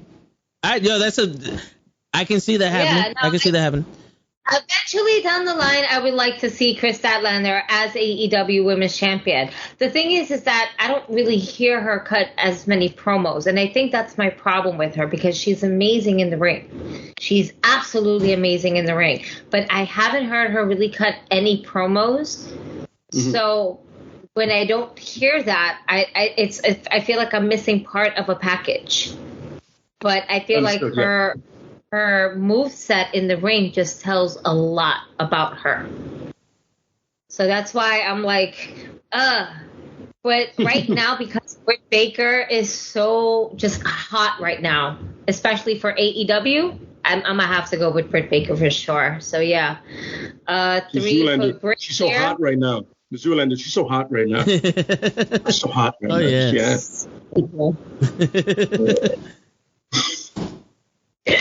So absolutely. Gigi, you got a fan, and Jason wants to know if we're gonna talk about Andrade's mystery opponent. Is Andrade gonna have a mystery opponent? Jason, I'm thinking this guy right here, baby. I'm thinking him or Daniel Bryan. Ooh. Andrade versus Daniel Bryan in his first match coming back. That would be fucking amazing. So with that being said, it's good, man. It's a good match overall. Because this is the thing. We've been promised Daniel Bryan for so long, but we don't know what it really looks like for Adam Cole. If we need to go ahead and pull Daniel Bryan from the Queen show for All Out and have him go against Andrade, it will still be good. And then you still save Adam Cole, baby, for Queens, and it will still be that amazing feeling because it's Adam Cole. No, yeah. You know? Either it works out if this is the case and scenario, because they're still going to get that pop. Daniel Bryan will always get that pop, but to have Adam Cole, baby, oh man, it's just pop on its own. That's why I'm a fan of it, because all of a sudden, like, the lights go out and you just see, and everybody, once the fingers go up, baby, you didn't have to do it himself. Yes. Quick question. Yeah. Do you put in his entrance music the boom? I would.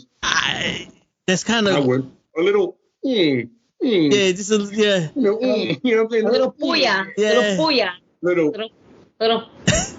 I would. Like after he does the baby, when he does this, it's pyro. He goes. Yeah, you know. He looks right at the camera. He does the. That's one of his best. Like, that's one of the best things I've seen. That and the baby. Yeah. That'd be awesome. And then eventually Kyle O'Reilly and them will join him eventually, because they already released. Hey, Fisher, right? Fish. Yeah, Fish. And then eventually Kyle O'Reilly. If you can bring in the Red Dragons to that tag team division, it's over. It's over. That's all the tag team matches I want to see. I love the Usos, but they're alone right now.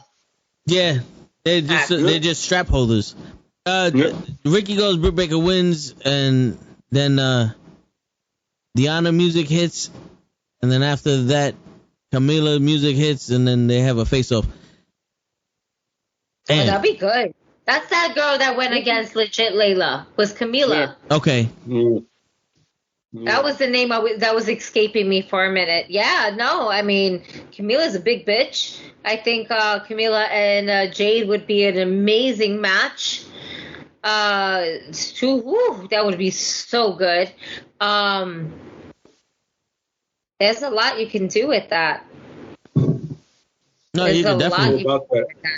So many ways you can go about that. Oh, yeah. Shit, Ricky also said 1, Daniel Bryan, 2, Adam Cole, 3, the Dragon Lee, and Eric Rowan. Eric Rowan. Whoa, okay. That's an all-star lineup right there. Eric Rowan, I think, will be better for Impact. I don't think he's AEW bound. Yeah. Not to say he's not, but it's just I think he'd be better off at Impact than AEW. Yo, speaking of Eric Rowan, just a side note, do you think that they're setting up for Bray Wyatt to take over the Dark Order with the whole Evil Uno shit? Because they have a little storyline where they're like turning it back on Evil Uno.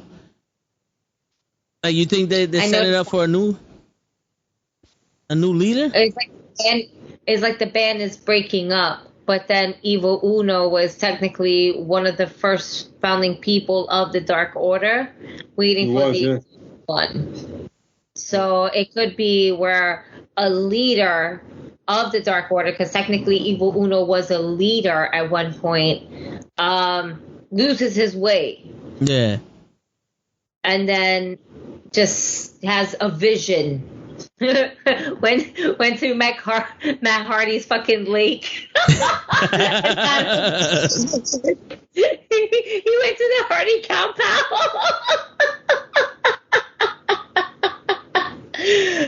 He had a vision. He's not the exalted one. The exalted one has died. You can never kill the exalted one. That's it. And Bray Wyatt just comes out. Danny said Andrade versus Buddy Matthews, which is the former Buddy Murphy. But didn't Buddy Matthews sign the TNA? I have no idea if he did. I think he signed the TNA. I don't think that would be exciting enough, though. The match would be good, though. Be cool, but I don't think it would be that pop that you kind of want to look for. True. You know?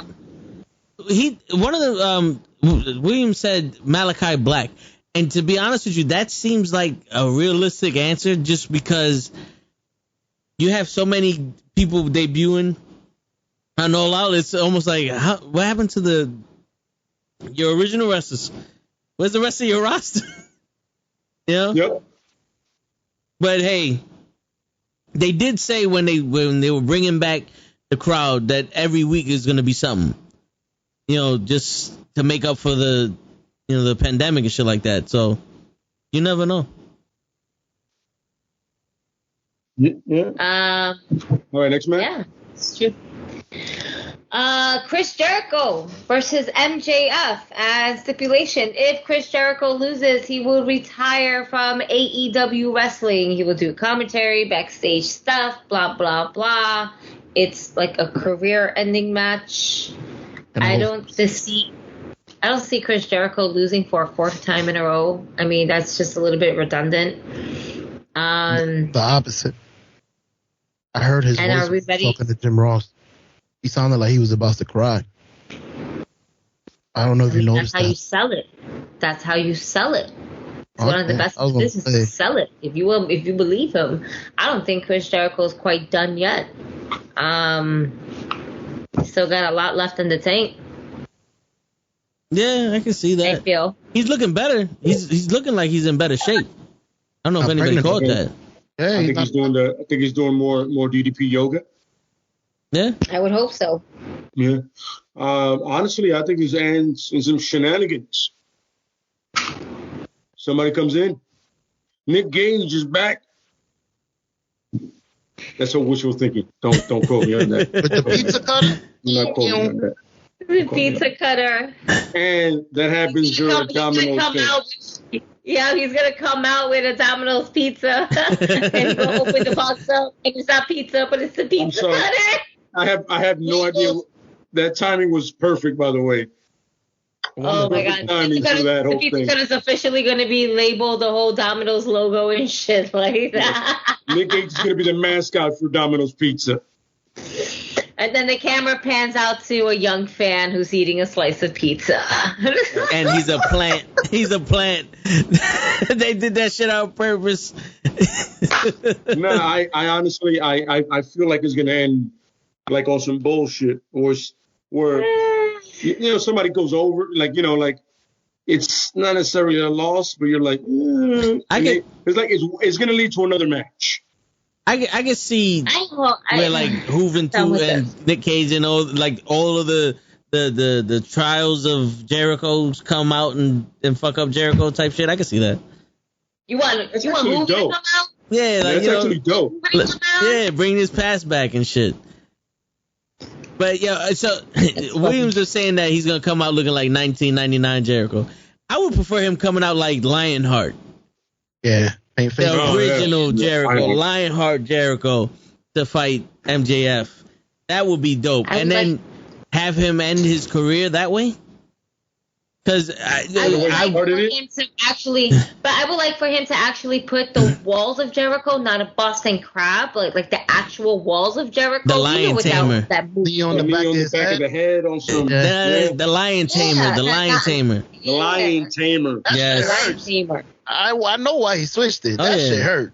You on your neck. They don't. Yeah, well, I mean, it does, but at least that's the move that he had. You know, you can't just like, oh, yeah, this is my new move. No, that's a Boston Crab. That is not the move, sir. Word. Don't fuck it up. All right? No, at least one. Real one. Yeah. It's a lot of core. Yeah. A lot of core. He ain't built for that core no more. For real. You know, but I would like to see Chris Jericho win this because I would like to see him in a match with CM Punk eventually. And I want to see him in a match with Daniel Bryan again. Yeah. You know, it's cool. I would like to see some matches with that. Plus, there's other matches that we can go. And besides, if we don't have Chris Jericho fighting, how can we have somebody who is part of one of the biggest factions that's in AEW right now, Inner Circle, really beat Inner Circle? True. But can they not still be Inner Circle without... What is he, Tully? He's the new Tully now? You can't have Chris Jericho as Tully. No. Cody. I'll give the Inner Circle to somebody else. Where is Cody? Nah. he can, don't you know Malachi Black fucking killed him? Yeah, right? But it's the Lion Tamer. You fucked him up so bad, you put him on a TV show. That's the Walls of Jericho. That's the Walls of Jericho. You want the long hair? Yeah. I want the Lionheart. I want the Van Dam Lionheart Jericho. No, but in my heart of hearts, Jericho wins this because, the old school, the fucking Terry Taylor old school wrestling is you put the wrestlers back against the wall. He gives up everything to get that win, and he wins. Because honestly, if Jericho loses, MJF would be considered the best wrestler in the company, and he has no choice but to go after the AEW championship. No choice. You can't have a heel versus heel. Yeah, heel versus heel. Yeah, you can't do that. Well, maybe they won't be heel versus heel if Christian Cage wins. That's true, but then you would just Kenny Omega finish all that work with the thing. Yeah, with Kenny Omega, like you literally shitting down all that work. It'll be the Bianca Belair shit all over again. Yeah. But I wanted to say this earlier, but I didn't get a chance to. I think Britt Baker's doing a better job as a heel than Omega is. I agree. Yeah, agreed. To throw that out there. 100%. Yeah. Agree. Like Kenny is annoying. He's fucking irritating. Yeah. But he's irritating in a Baron Corbin kind of way. Yeah. That kind of irritating. Yeah. You know what I mean? Like I'm not mad at you. I don't want to see you. I'm sorry, you were saying. I'm sorry. It's like broke ass Corbin. He was annoying as fuck. Always broke. Yes. And I'm happy Corbin, so I don't even know how that shit's gonna work out. He's not. Yeah, he got money now. I really like Broke Corbin. It was hilarious. Yo, best thing he's been doing in years. It's crazy. That was great. But I couldn't do with that haircut no more, man. That him growing out his hair the way he did. Nah, my man. Nah, you need to be rich again. Why? Because this hairstyle is just not working it no more, sir. He cannot do this anymore. Does he get his crown back? No, that shit's scary. No, but at least fucking. No, he has money now. Now he got money now. His wife came back to him. He can pay his bills now. You He got a haircut. He's Gucci now. No more. Legit. Next, did we all vote? Yeah, Chris Jericho. I know I went. Chris Jericho. You said Chris, yeah. Jericho. Hold on, some in the chat got Chris Jericho winning because he won't break the walls down. Jericho come out in 1999, that would look epic. MJF beat down and win by Jericho, and then the Pinnacle and the Inner Circle come out. The lights go out, and what is it? Richard Holiday and Alexander Hammerstein from the Forbidden Doors open. Okay, I'm not familiar with those guys. What happened? He did hint at that. He hinted that he was going back to his old ways because in Chicago, he's like, "Welcome to Chicago is Jericho." True, yeah. I'm like, wait a minute. Uh-oh. He debuted in Chicago, I think. That's what he said. Maybe going back. Yeah. Bob That's said exactly what it is. Bob said if Jericho comes out as the Lionheart, you can't use Judas. Nah, you got to use Judas. That's Jericho now. MJF winning this, and then MJF starts crying, and Jericho shakes his hand, and then after all that, MJF low blows him on some Jericho on Shawn Michaels shit from Mania. That would be hilarious. MJF pulls Jericho bittersweet. MJF wins, and then MJF pulls Jericho's arm, and Sammy comes out and says stop, and now MJF and Sammy pull an Oscar award-winning All Out crying. Sammy was the babyface at All Out. So I guess Sammy's Sammy defends Jericho though. That's another guy. Sammy is a baby face. I'm so confused by that. I'm reading it and I'm slightly confused by that. Yeah, that one is a little confusing there. Sammy is a baby face. Matter of fact, Sammy Guevara is right now tag teaming with Fuego del Sol, which is his best friend lately, because he just got signed into AEW. So right now, Sammy Guevara is doing his own thing. But I mean, I do see obviously the Pinnacle and the Inner Circle coming at each other and whatever at one point of the match, because you're gonna want that. Why not, right? But yeah, I don't see like Sammy Guevara. I don't see that, Jason. That's Sammy's a baby face right now. Anyway, moving forward. Let's see. We got CM Punk versus Darby Allin. I'm interested in this one. Yeah. This is good. Yeah. This is good. I'm interested in not the main event. How y'all would see it going. Go ahead. This is not the main event. Remember that. The main event is still Kenny Omega versus Christian. But this is possibly going to be the match of the night because it's the most anticipated match of the night. Do I see Punk going over? We're in Chicago. The answer is yes. However, I do see him putting up a hell of a fight against Darby Allin. Where even if Darby Allin takes the L, he still comes out looking like a winner. Because Darby Allin matches are legit as if he's about to die. Yeah. And this is a guy who puts a fucking aluminum trash can on his back to go on some steps. And his opponent's nowhere to be there, and he eats that shit. It's crazy, the matches that he gets into. And, his father is not going to be around, so he doesn't have Papi's hand to hold anymore. So, and it's a good thing that, by the way, Rey Mysterio took a page from that, like, Hijo, I'm not going to be with you anymore with Dominic. We're glad that we cut the umbilical cord, finally. And now we're doing it with Sting and Darby Allin. Hijo, you're going there by yourself. I won't be there. I like that. You have a good match. That's good. I like it. I don't know why they're cutting him. He doesn't fight. He doesn't help him he's like a Paul Heyman to me. He's just there for his name. I don't know why would you take him away. I don't see things helping Allen. Never. So I don't think he's there to put. I don't know why he's leaving. He was putting him over. You don't need me. Need me to do what? I never needed you. It's you true. just there for the name. Oh, to be in the corner to even the odds for most matches that Darby Allin has had with other people that are in factions, essentially. But because CM Punk is not in a faction, he is his own person. That's why he's stepping out. Essentially. And makes sense. yeah, and also in as a like backstage shit. Let's put it to you this way, Show. You go to watch the match and you see Darby Allin versus CM Punk, and at one point Sting and CM Punk are face to face.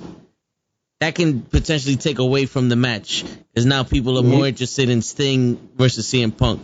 So he's gonna do the respect thing and be like, "This is your guys' time, and I'm gonna let you have it." You know what I'm saying? I'll watch from the top. Steven even said in his promo, like, I've always been interested in wanting to get in the ring with you. Yeah. You know, he acknowledged CM Punk as the wrestler who he was in WWE and seen his work and all of that stuff. And Sting wanted to be like, yo, I wanted to be in the ring with you. You might have wanted to be in the ring with me because I'm Sting and, you know, childhood stuff. But I saw your matches. I want to be in the ring with you. That's something coming from Sting. Even though he's the driest fucking wrestler I've ever met in my whole entire existence. I digress. I feel like he was just in the bad time, bad pace, bad mood, whatever. No, I hear you. Anyway. And on that note, you make our pick. CM Punk. I gotta go with CM Punk. It's Chicago. If CM Punk doesn't win, Chicago will riot. Literally. There better be some ice cream bars. Word. You know, in my heart of hearts, I think CM Punk is going to win, but I honestly think that Darby Allin's winning. Because I think CM Punk might be on some, let's get the kid over. Yeah. I'm not here to bolster myself up. Like, he wants to work with the younger talent. I think Darby Allin's pulling this one out. I can see that. Choke? That is exactly why I would go with Darby Allin. I think CM Punk is going to show up and be like, this is not about me. I'm already CM Punk. You see the reaction I'm getting without a win. I don't need to win. Now, granted, I would want him to lose strongly. I don't know how, but if Sting interjects, that would be dope. Or something like that. But I would want him to lose strongly, like I said, to the point where he's like, you ain't really beat me. But he's putting the kid over anyways. I mean, he just came back from a 7-year hiatus. You expect him to win? That's like Becky Lynch winning in 6 seconds after coming back from having a kid. Oh, shit. What? I'm bad. Yeah. No, but I can see. No, but I can see where you're coming from, Sure. It's true. Yeah, that makes sense. Yeah, he hasn't wrestled in 7 years, and Darby Allin's hot, you know. So hot right now. Yeah, keep him burning. Yeah, keep both of them burning, and you got to figure out how. Yeah. What you got, Lay? I have it. It's clobbering time. CM Punk. Chicago, because it's Try to get the shirt. I hear you. My brother just got his shirt today. His CM Punk shirt. It just came in. It's funny because Show was like, yo, you try to get the shirt at my man. Their site crashed like 3 times and it got sold out. Right. There's no way I was getting that shirt that night. Yeah. It's fucking impossible that night. Yo, the minute he opened up his sweater and showed the shirt, my brother went on AEW. He was like, oh, they got it for sale. Ain't bought it, yeah. That was dope. I still haven't got a delivery confirmation or just the tracking number or anything for the Ortiz Santana shirt I bought. This is going on like funny, a week, 2 weeks. I had to reorder both shirts that I ordered at the head of the table. Yeah. Because WWE can't get that shit right.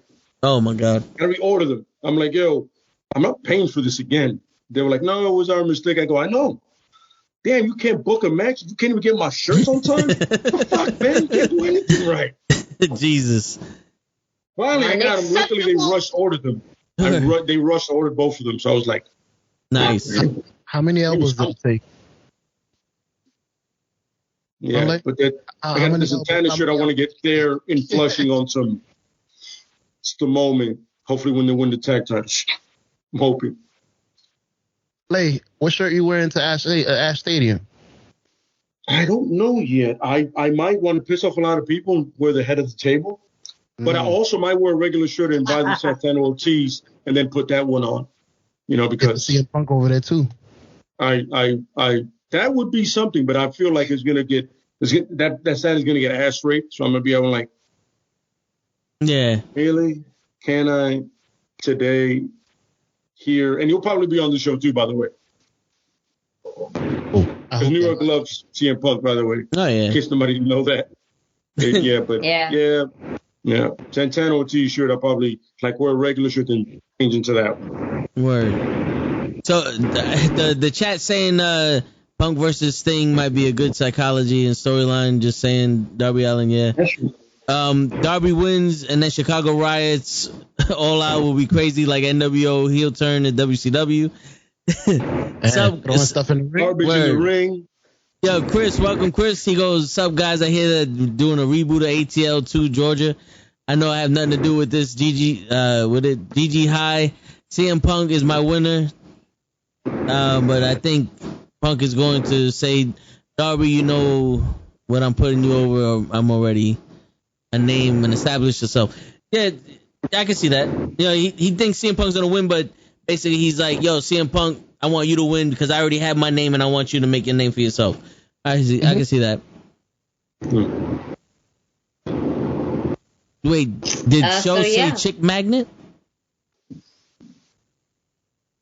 Show, did you say chick magnet? No, I haven't. When was this, Jason? Jason's catching all of your shit.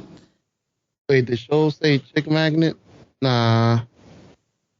Against who? Wait, who did I mention? Chick magnet is CM Punk. Because that's what CM stands for, Chick Magnet Punk. Oh, okay. I thought it was Chicago made Punk. No.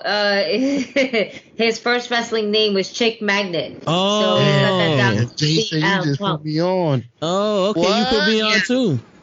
So. I thought he was Chicago made Punk.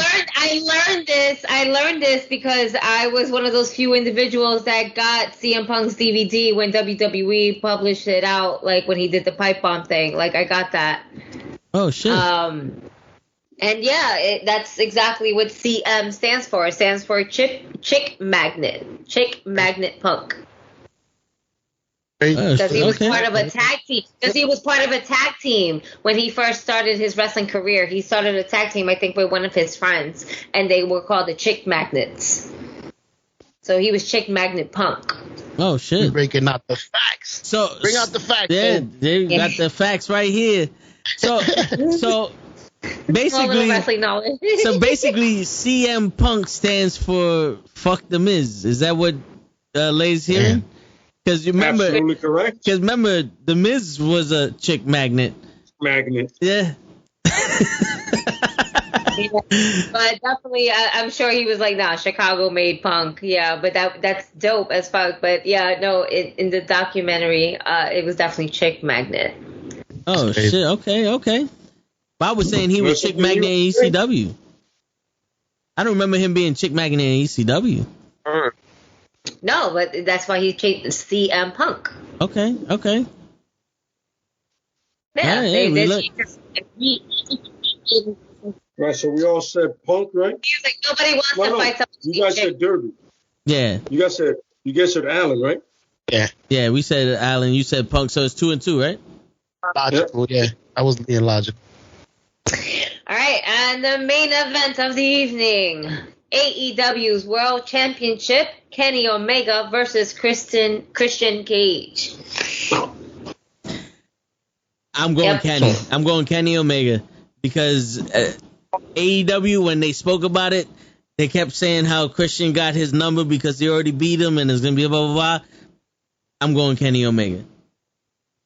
Same here. Well, if there's no chair involved, we good. Going with the... Is it title against title? Does Christian lose his title? No, it's only the AEW title. Okay, so Christian gets to still be champion, and Kenny Omega gets to say, fuck you, I beat you again. But perfect. Yep. I like it. That was fun. Yep. To the point. Yeah, there you go. Question is, what is the final outcome of the AEW event where we have Kenny Omega, Christian Cage, he beats Christian? Do we leave it as that? Do we have something surprising happening, or do we just end the pay-per-view like that? Or do we have Hangman come out and go? You know something? I would leave it at that, because the past 2 pay-per-views for the WWE, somebody came out to challenge Roman Reigns. It might look like a copycat type shit. You know what I'm saying? Just my opinion. But I mean, if Hangman or somebody else came out to challenge Omega, I mean, it would be dope. Because then think about it, it's never going to be over. Because when Kenny Omega goes over, what's going to happen? The Elite is going to basically come out and do the Elite things. Beat up Christian Cage. Beat up whoever.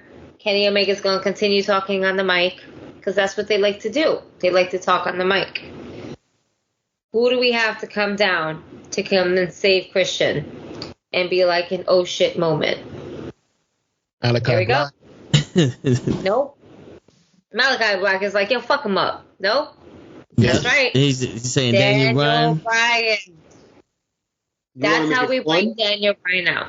Or you want to make it fun? Or you bring up Daniel, or that, but you bring up Daniel Bryan comes out, and then you bring up the Gorillas of Destiny. I'm gonna tell you why they got a beef. Gorillas of Destiny have a beef with Gallows and Anderson. You bring them out, they come out. And they've been talking lately, so of course. What does AEW love to do? If we're not just doing surprises, we're doing forbidden door surprises. Absolutely. And they've been hitting on Twitter, they've been going back and forth. They show up on some. They're building it on. They're building the product there. Yeah, yo. Yep. They're not based in Florida. They're in Florida. True. They are. They're both based in Florida. You're absolutely correct. Yeah.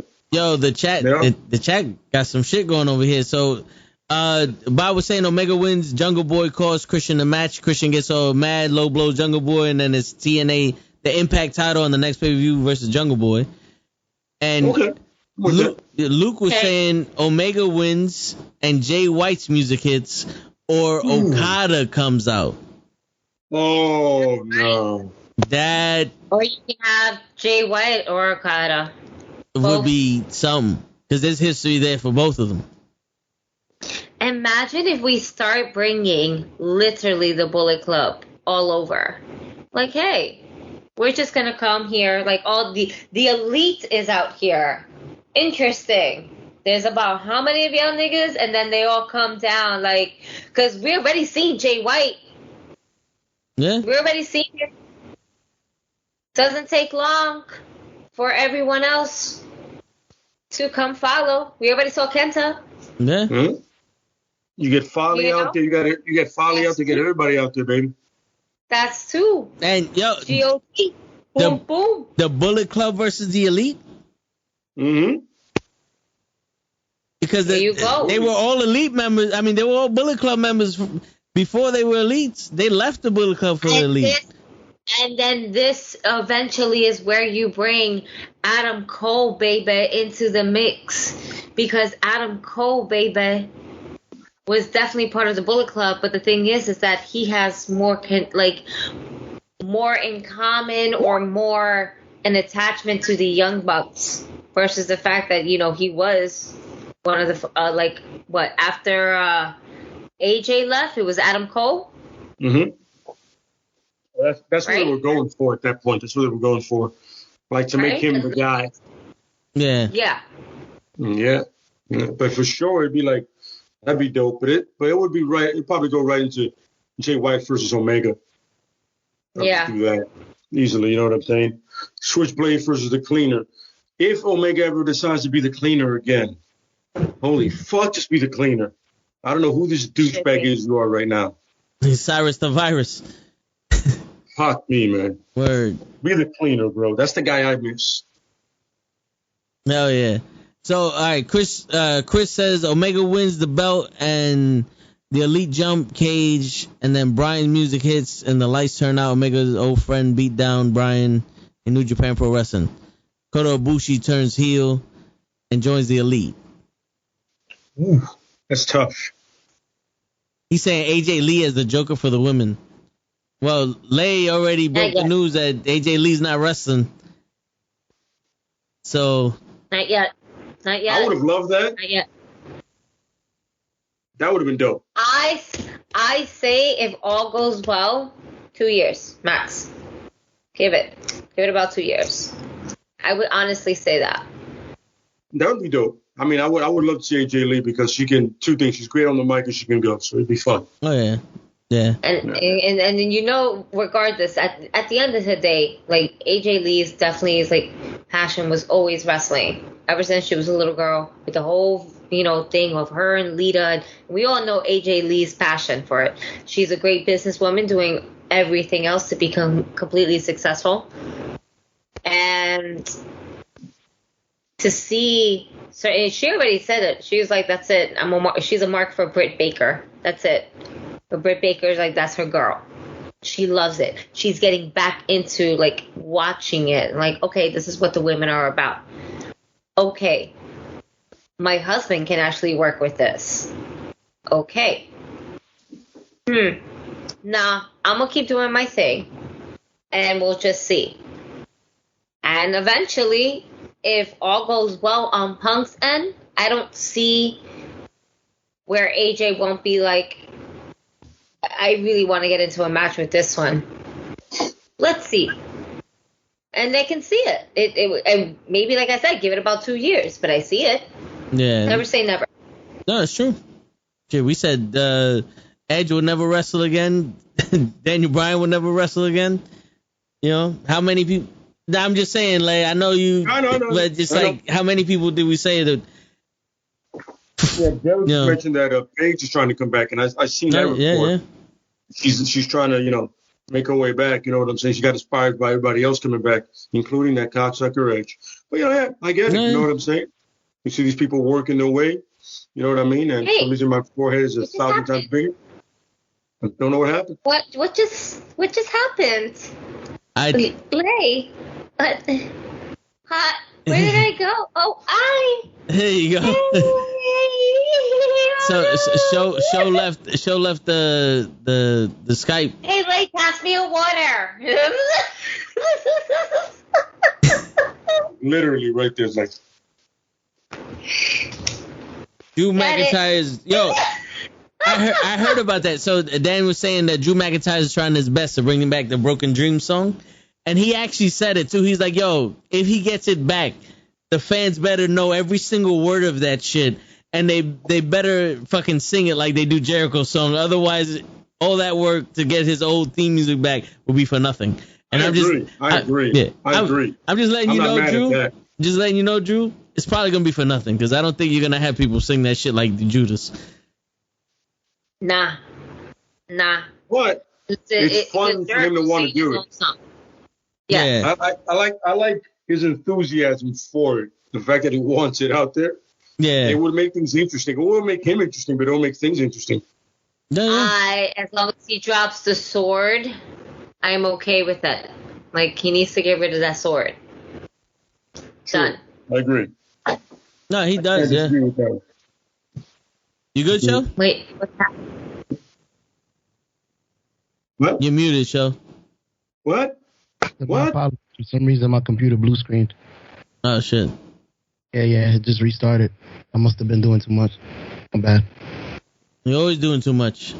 You just made Lay's fucking turn into a midget again. The only way I can fake it, B. There we go. He gonna do nothing when he moves.